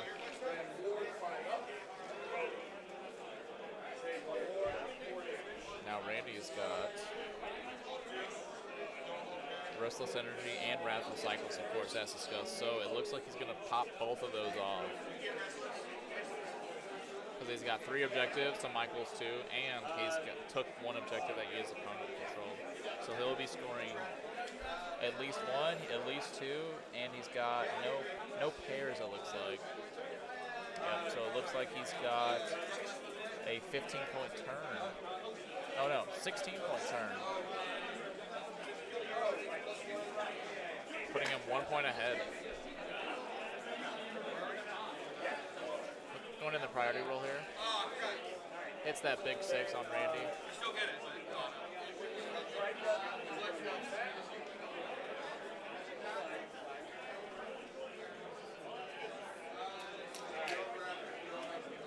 So I think Randy is heavily debating the double turn here.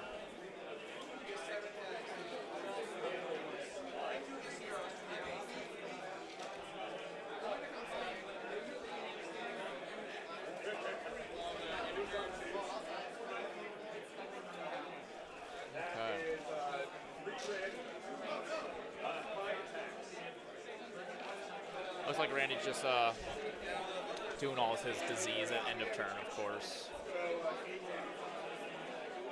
A little out of sequence, but, you know, not too far off, so Michael's kind enough to let him go back. Usually not a problem at all.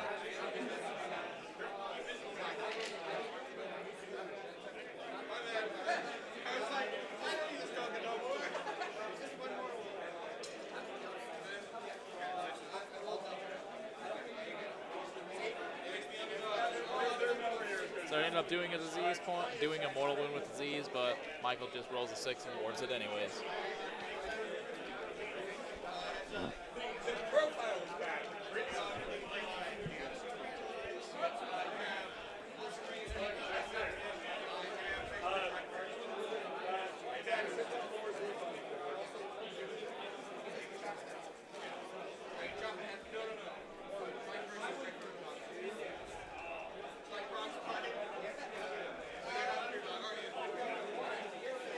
Looks like Randy is solidifying. He's taking the double, making Michael that underdog, so he'll get that underdog twist bonus. So his Wrath Axe will get strike first, which is pretty strong. And then if Randy ends up throwing out any manifestations, I think Michael could have a play to link the line again in the center, but moving all of those Sloven Knights and the Rot Swords off that objective is going to be rough, but he does have double Bloodthirster. So he's got one Bloodthirster in combat already, and then the other one in the back corner is just a skip and a jump away from charging in. So it's not too long before we see both of them in the combat with those Rot Swords, trying to desperately get rid of them.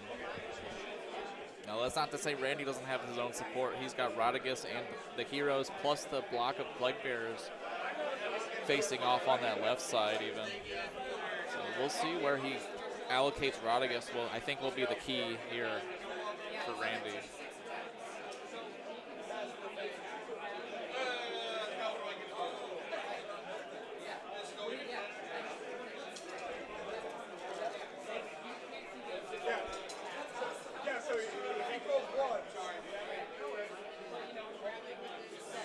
Michael just debating if he wants to interact with the hero phase here.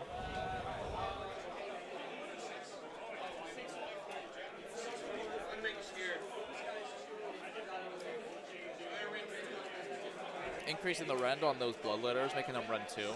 It's pretty scary.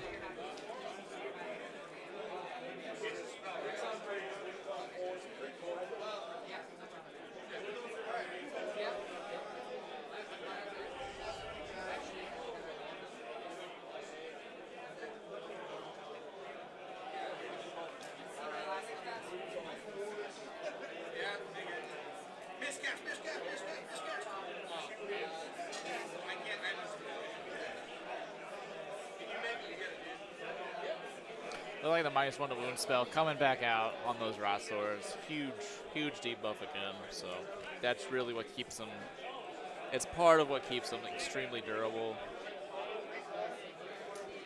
Among other things, like a 3-up armor save, 2 wounds a model, ward save that can be increased, I believe, to a 5-up. A lot of good stuff for them. And then that's before their combat profile hits whales in addition to everything. Almost equivalent to Chaos Warriors, I think.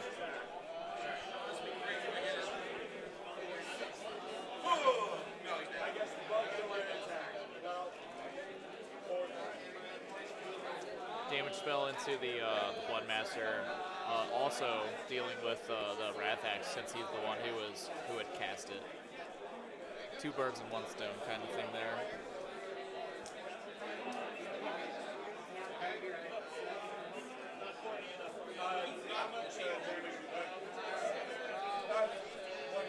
Now Randy taking the double isn't going to be able to score either tactic, of course, and it's going to be hard pressed to score Wrathful Cycles later on in the game because he's going to have to drop down to being underdog at some point if he wants to think about taking that.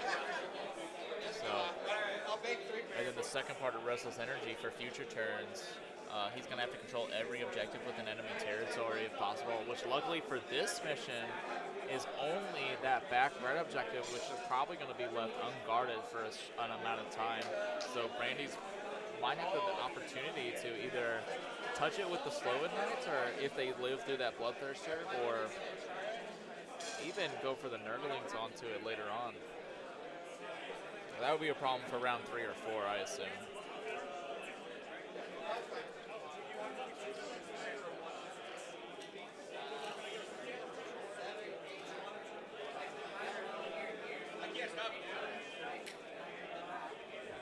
Casting another spell here. Yeah, that was Crossbite actually. Radius with the Crossbite.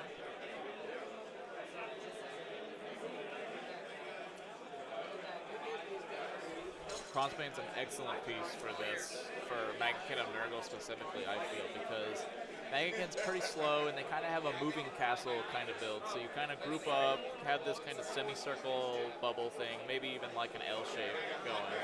But usually it's your Rot Swords up front, either Pestigors or Plague Bearers on the sides, and then you've got your heroes and your Great Unclean One or Rodriguez in the back. So having that extra huge base with that big monster profile on it not to mention the 3d6 charge against other enemy manifestations. So it gives you a lot of utility, and it can't be banished in one go. It has to be either banished and chopped down in another way, or chopped down first and then banished off to finish it. So Randy will be looking to make a 9-inch charge there, I assume, with them, or he's just using it to defend with support his defense at his home objective even. Trying to solidify that ley line going straight across the table, I feel. I was just mostly for 2 3s or 2 or a 2 in there somewhere, and maybe they damage.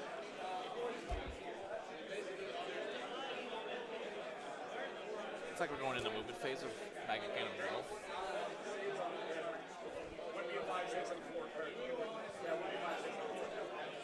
Now these Plaguebearers got a couple options. They can either slam into these Flesh Hounds, or they can help support, do some damage onto the Bloodthirster on the right here.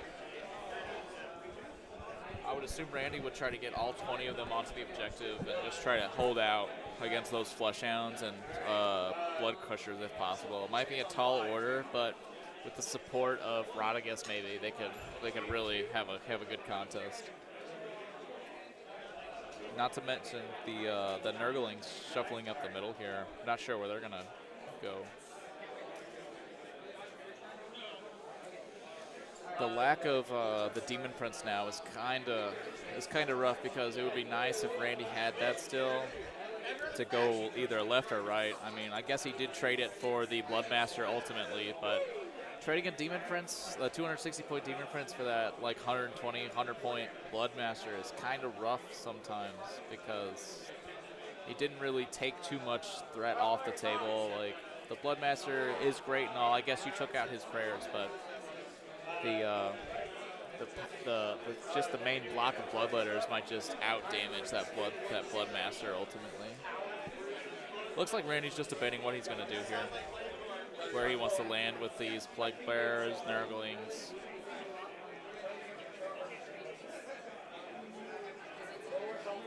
I feel we see this a lot, where we have players take the double turn instinctively because they feel that the regular turn order is going to clap them too hard on the next go. And I'm not sure if that was the case here. I mean, Michael does have the 2 Bloodthirsters, but I'm not sure he has enough to actually deal with all the Rod Swords. They did have the -1 to wound still up on them from last turn, so it's hard to say.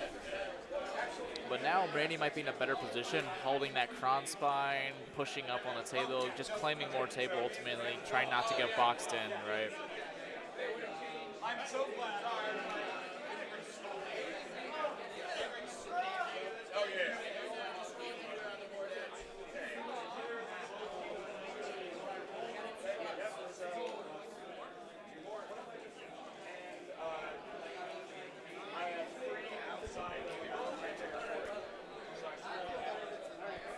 Looks like the Sloven Knights are going to retreat here.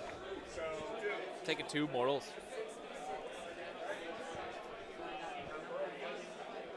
And taking them. No wards made.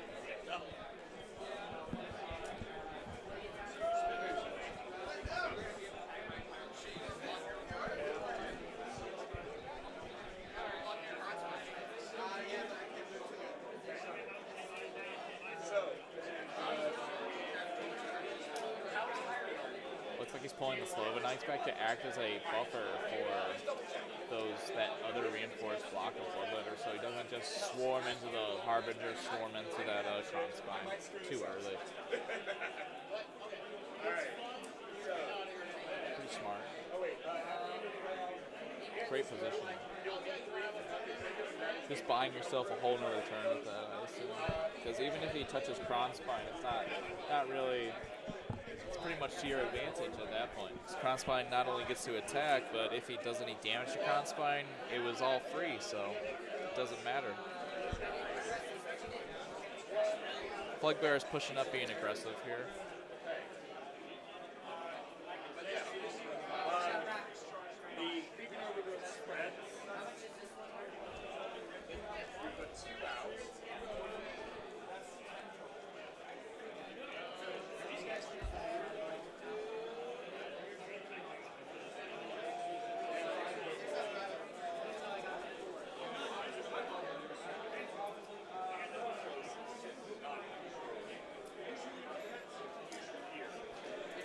looks like they're just swarming up on that objective, trying to take it, trying to really claim it for the rest of the game, I imagine.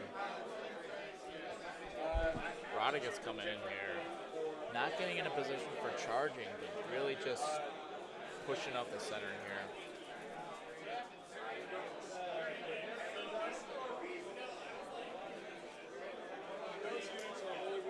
Very interesting.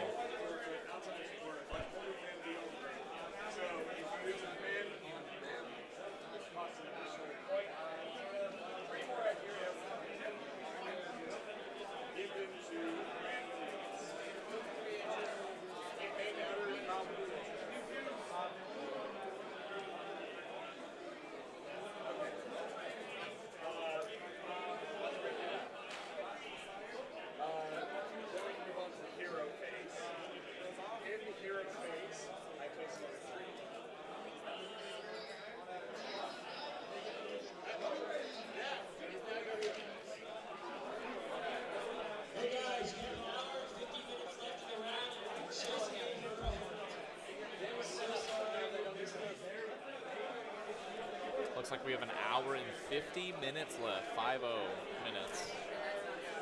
Still left in the round. Should be plenty of time.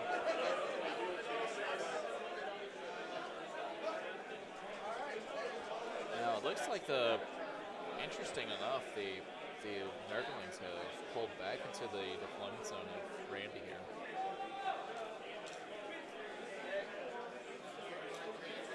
Just pushing that tree forward.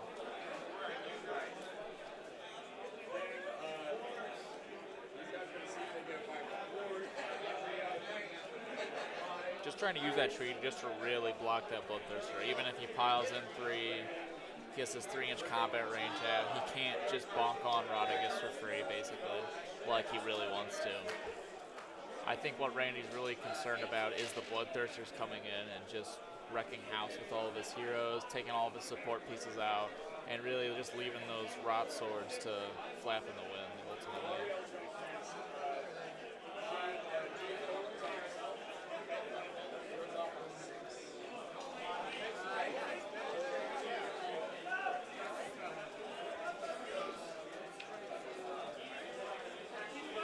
Oh, yeah, looks like Randy's going for charges here. Interesting, he's going straight into the Flesh Hounds, going off the objective even, trying to maybe bait the Blood Crushers into charging that. Oh. Sorry for the shaking, folks. That's Randy leaning on the camera stand here, trying to get his models. Whoa.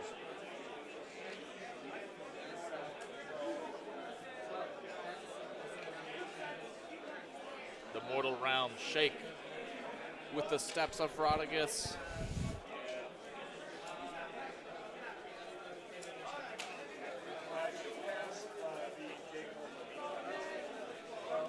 Very nice. Looks like they're trying to keep the Blood Crushers and that Bloodthirster out of combat with them initially here.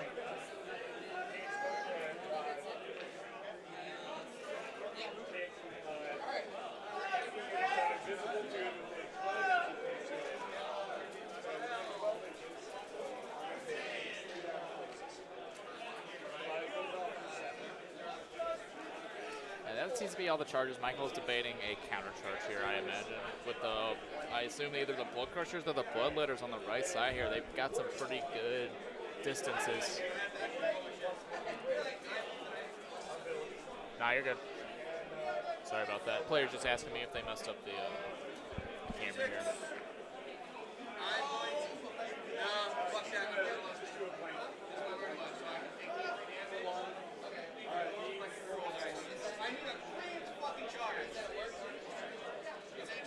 So he's rolled the double ones on his counter charge, but he's using his Murderlust blood type to re-roll one of the charges. He's going to take D3 mortals.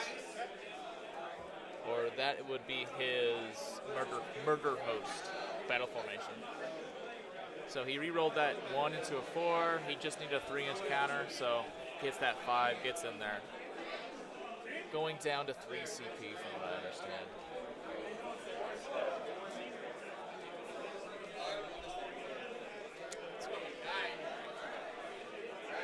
Good thing he has that reroll.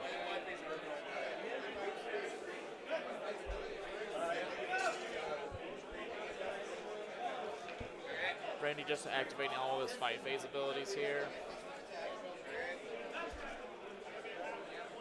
Getting the +1 attack going off here.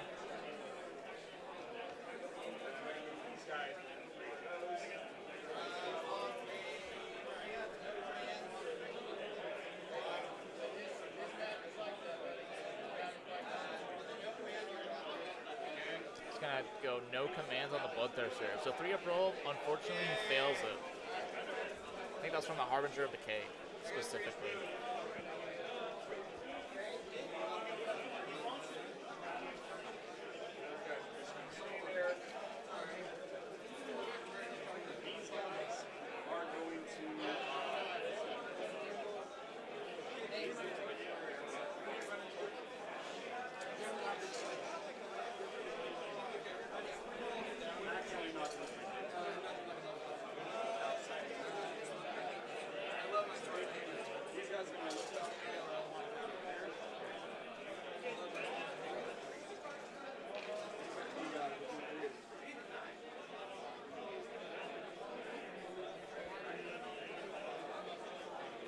Like one of the combat phase abilities, just doing an extra pile in here, I believe. On the Bloodletters.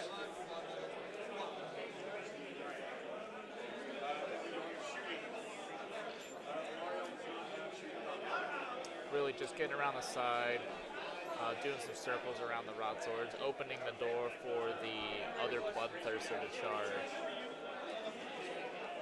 on the top right of the screen.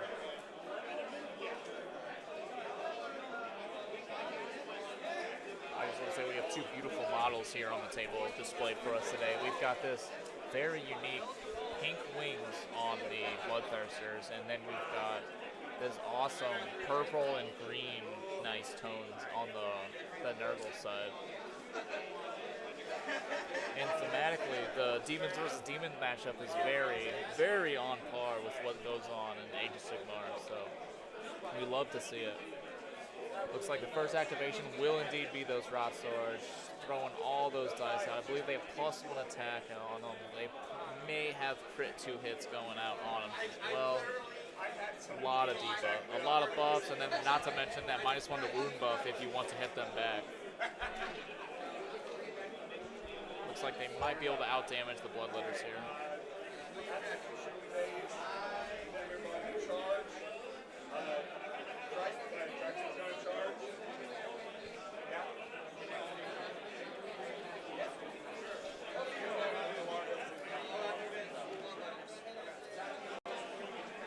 Michael going to use an all-out defense on these Bloodletters here. Going down to 2 CP.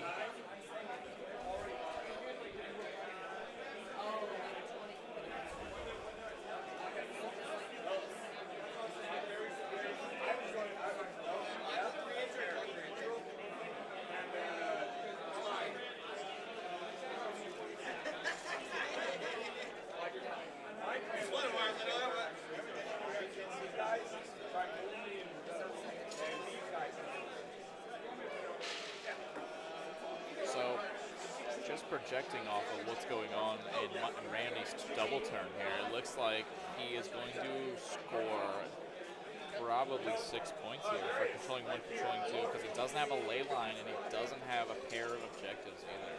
So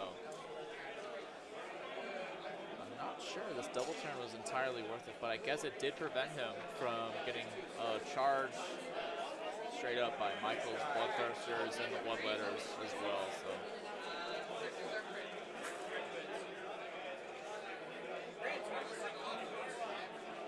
Looks like they got a +1 to wound as well.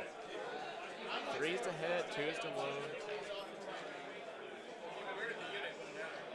And then they've got crit 2 hits in addition to all of that, so really good.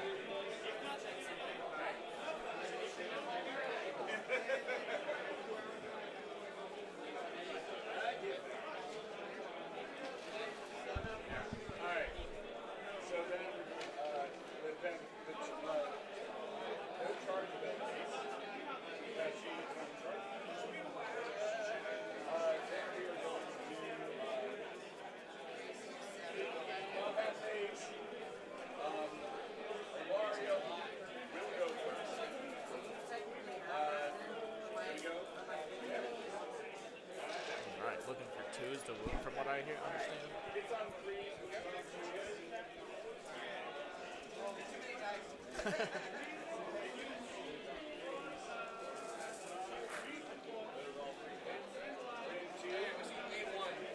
Wow. Only 1 dropping off there. That's a substantial amount of wounds here.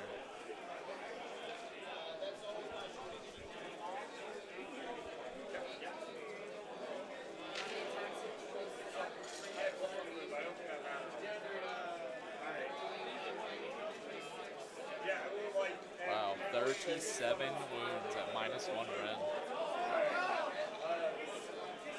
It's a good thing he spent that all out defense.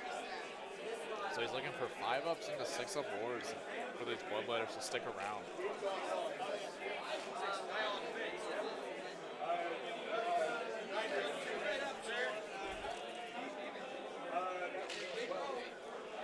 I'm gonna grab this for you in a second.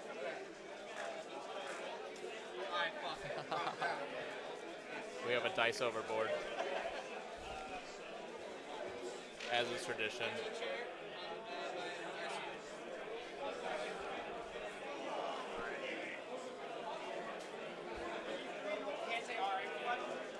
Now here's that initial 5-up armor save because he all-out defense here.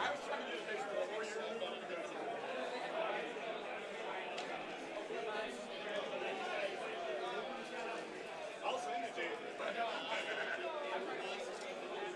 It's there. Your turn. Followed by the 6-up ward save.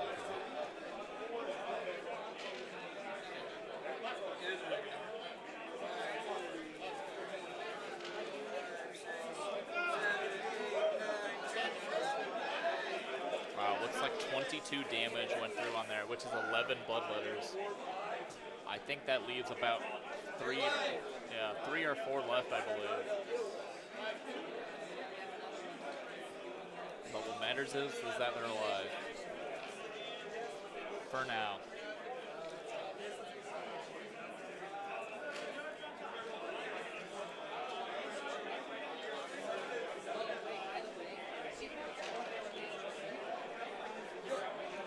And you'll be able to organize them better later.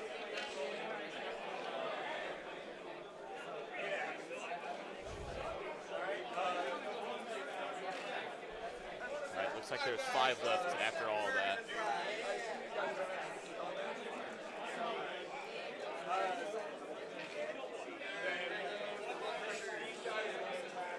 He's gonna go swing with the blood crushers next on Michael's activation. Trying to pick off some bloodletters if possible. Or some plague bearers, sorry. Getting the demons confused out here.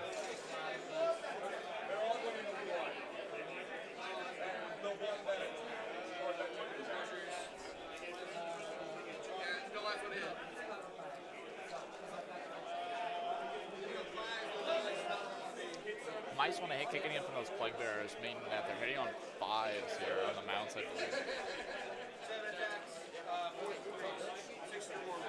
These are the riders, which will be hitting on 4s, wounding on 3s, crit mortals.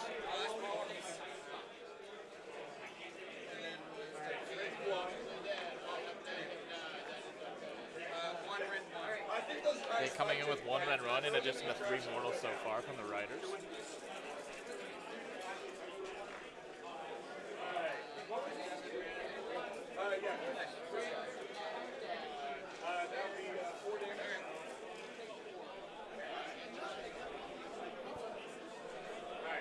Looks like Randy spent an all-out defense there, pretty wise, because he had a 5-up. He would have been pushed to a 6-up save, basically.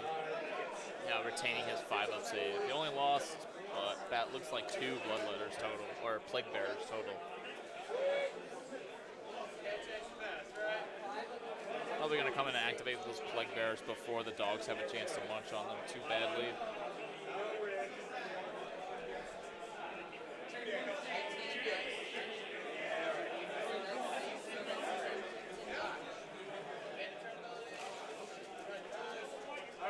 I almost like, fuck, they kill here on this round. Alright.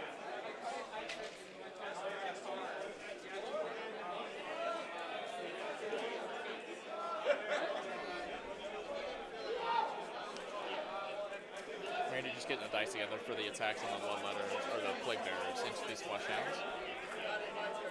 I think it's 4s and a 3s of this profile. Crit 6s do something.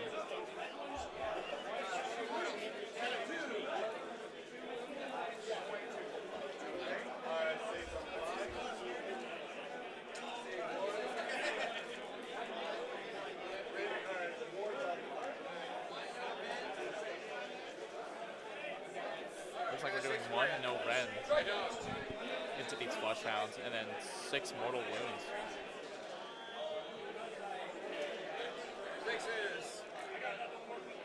Just going straight into wards here. I think the dogs are either 3 or 2 wounds a pop, so.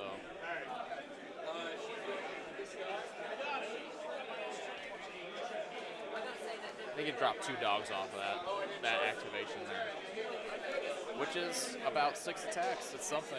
Plague Bearers aren't really known for their combat prowess anymore. Drop them after they got dropped down to 1 attack a model instead of 2.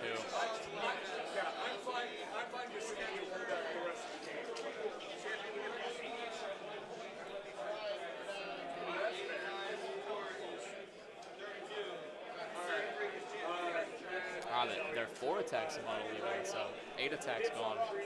But I think it's roughly 32 attacks, looks like. Maybe 33 with a champion.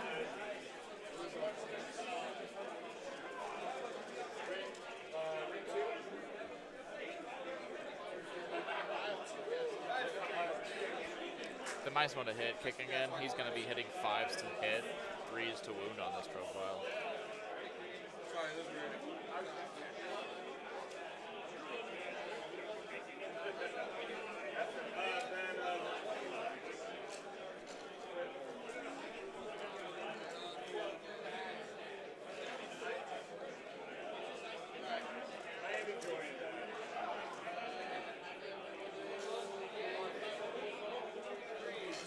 Is a wound on this.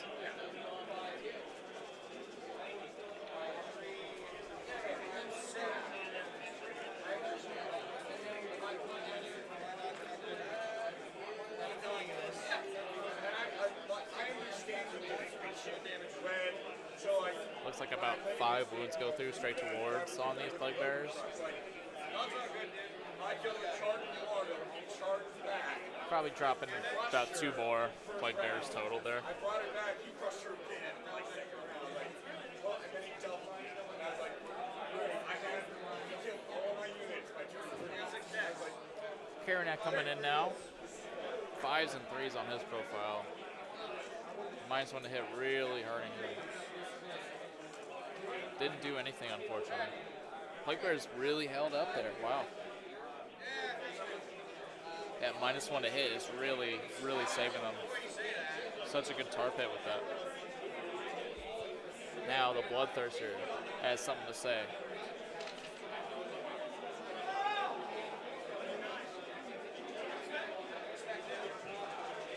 Oh wow, he's piling in, deciding to fight the Plague Bearers over the Rot Swords here. Probably a wise move, as the Plague Bearers are only -1 to hit, where the Rot Swords have got that -1 to wound, but also have that 3-up save. They might have a decent ward right now as well.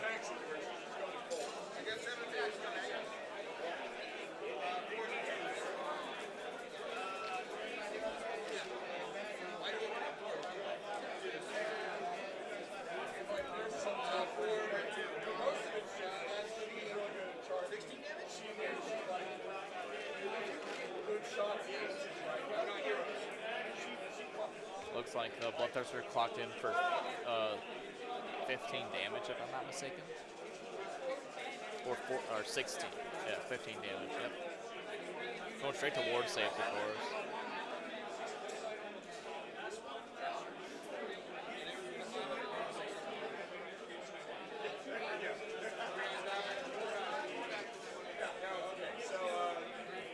So it looks like 3 and the floater is enough to kill 4 models here. So the Bloodthirster did do a lot more damage than everything else here. Naturally, he's a 400-point model. He needs to.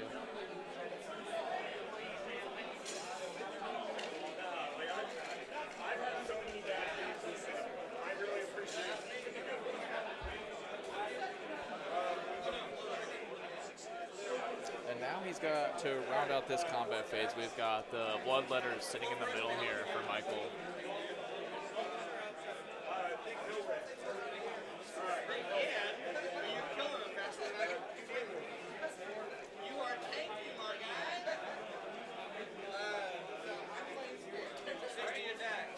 Okay.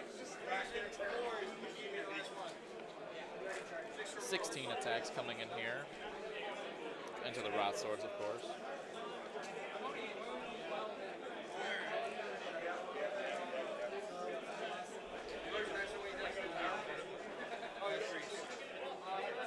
Three is the wound on this. 8 red one coming in on those rot swords.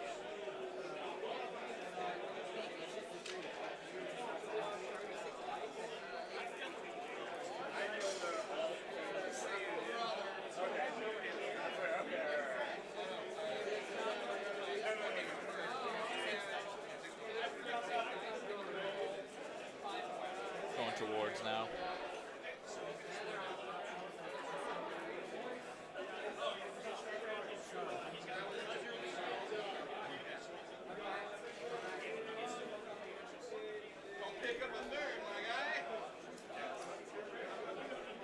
Looks like he pulled about 2 rot swords get popped off there from those five bloodletters swinging in. That should conclude the combat phase. Going for diseases.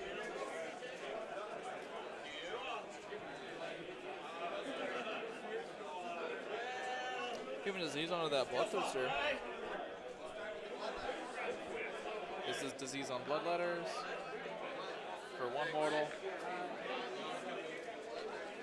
And then the bloodthirster.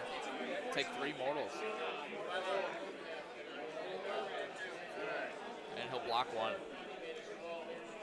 Getting that chit damage down. Very substantial. All right, let's take a look at objectives. It looks like he's got the score 1, score 2, but he doesn't have a pair and he doesn't have a linked lane line. He looks like he's scoring 6 points here for 22. Let's see if I can let's see if I can spot. Looks like Michael's down to 1 CP.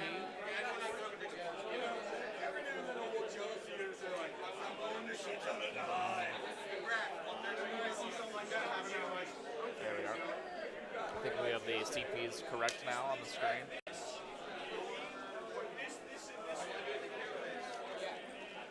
A couple of those Nurgle buffs fall off because they're until just the end of turn, not until start of next round, or start of next player turn rather.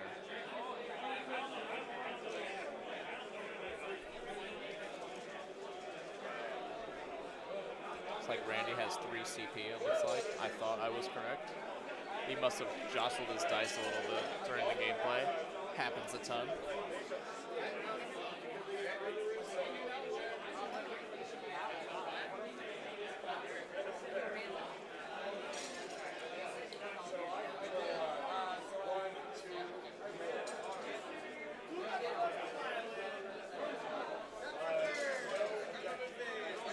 All right. Top of turn for Michael.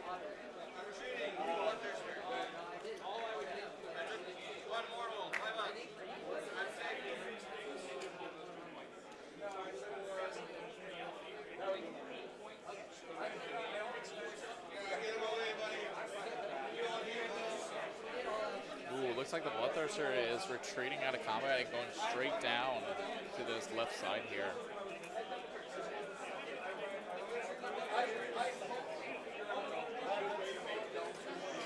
He's going to retreat the Blood Crushers as well, taking 1 mortal.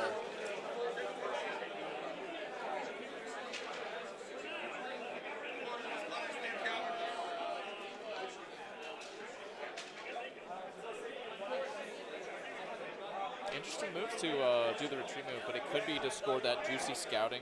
Or no, I'm sorry, he's doing Master of the Paths and Attune to Gyrand here. So doing the 2 retreat moves to get that second part of Attune will be really clutch here.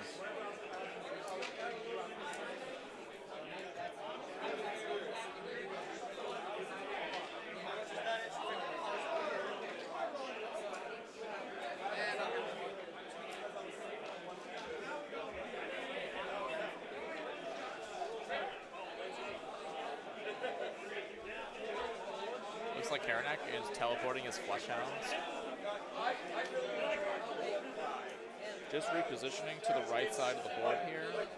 Getting an angle on that right green objective.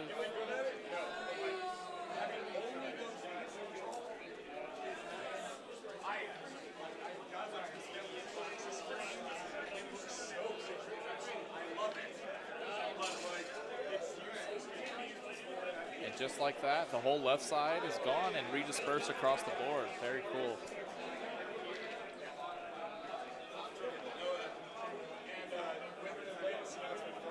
Bloodthirster coming in, trying to put the hurt on that Ross Sword unit, of course. Supported by the other unit of Bloodletters that has yet to see combat. Probably going to slap around the Slogan Knights.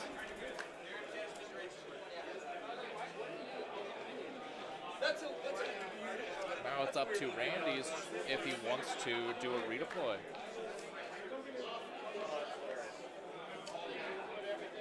Moving the tree. No redeploy. Going to shooting. Shooting for Corn. A double Bloodthirster. No shooting. Absolutely lied, no shooting. Straight to charges.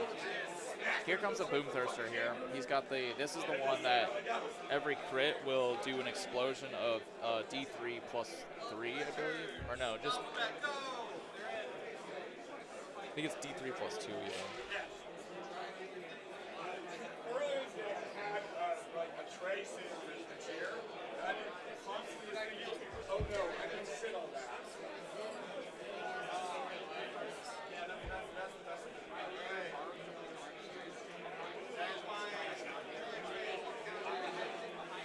That's all the charges from Michael.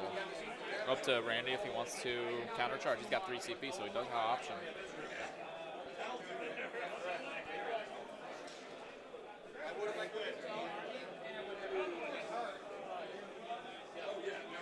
No countercharge. Looks like he doesn't really want to. The only option would be, I guess, the Plague Bearers charging back into the Bloodthirster, and that doesn't seem like a wise move for these Plague Bearers.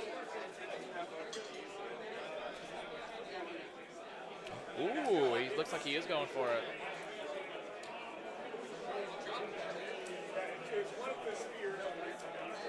Wow, rolling a 10 on that counter charge.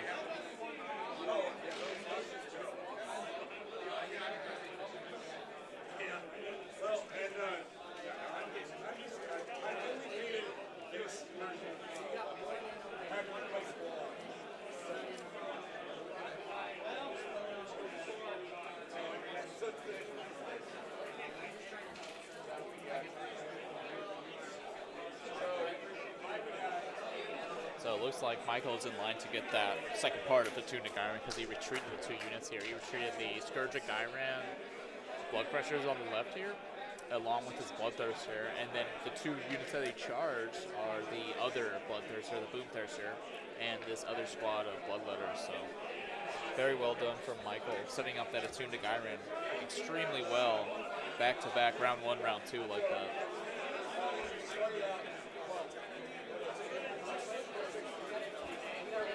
Just trying to see what we can get with these plague Bearers, basically. He rolled a 10 on that massive counter charge, so now the options are limitless. It's always crazy when this kind of stuff happens. You're not sure it's quite possible until you get the dice and see how far you can go. Wow.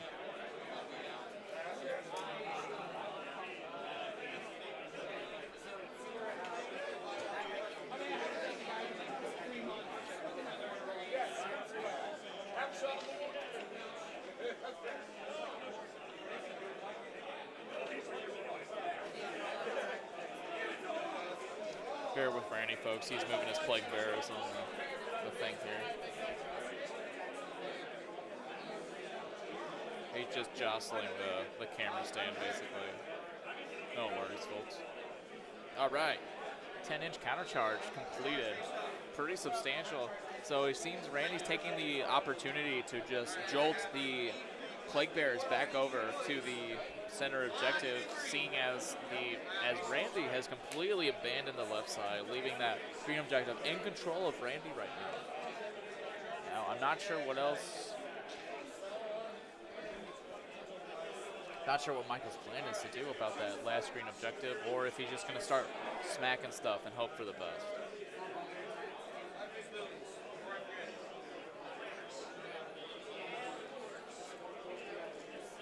Doing the free pile-in with his 5-phase ability here, or I guess it's a free move.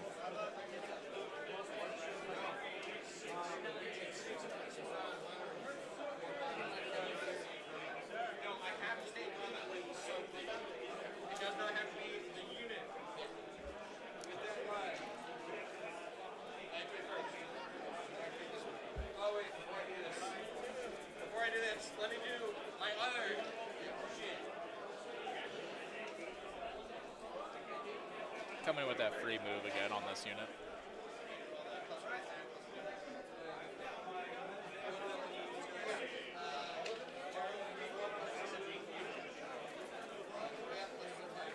Broadsword's 3 up for +1 attack, of course. Getting that off. Substantial buff. 3 up for no commands on the Bloodthirster. Looks like he's no commands on that Bloodthirster.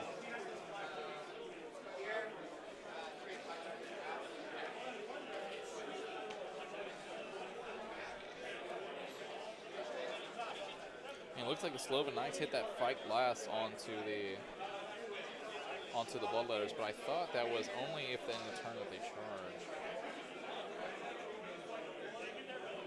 Could be mistaken. I, of course, am not a Maggot Cannon Nurgle player.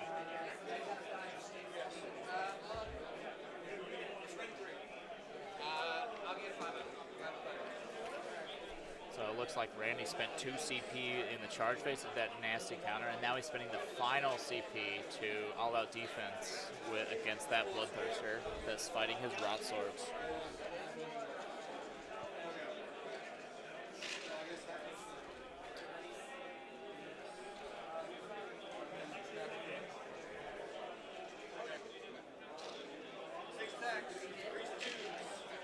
Six attacks, 3s of 2s into these Rot Swords, hoping for crits. Wow. He's got 2 of the crits here. Now there's quite the grouping for models here on the Nurgles. So it looks like he's hitting everything. It stops right in front of Rodigus, so it's going to hit the tree, the Plague Bearers, the Rot Swords, the Lord of Plagues, and the Sloven Knights here. Look, guys, 2d3 mortals is what the spread is on that damage.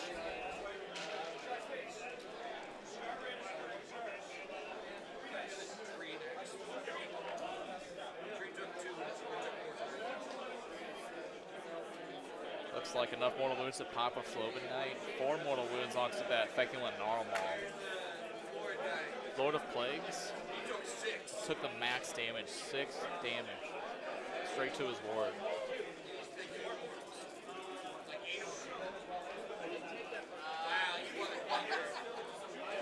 He took 2 out of 6, apparently. Huge ward save roll.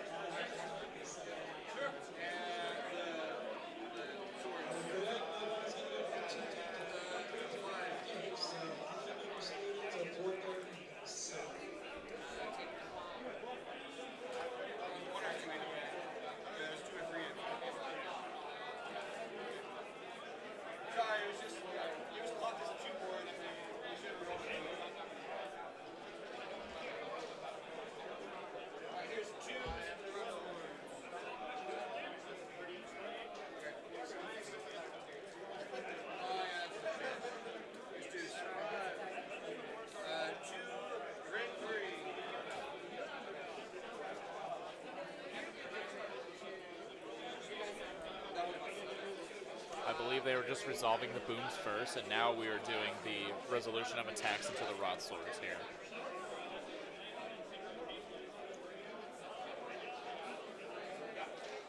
Looks like quite a bit of damage here, going straight to the ward. Maybe about 10 wounds here. actually 2 out of 10, so 8 damage coming in onto that pool of the rod swords, taking 4 models out.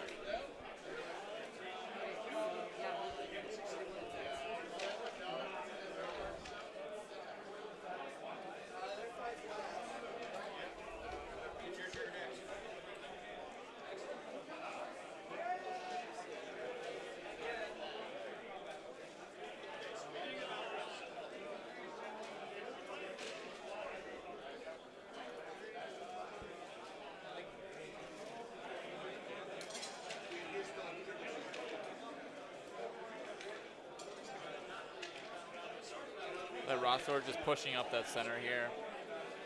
Possibly allocating attacks into that Bloodthirster. Not sure if it would be better to polish off that Bloodletters unit or just completely throw all your attacks into that Bloodthirster while you can, while you still have models up.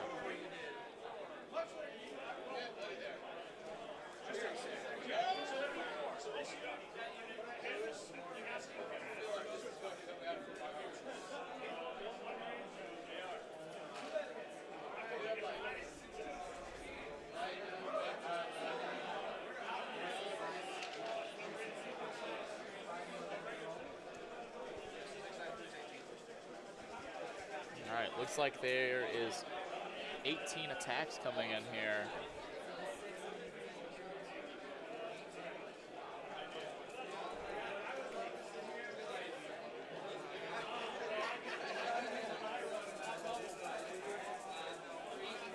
Coming in here, 3s and 2s. Crit 2 hits here.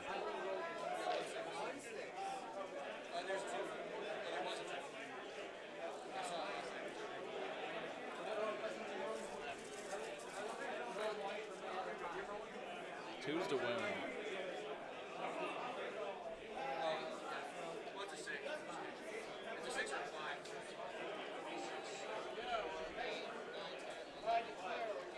13 wounds coming in at Ren 1 here on the Bloodthirster. Quite a bit of damage.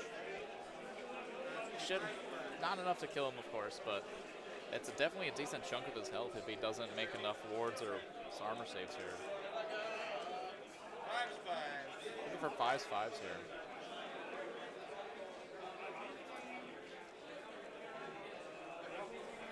Not bragging at least. 5 up ward. 5's. Took 5 damage there. Pretty substantial, but nothing too crazy.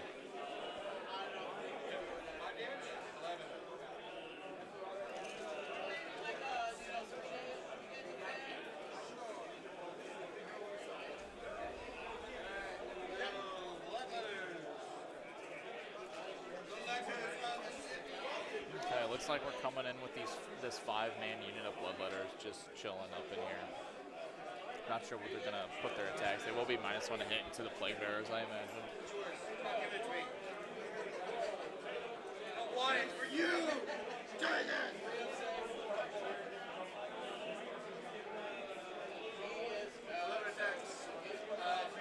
Looks like we got 11 attacks coming from the 5 with Champion here. 3s.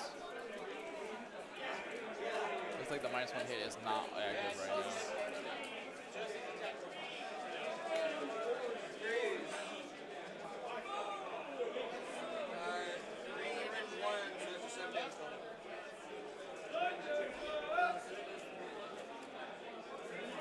Looks like 7 damage here. Straight through the armor of the Plague Bearers, of course.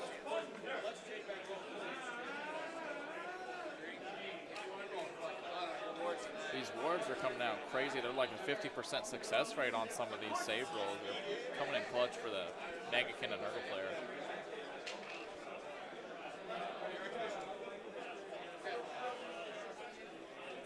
He's going to go ahead and do the Sloven Knights now, I believe. Oh, no. He's got the Plague Bearers. Because he doesn't necessarily need to activate the Sloven Knights first due to the fact that the Bloodletters over there on the right side are under the Strike Last ability.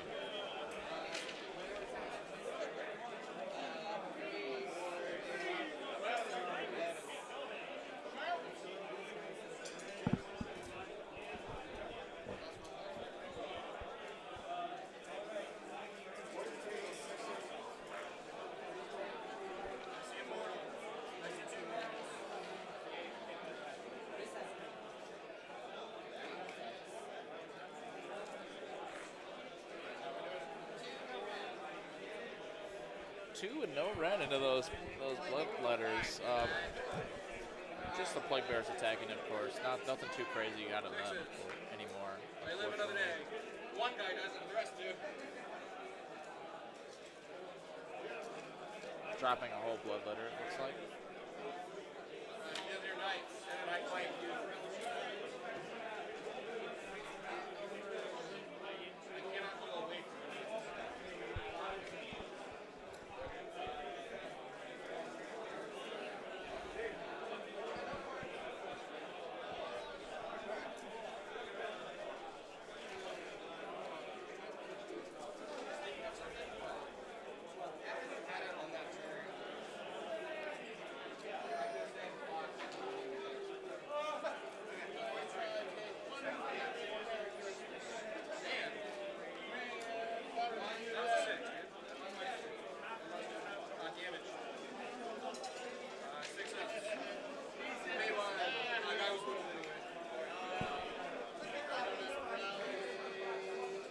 Looks like the attack from the Slovenites coming in here on the bloodletters on the right side, doing only maybe 1 or 2 wounds, killing 1 model.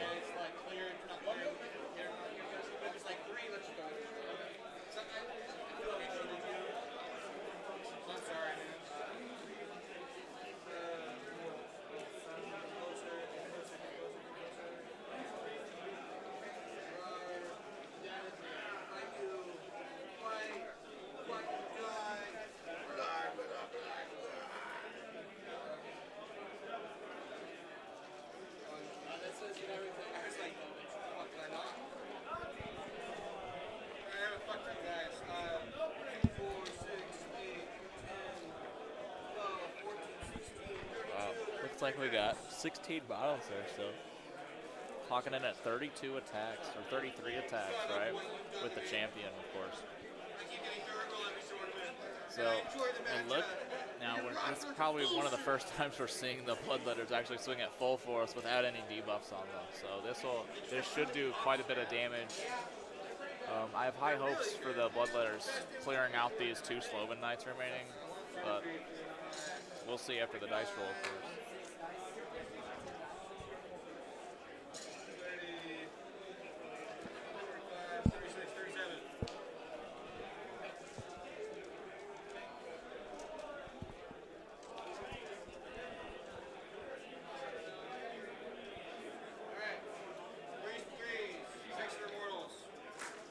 Threes and threes on these. 6s, of course, are doing crit mortals. Getting quite a few crit mortals so far. At least 6.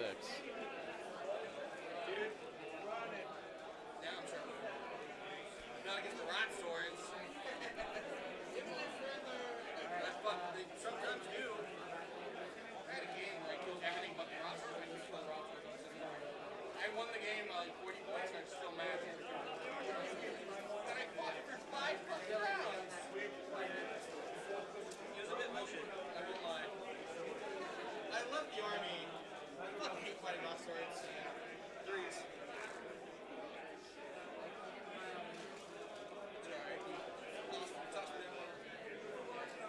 No, it was a 1. It was a miss and I was blown out. 5, 10, 12, Ren 2. 12 at Ren 2 coming in here.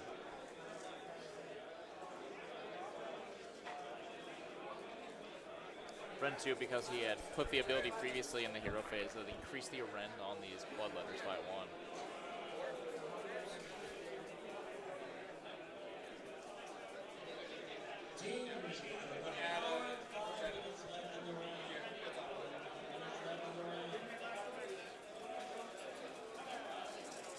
Looks like going straight to war with this damage here, seeing how much is actually going to get through. Damn, dude, are you kidding me?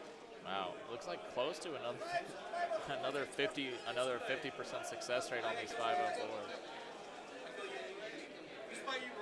But still, you know, I think he did exactly enough damage there to get rid of those 2 slow knights. Extremely close. Hot rolls on Randy's side with these ward saves. Alright, control 1 and control 2. I did get my second tune, and I get master because I killed for Ren. So I had a 15 point turn.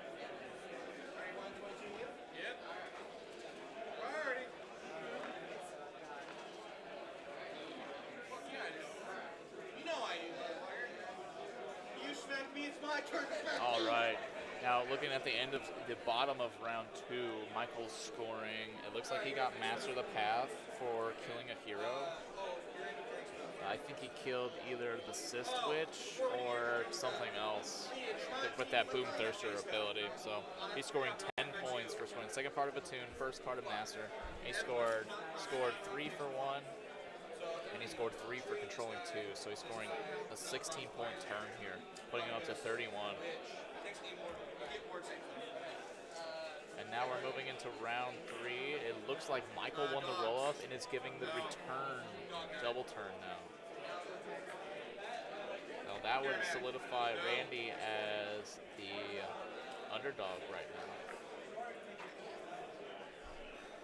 Bloodthirster, another one. No. Blood Crushers. No, to total.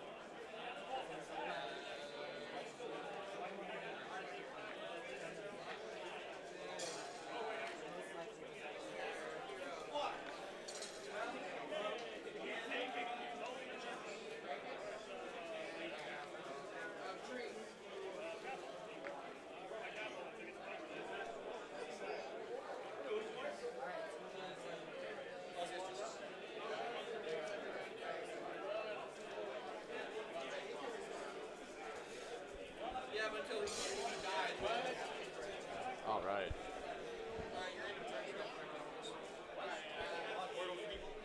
Just doing all the disease now from last end of turn, of course.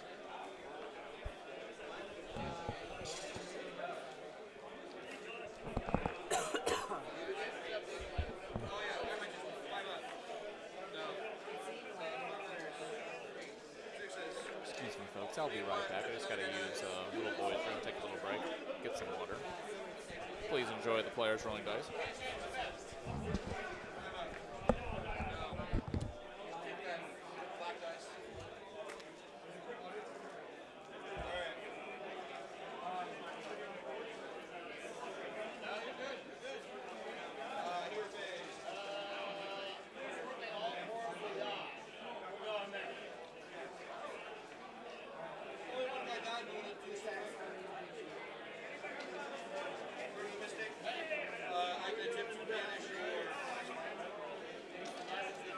Obviously, if I'm going to base the roll, it will explode so your roll die, but you still get the explosion for everyone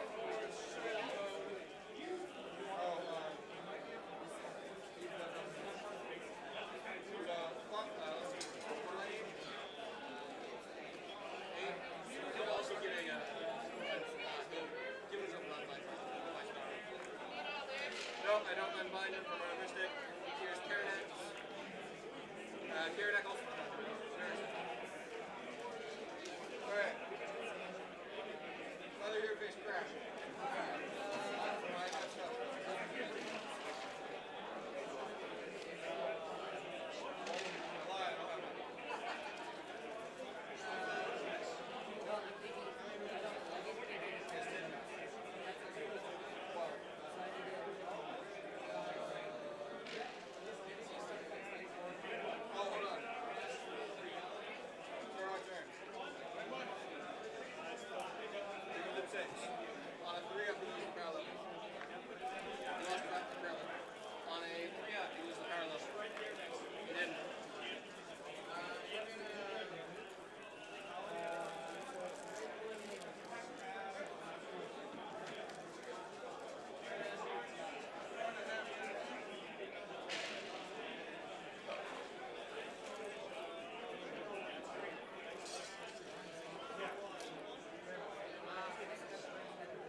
kind of seen that coming.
All right, folks, and I'm back. All right, time to play a little catch-up. It looks like Michael started off his turn strong, moving out. Doesn't really have much of a hero phase anymore, outside of popping off the occasional rally or whatnot. I guess this Bloodthirster on the bottom left side has the potential to grab a place of power on Vine, I suppose. And now we're just going through. He's doing all his movements. Karanak in that reinforced squad of dogs did this double back where they teleported off the objective, then back onto it the following turn just to claim it.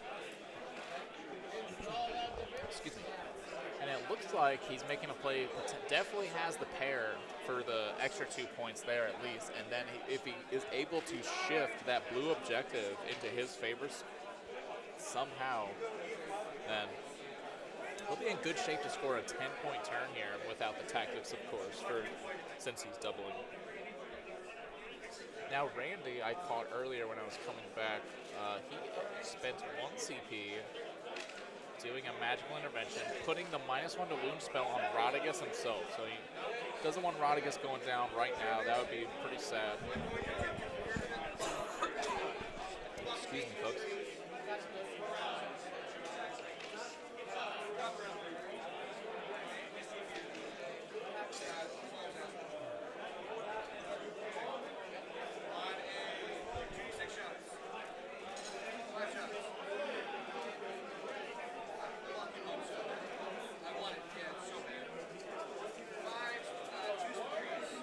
I think we're going for a bit of shooting here.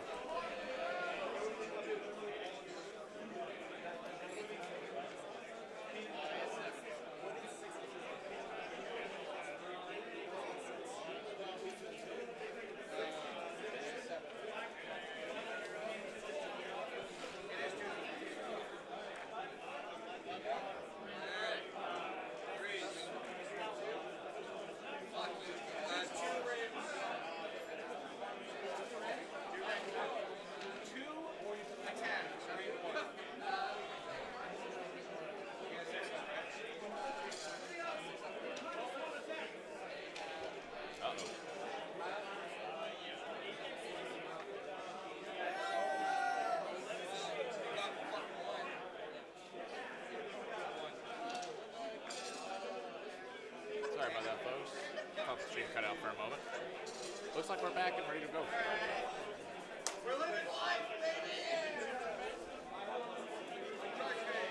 Looks like we're going straight to Chargers. I'm not sure if anything consequential came of that shooting. I think it is all a wash in the end.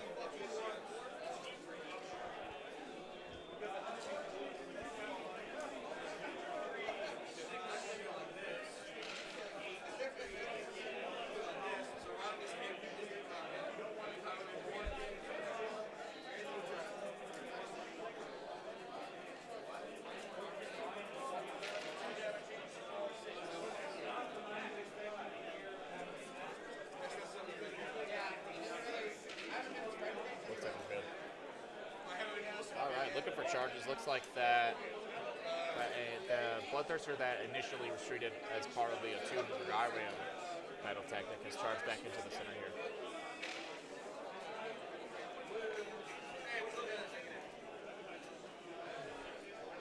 and just a 5-inch charge for these bloodletters. More than enough to get them to the center. I would imagine their goal for this turn is to clear out the rest of the broadswords along with this bloodthirster.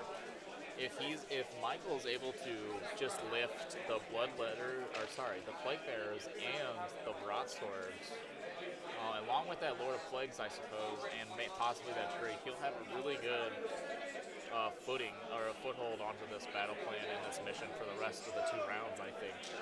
Because I think Randy will be extremely hard pressed to take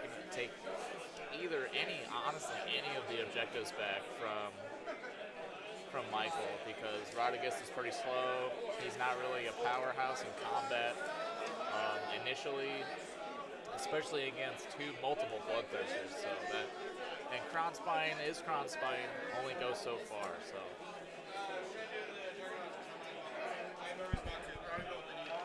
Doing a roll and charge with the Juggernaut, seeing how far they can go. Not sure if that's going to cut it.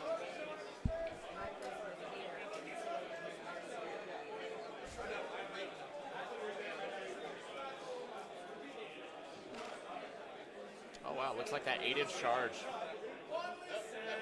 Straight into whatever foot hero, or I think the Nurglings is what he was going for. Staying out of combat of Rodriguez, of course.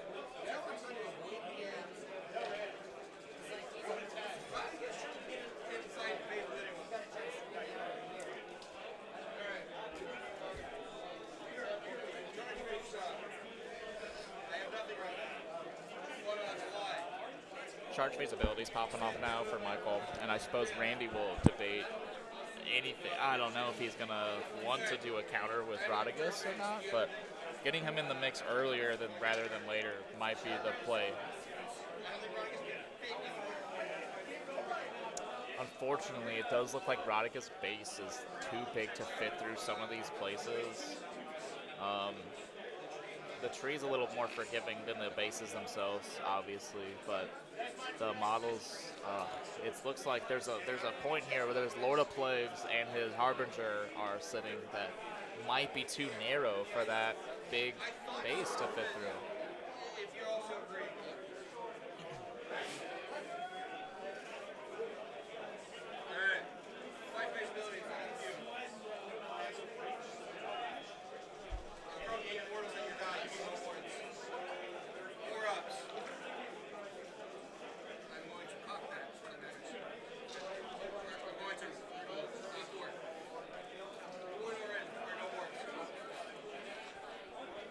Looks like it did 4 mortal wounds and no wards there.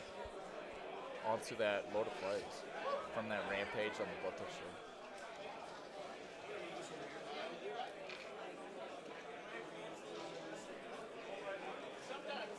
Sometimes he dies really fast, and sometimes he lives forever.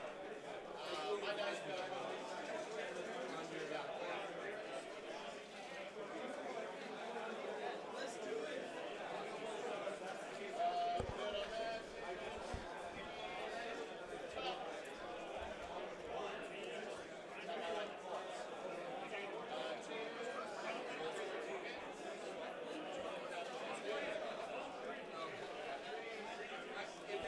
doing those fight phase pile-ins with the bloodletters, it looks like.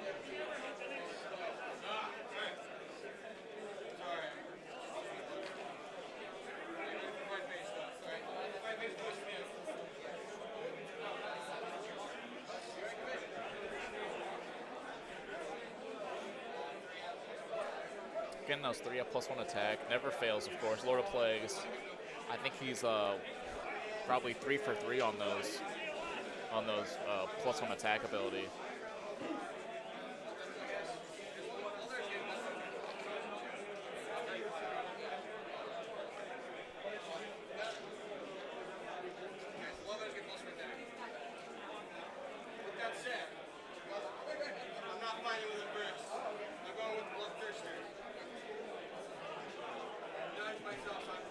Activating with the Bloodthirster on the left here first. Looks like he's throwing all the attacks into... Oh, he's deciding now. Getting ahead of myself. Oh, he's splitting. Wow, a big split. Triple split. 2, 2, 2. 2 in the tree, 2 into the Lord of Plagues and 2 into the Plague Bearers, I believe.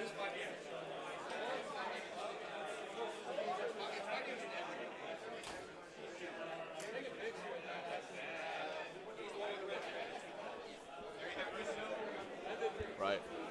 So, looks like he's going to go ahead and commit to the huge split. Let's see how it works out.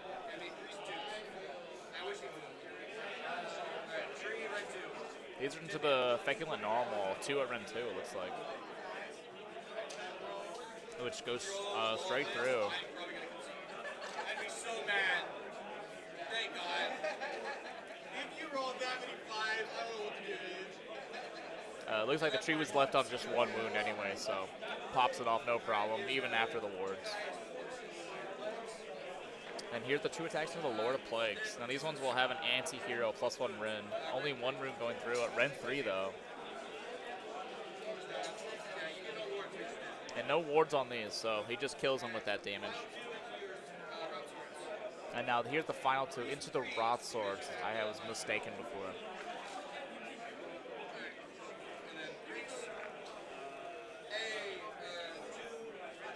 Two at Ren 2 into these Wrath Swords here.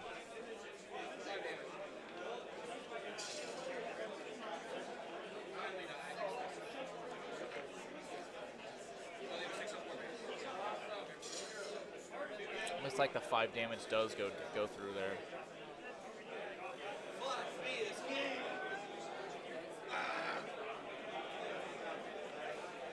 I think there is, I can't really see on the camera. Let's take a look here. It looks like there's about 5 Rot Swords, 6 Rot Swords left there. So they're really holding on, really going to showcase well how durable this unit of Rot Swords can be for Magakin of Nurgle.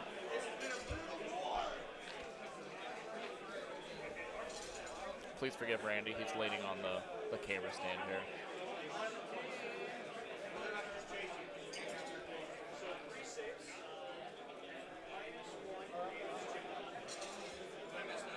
No, he's leaning on it. It's okay as long as he doesn't go too far, basically. It's fine now, yeah. It's not gonna mess up the shot or anything. There we go, folks. Randy was given that heavy lean on that one. We just didn't want the whole thing to flip over. It would be the end of the day for us if that happened. Not to mention these players might have a few broken models.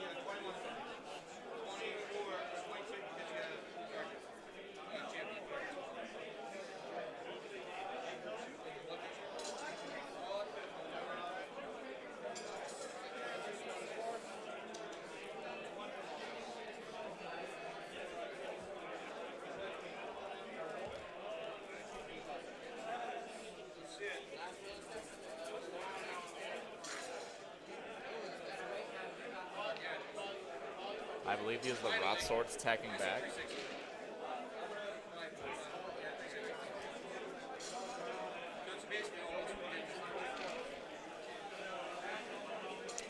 Coming in with that awesome profile, 3s and 2s, of course. Now, it's a good thing he got that +1 attack off before the Lord of Plagues died, but this will be the last turn with the buffs from that Lord of Plagues.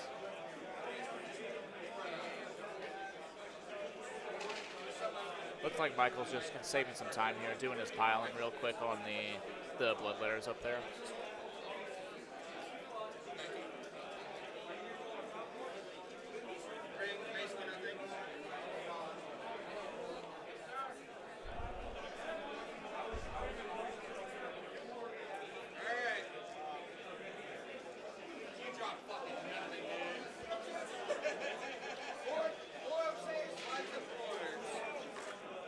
These are the attacks back from the Rot Swords into a Bloodthirster that has not swung yet, I believe. I believe he's trying to take down that Boomthirster before he causes too much more damage.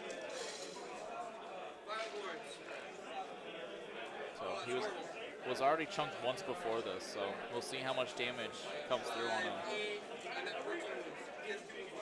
Wow, 8 wounds coming through, putting him up to 2 wounds remaining on that Bloodthirster. Extremely close, putting him on death's door, basically. Looks like there's nothing else to allocate attacks in him, so he might be safe for activation.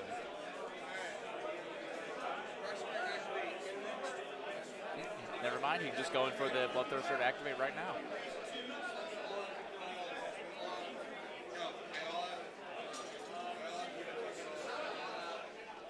Looks like he all-out defensed on that Bloodthirster from the Broadswords. Didn't want him to die, obviously. Getting one boom off here.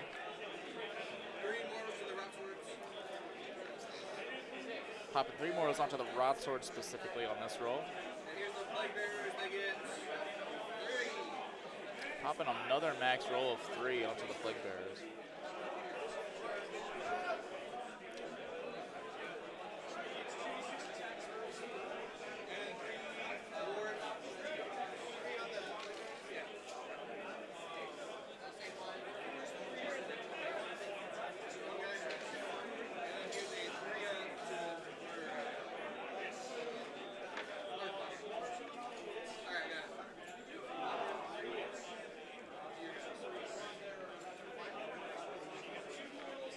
Just rolling out the mortals here. I think it was 3 mortals on the Broadswords, 3 mortals on the Plague Bearers.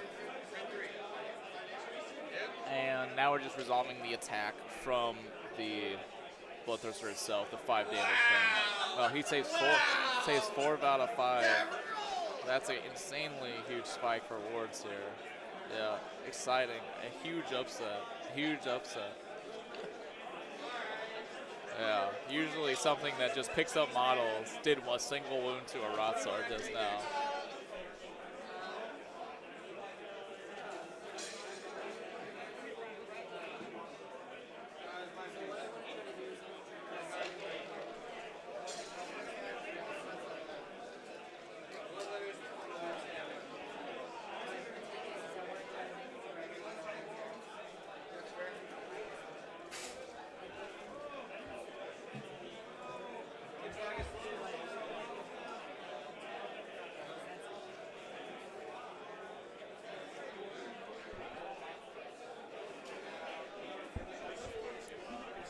I'm not sure what's left for combat.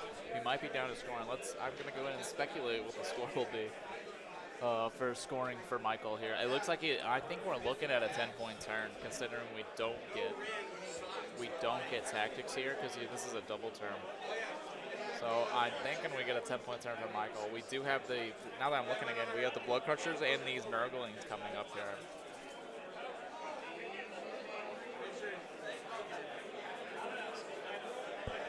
Yep, here we go. Nurglings piling into those Blood Crushers.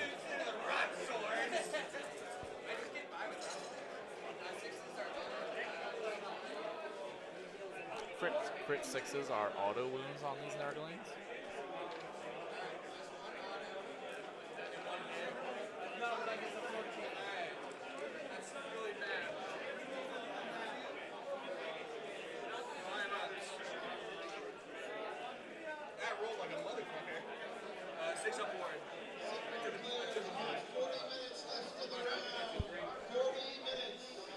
Looks like we got about 40 minutes left in this round.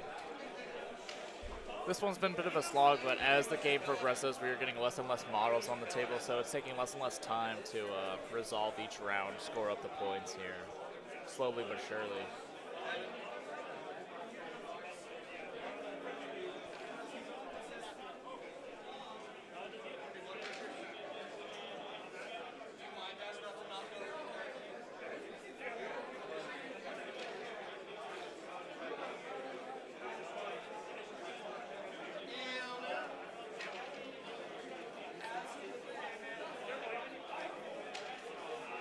Looks like those Skull Crushers are just piling in here. And it looks like they're allocating attacks into that smaller hero to the right of the Nurglings. 2 of them are going to that hero. That's the Witch. I think that's the Sis Witch, if I'm not mistaken.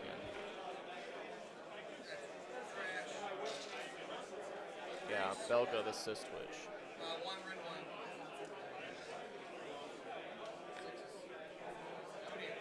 That Master of the Path earlier was completed by killing that Demon Prince, by the way. Now that I'm reviewing everything again. Wow. These ward saves are off the chain. Here's the Juggernauts, 4s and 3s. God, there's some just the Juggernaut attacks now. I've only made one damage. And then here's into the Nurglings. Looks like he was able to pop out about 3 damage on that assist switch. Unfortunately, if Randy was a little more average with his ward rolls, she would probably be gone by now. 4 damage on her even. Yeah, very unlucky. Got Plague Bearers left to attack now, I believe.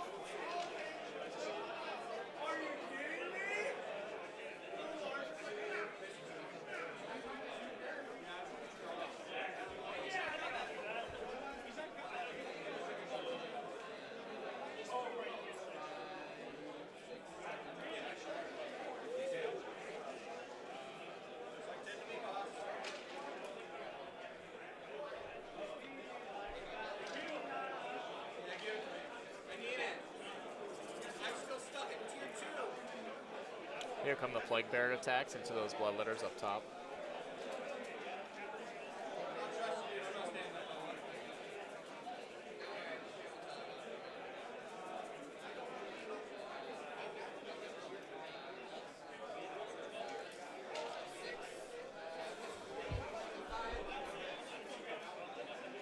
Looks like 5 wounds coming through onto those Bloodletters. 5s and the 6s, I imagine. Throwing in 1 mortal wound into the pool from the Plague Bearers.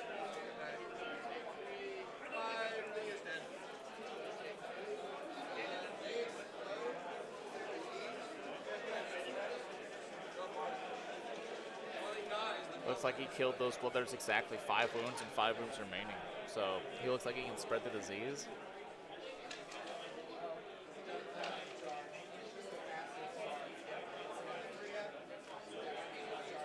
So on a 3-up roll, he gets the disease to spread.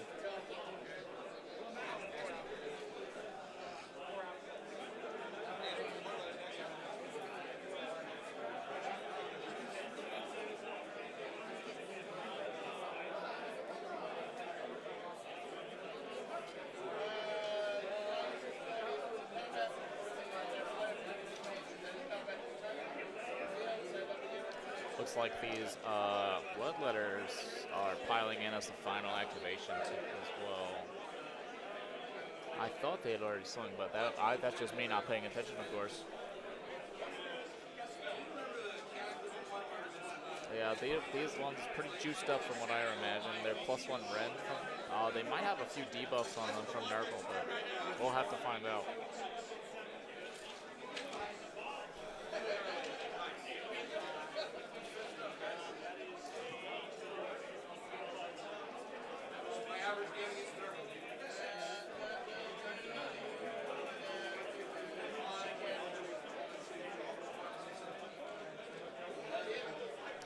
Counting out the attacks for the Bloodletters here. I think there's definitely over 10 Bloodletters, so about 12 or 13 Bloodletters.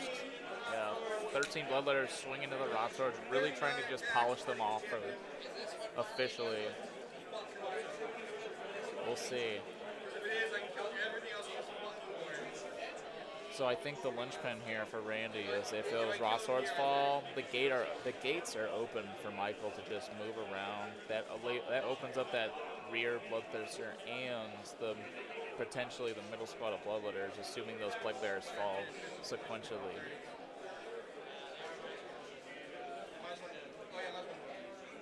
So the Rot Swords do have the -1 to wound buff on them, or debuff, depending.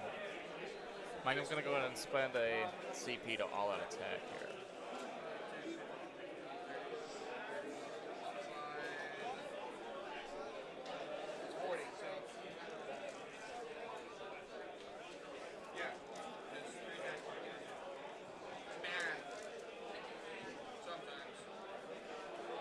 So it looks like you've got 40 attacks here, 13 times 3 plus 1 for the champion. So many dice, he can't hold them all. 2's to hit here.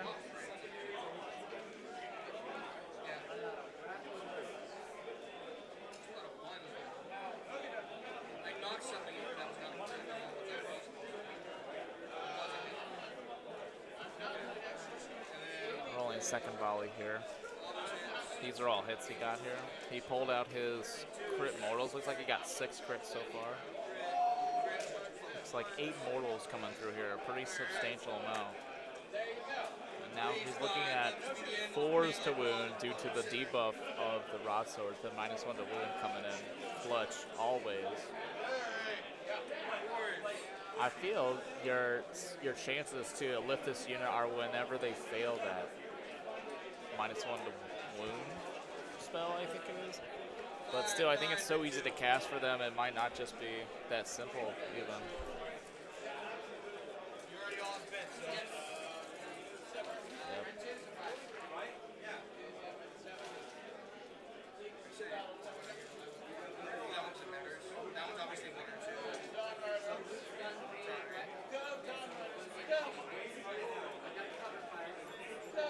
It looks like he passes 3 of those. Then going to wards after that. Plus the 6 or 8 mortal wounds rather. So I'm not sure it's quite enough damage to lift them with this attack, but we're getting very close to the time where the rod swords fall off the table. Going straight to wards here. Let's see how good his ward roll is. Oh my god. Wow. The one word save you needed. Wow. In a crazy turn of events, Randy actually started failing his ward saves, so they do get lifted off the table.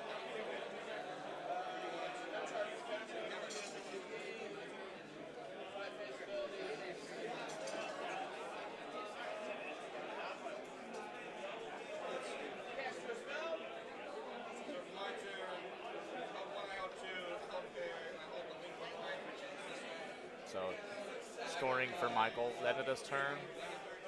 Confirmed scores 10 points here, putting him up to 41.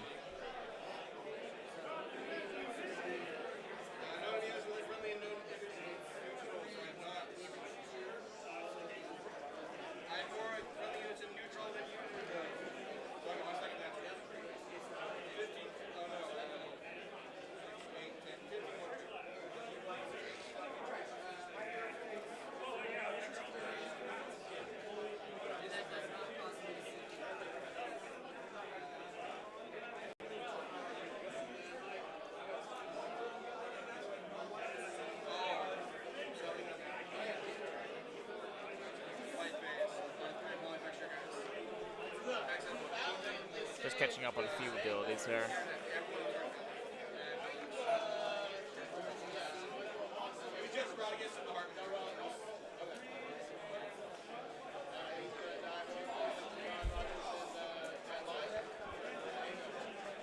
I think we're rolling out disease here or something.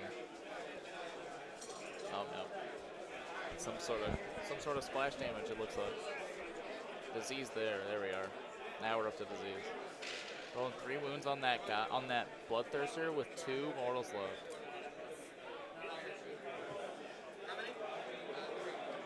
Wow. He's gonna make 2 out of 3. No. Looks like that bloodthirster falls to the disease.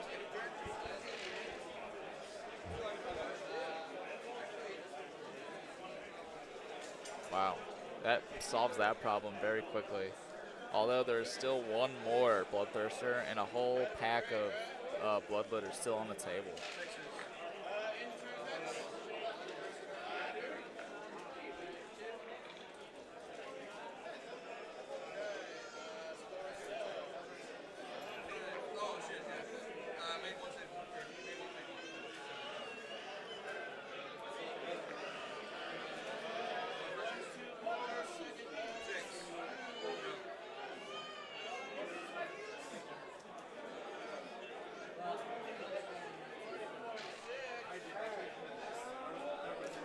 I think we're all caught up heading into Randy's bottom of round 3 here.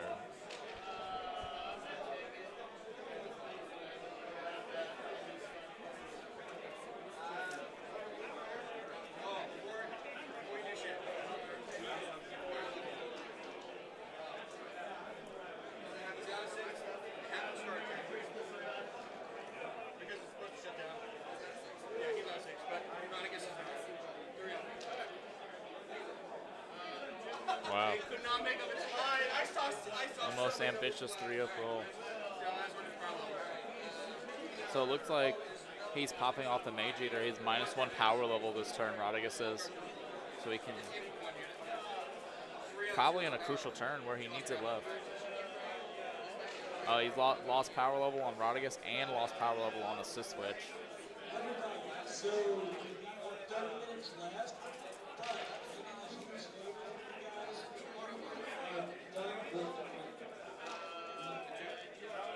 When you're done with your match, please there's a card to regions because it's all stacked on top of each other for 360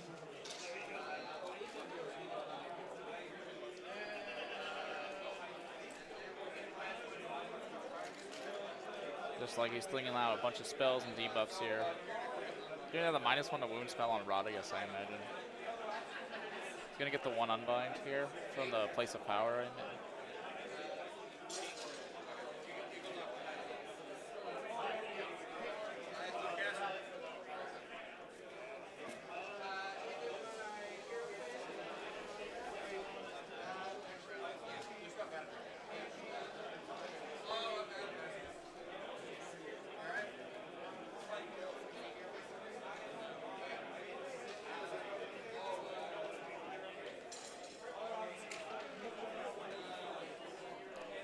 We just have Michael debating if he wants to have an hero phase interaction.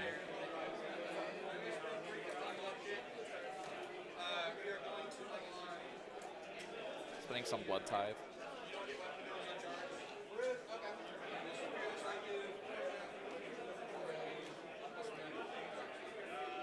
Going ahead and popping the no charge abilities and giving Karanak increased Ren. So for tactics on Randy's side, it looks like he's in good shape. He did get double turned here, so he swaps to the underdog, of course.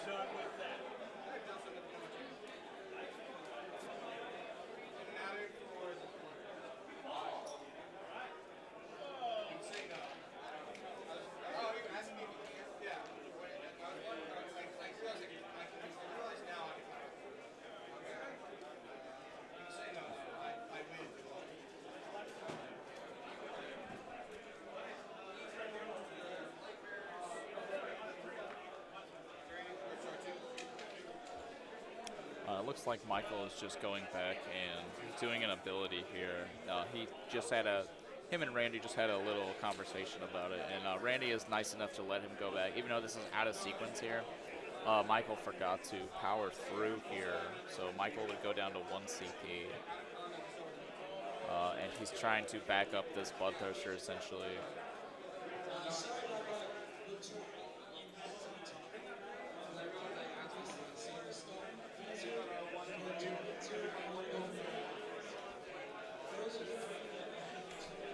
Basically just repositioning a Bloodthirster onto the left side green objective, so Randy has a harder time deciding where he's gonna land, basically.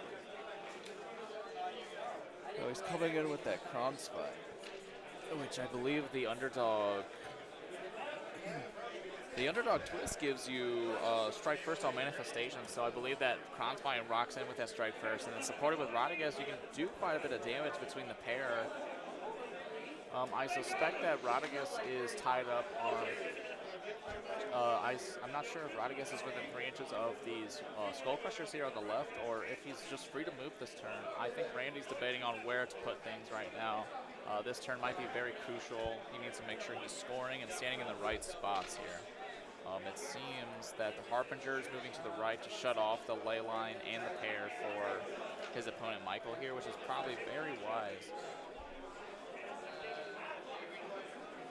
Now let's just take a look at his tactics here. So Randy, is he going to be in shape for the Daring Resurgence? So he's going to be the underdog, so he's already got that part down.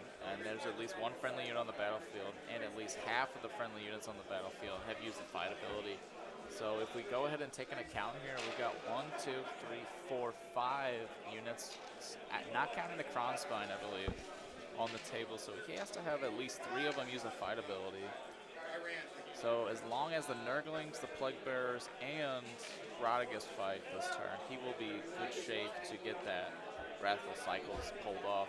And now as far as Restless Energy goes, I'm not sure if he's going to be able to control that red objective at the end of this. Even though it's a real easy, you can just walk onto it, they just might not have the mobility. Or on the flip side, he could retreat the Plague Bearers out, but then he would have to commit something else to fight this turn, as they would not be eligible for the Wrathful Cycles, because he would have to not have enough fighting, or using the fight ability, really.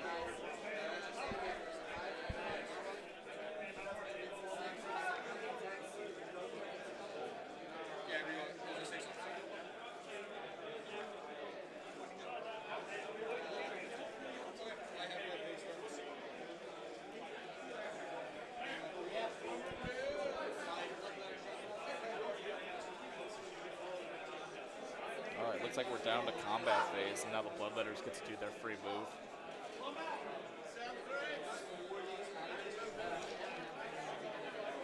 I believe this is part of Murder Host that allows them to get this extra 3 inches of movement here. As long as they end in combat with something. It's a little different than a pylon.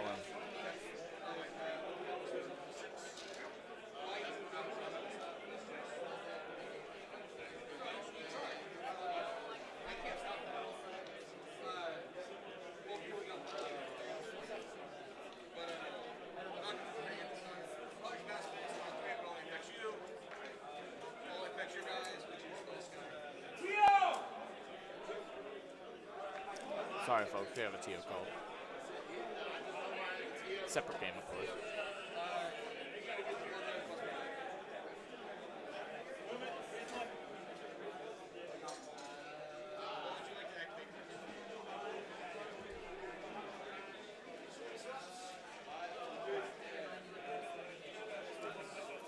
Looks like we're going to the combat phase here.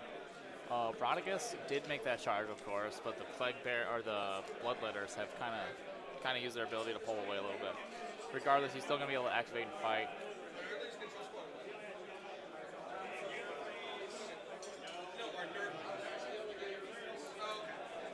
Right, so it looks like he'll be in perfect shape to get the at least three activations on the fight, getting that Restless Energy here. Or sorry, Wrathful Cycles rather.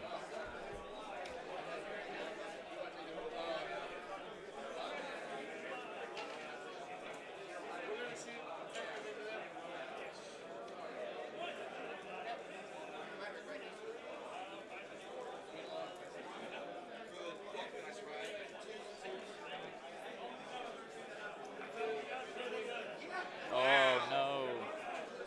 Wow, this profile was a 2s and 2s here.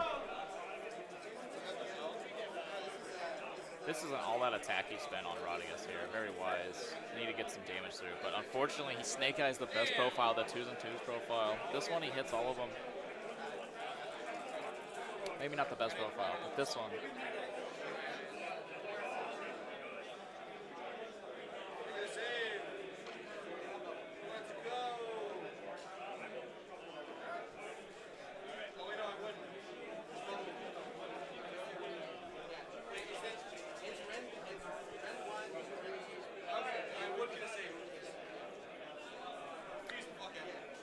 Looks like Michael did indeed pop the all-out defense. I must have missed that. So it looks like he's looking for 6-ups. These are 4 damage a pop, so any 6 will help, which he does pop. He does knock one out of the pool, so he's looking for 12 damage here.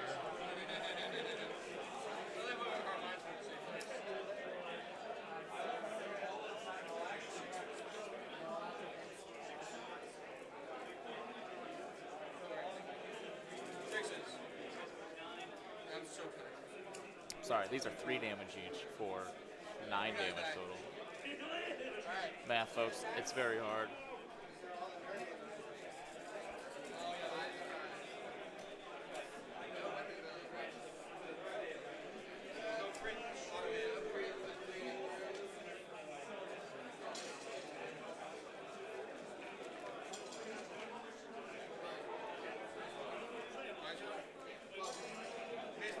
Here comes the final profile.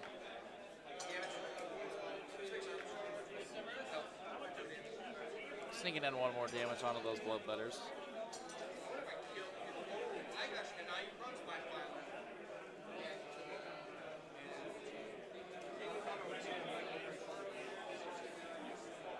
So I think the trick is here, Michael is going to pile in here, potentially denying the Kronspine's attack, but the Kronspine did charge, so it is eligible to pile in 3 inches still, so it's got a 6-inch threat. I'm not sure it's going to be able to escape it. It's such a big threat with that. Yeah, it's most definitely going to be it still. But even then, Michael activating the Bloodletters now is probably a good choice. Because I don't feel those Nurglings down bottom are going to be a threat to him, or the Juggernauts.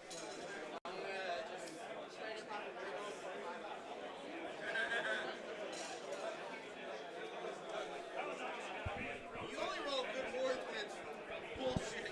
I know, right?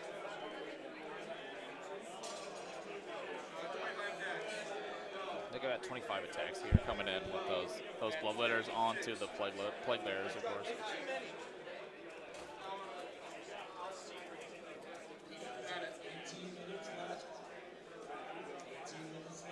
So we got 18 minutes left in the round here. So I feel after this battle round concludes, we should be able to get through one more reliably within time.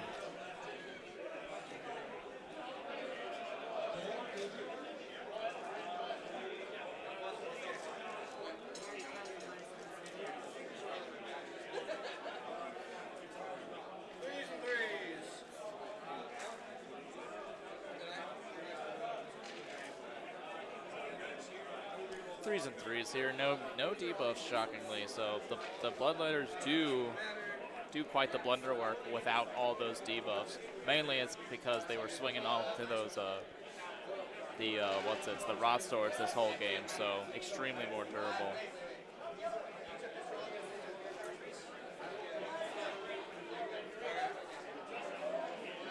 Thank God, this mattered a lot. Alright, just so we're both aware, everything here's a hit.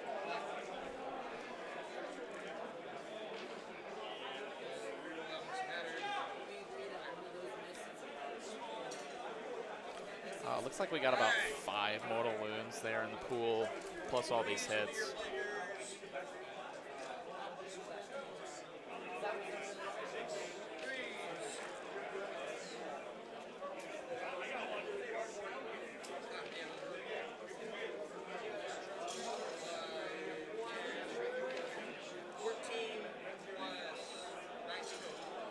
Looks like we got 19 damage coming through after all the mortals are added.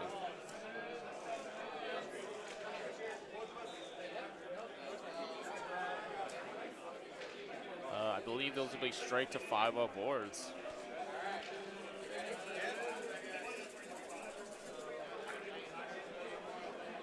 We'll see how good these are today, or this section.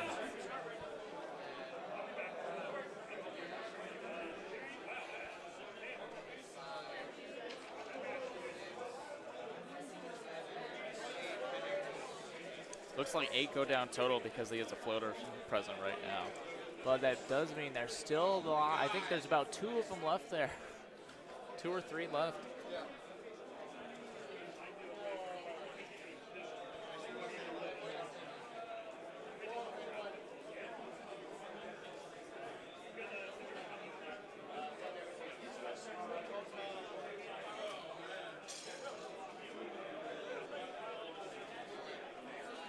Just stepping on that point still. So I think Randy should have that center and his own home objective at the end of this, as well as that right green objective for himself.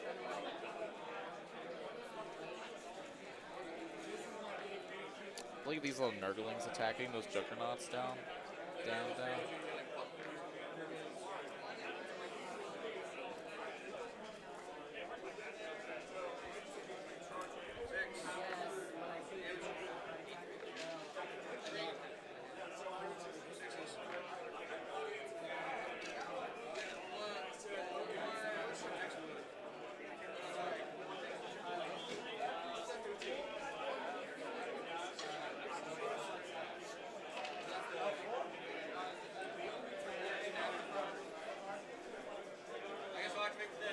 right. Looks like the Nurglings did, in fact, blow up.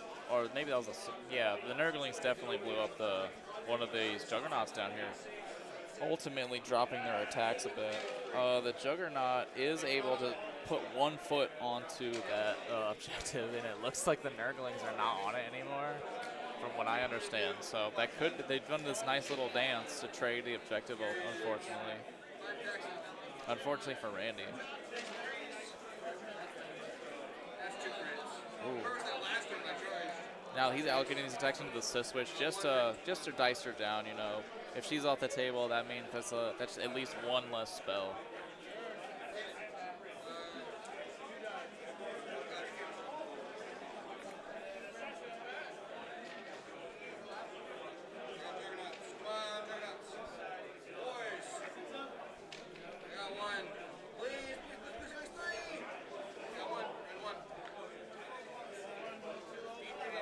Oh, here comes the D3 damage from the Juggernaut into the switch. This could be her. Oh, exactly to the wound. 7 wounds exactly. 7 wounds dealt.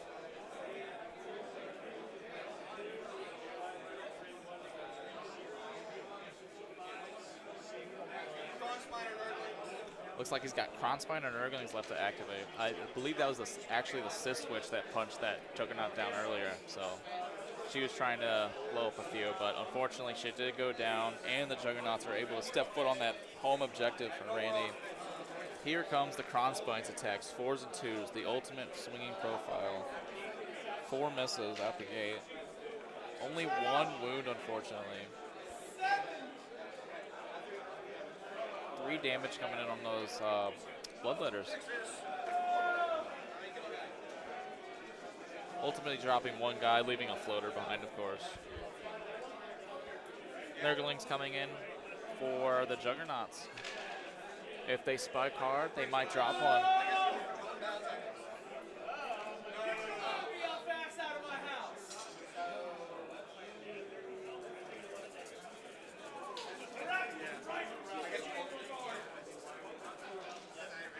And now the Nurglings back onto the objective, outscoring those Juggernauts. Clutch maneuvers.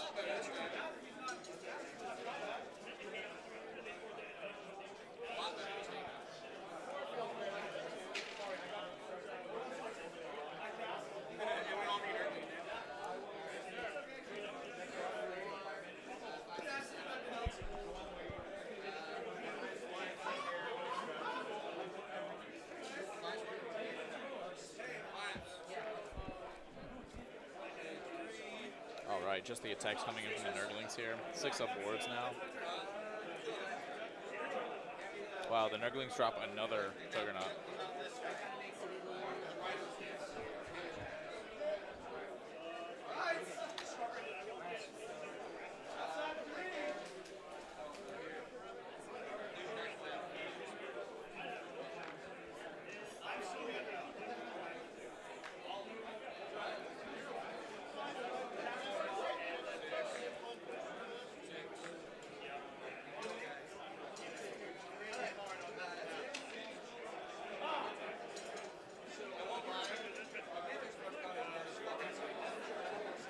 Alright, looking at the bottom of the round, Randy looks like scoring here. As discussed earlier, he does probably score the Wrathful Cycle second part, and then I don't think he is scoring that invasive species.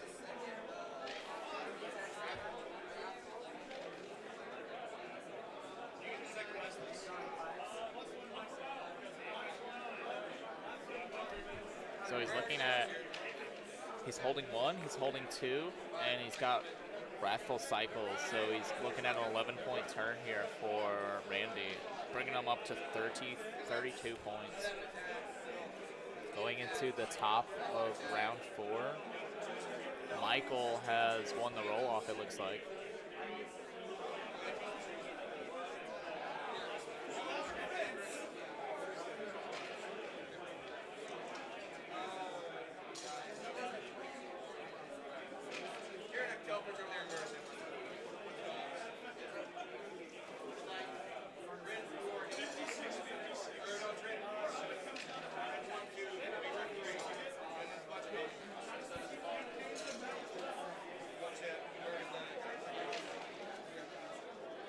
Looks like the players are just they're trying to play through, get through all their rounds, essentially. We've only got 15 minutes left in this round from what I understand.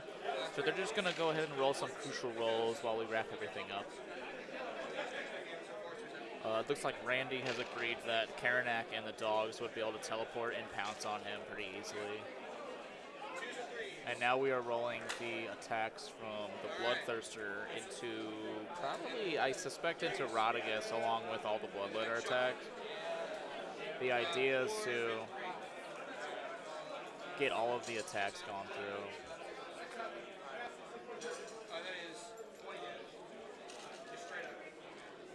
Well, he did get he got exactly 20 damage through. No ward saves. Kronspine folds up with him because he's immediately banished as soon as the wizard that casts him is destroyed. So Michael winning this turn would solidify his lead for sure, basically clearing out everything except the Nurglings potentially there.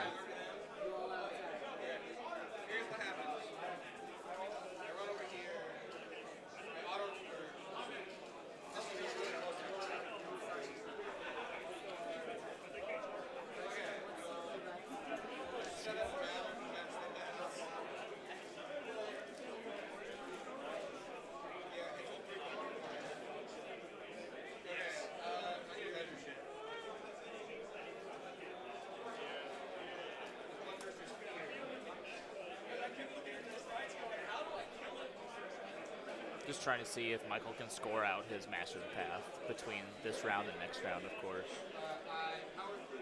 So basically this round he will be scoring the second part of Master of the Path, and then round 5 he's trying to figure out if he can get to all the corners, basically. So Karanak and the dogs could probably get to one corner. And then he's trying to get his Bloodletters into his home corner, and the Juggernaut.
Right, so basically what's going down here, what the players have decided here is that Karanak would be pouncing on, round 4 of Karanak would be pouncing on the Harbinger with the teleport with the dogs, and then we would have Karanak taking one corner, the dogs, Karanak teleporting to take the opposite corner, the dogs running to get to the far corner for them, down where that Kronspine is hanging out.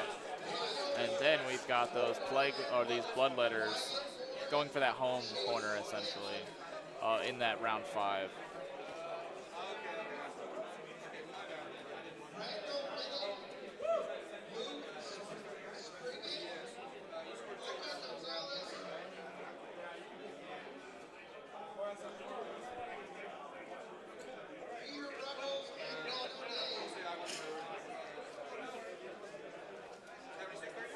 So it looks like Michael will be scoring out here. He would be plus 20, he would be scoring 15 plus 6, plus 5, 16 plus 15 plus 5, 21, 71, 73 total for Michael with the Blaze of Corn, and then we would be landing on 34 with the Mega King Purple here. Oh, we got the score. There we go, 39. That's where it is. I had your score right. There we are. 76-49, right there on the camera, everyone. Awesome. And I'm just going to have a chat with the players and see what we're going to do next. Potentially get that final interview.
There we are, back in the camera. Hey! Howdy.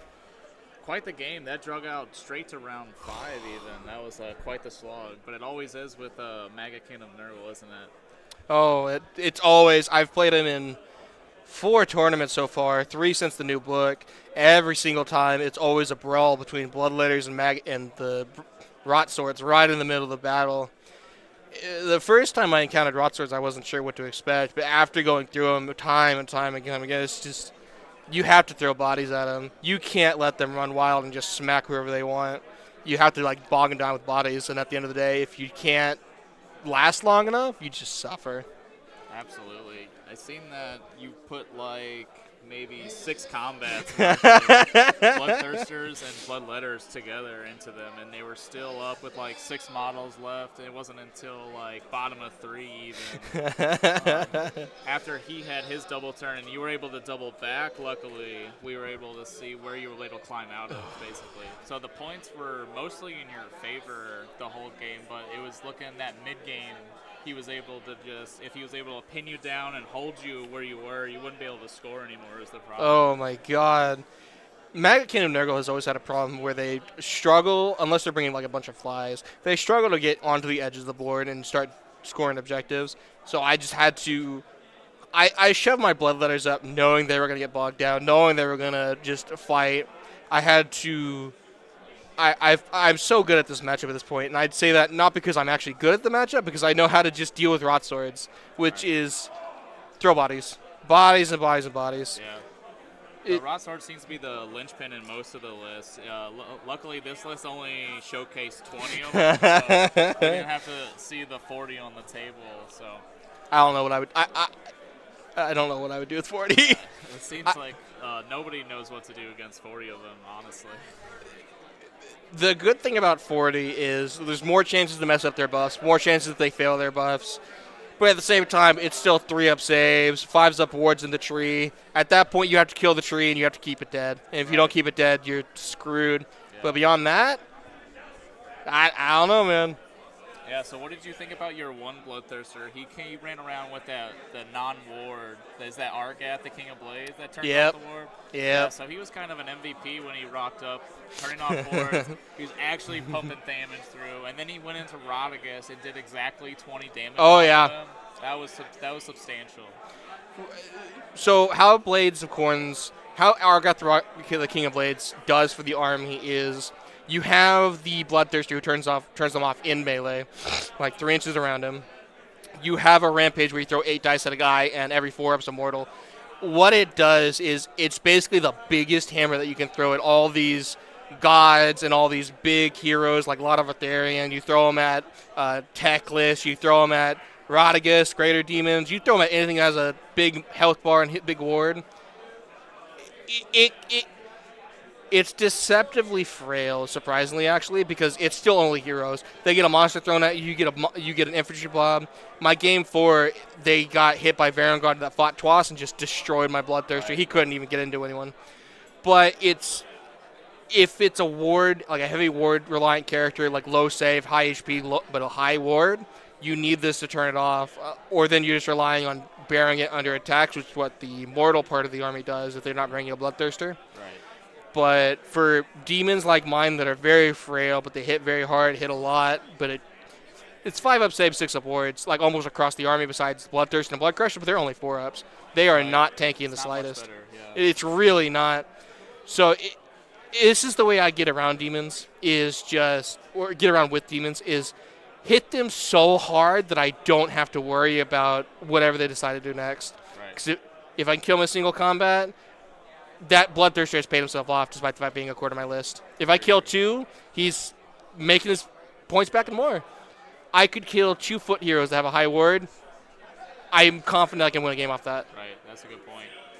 All right, well, you make a lot of excellent points. I love the showcase you showed off with your Blades of Karn army, and it was great to see you. I hope to see you at future events. Hey, man, I hope to come back.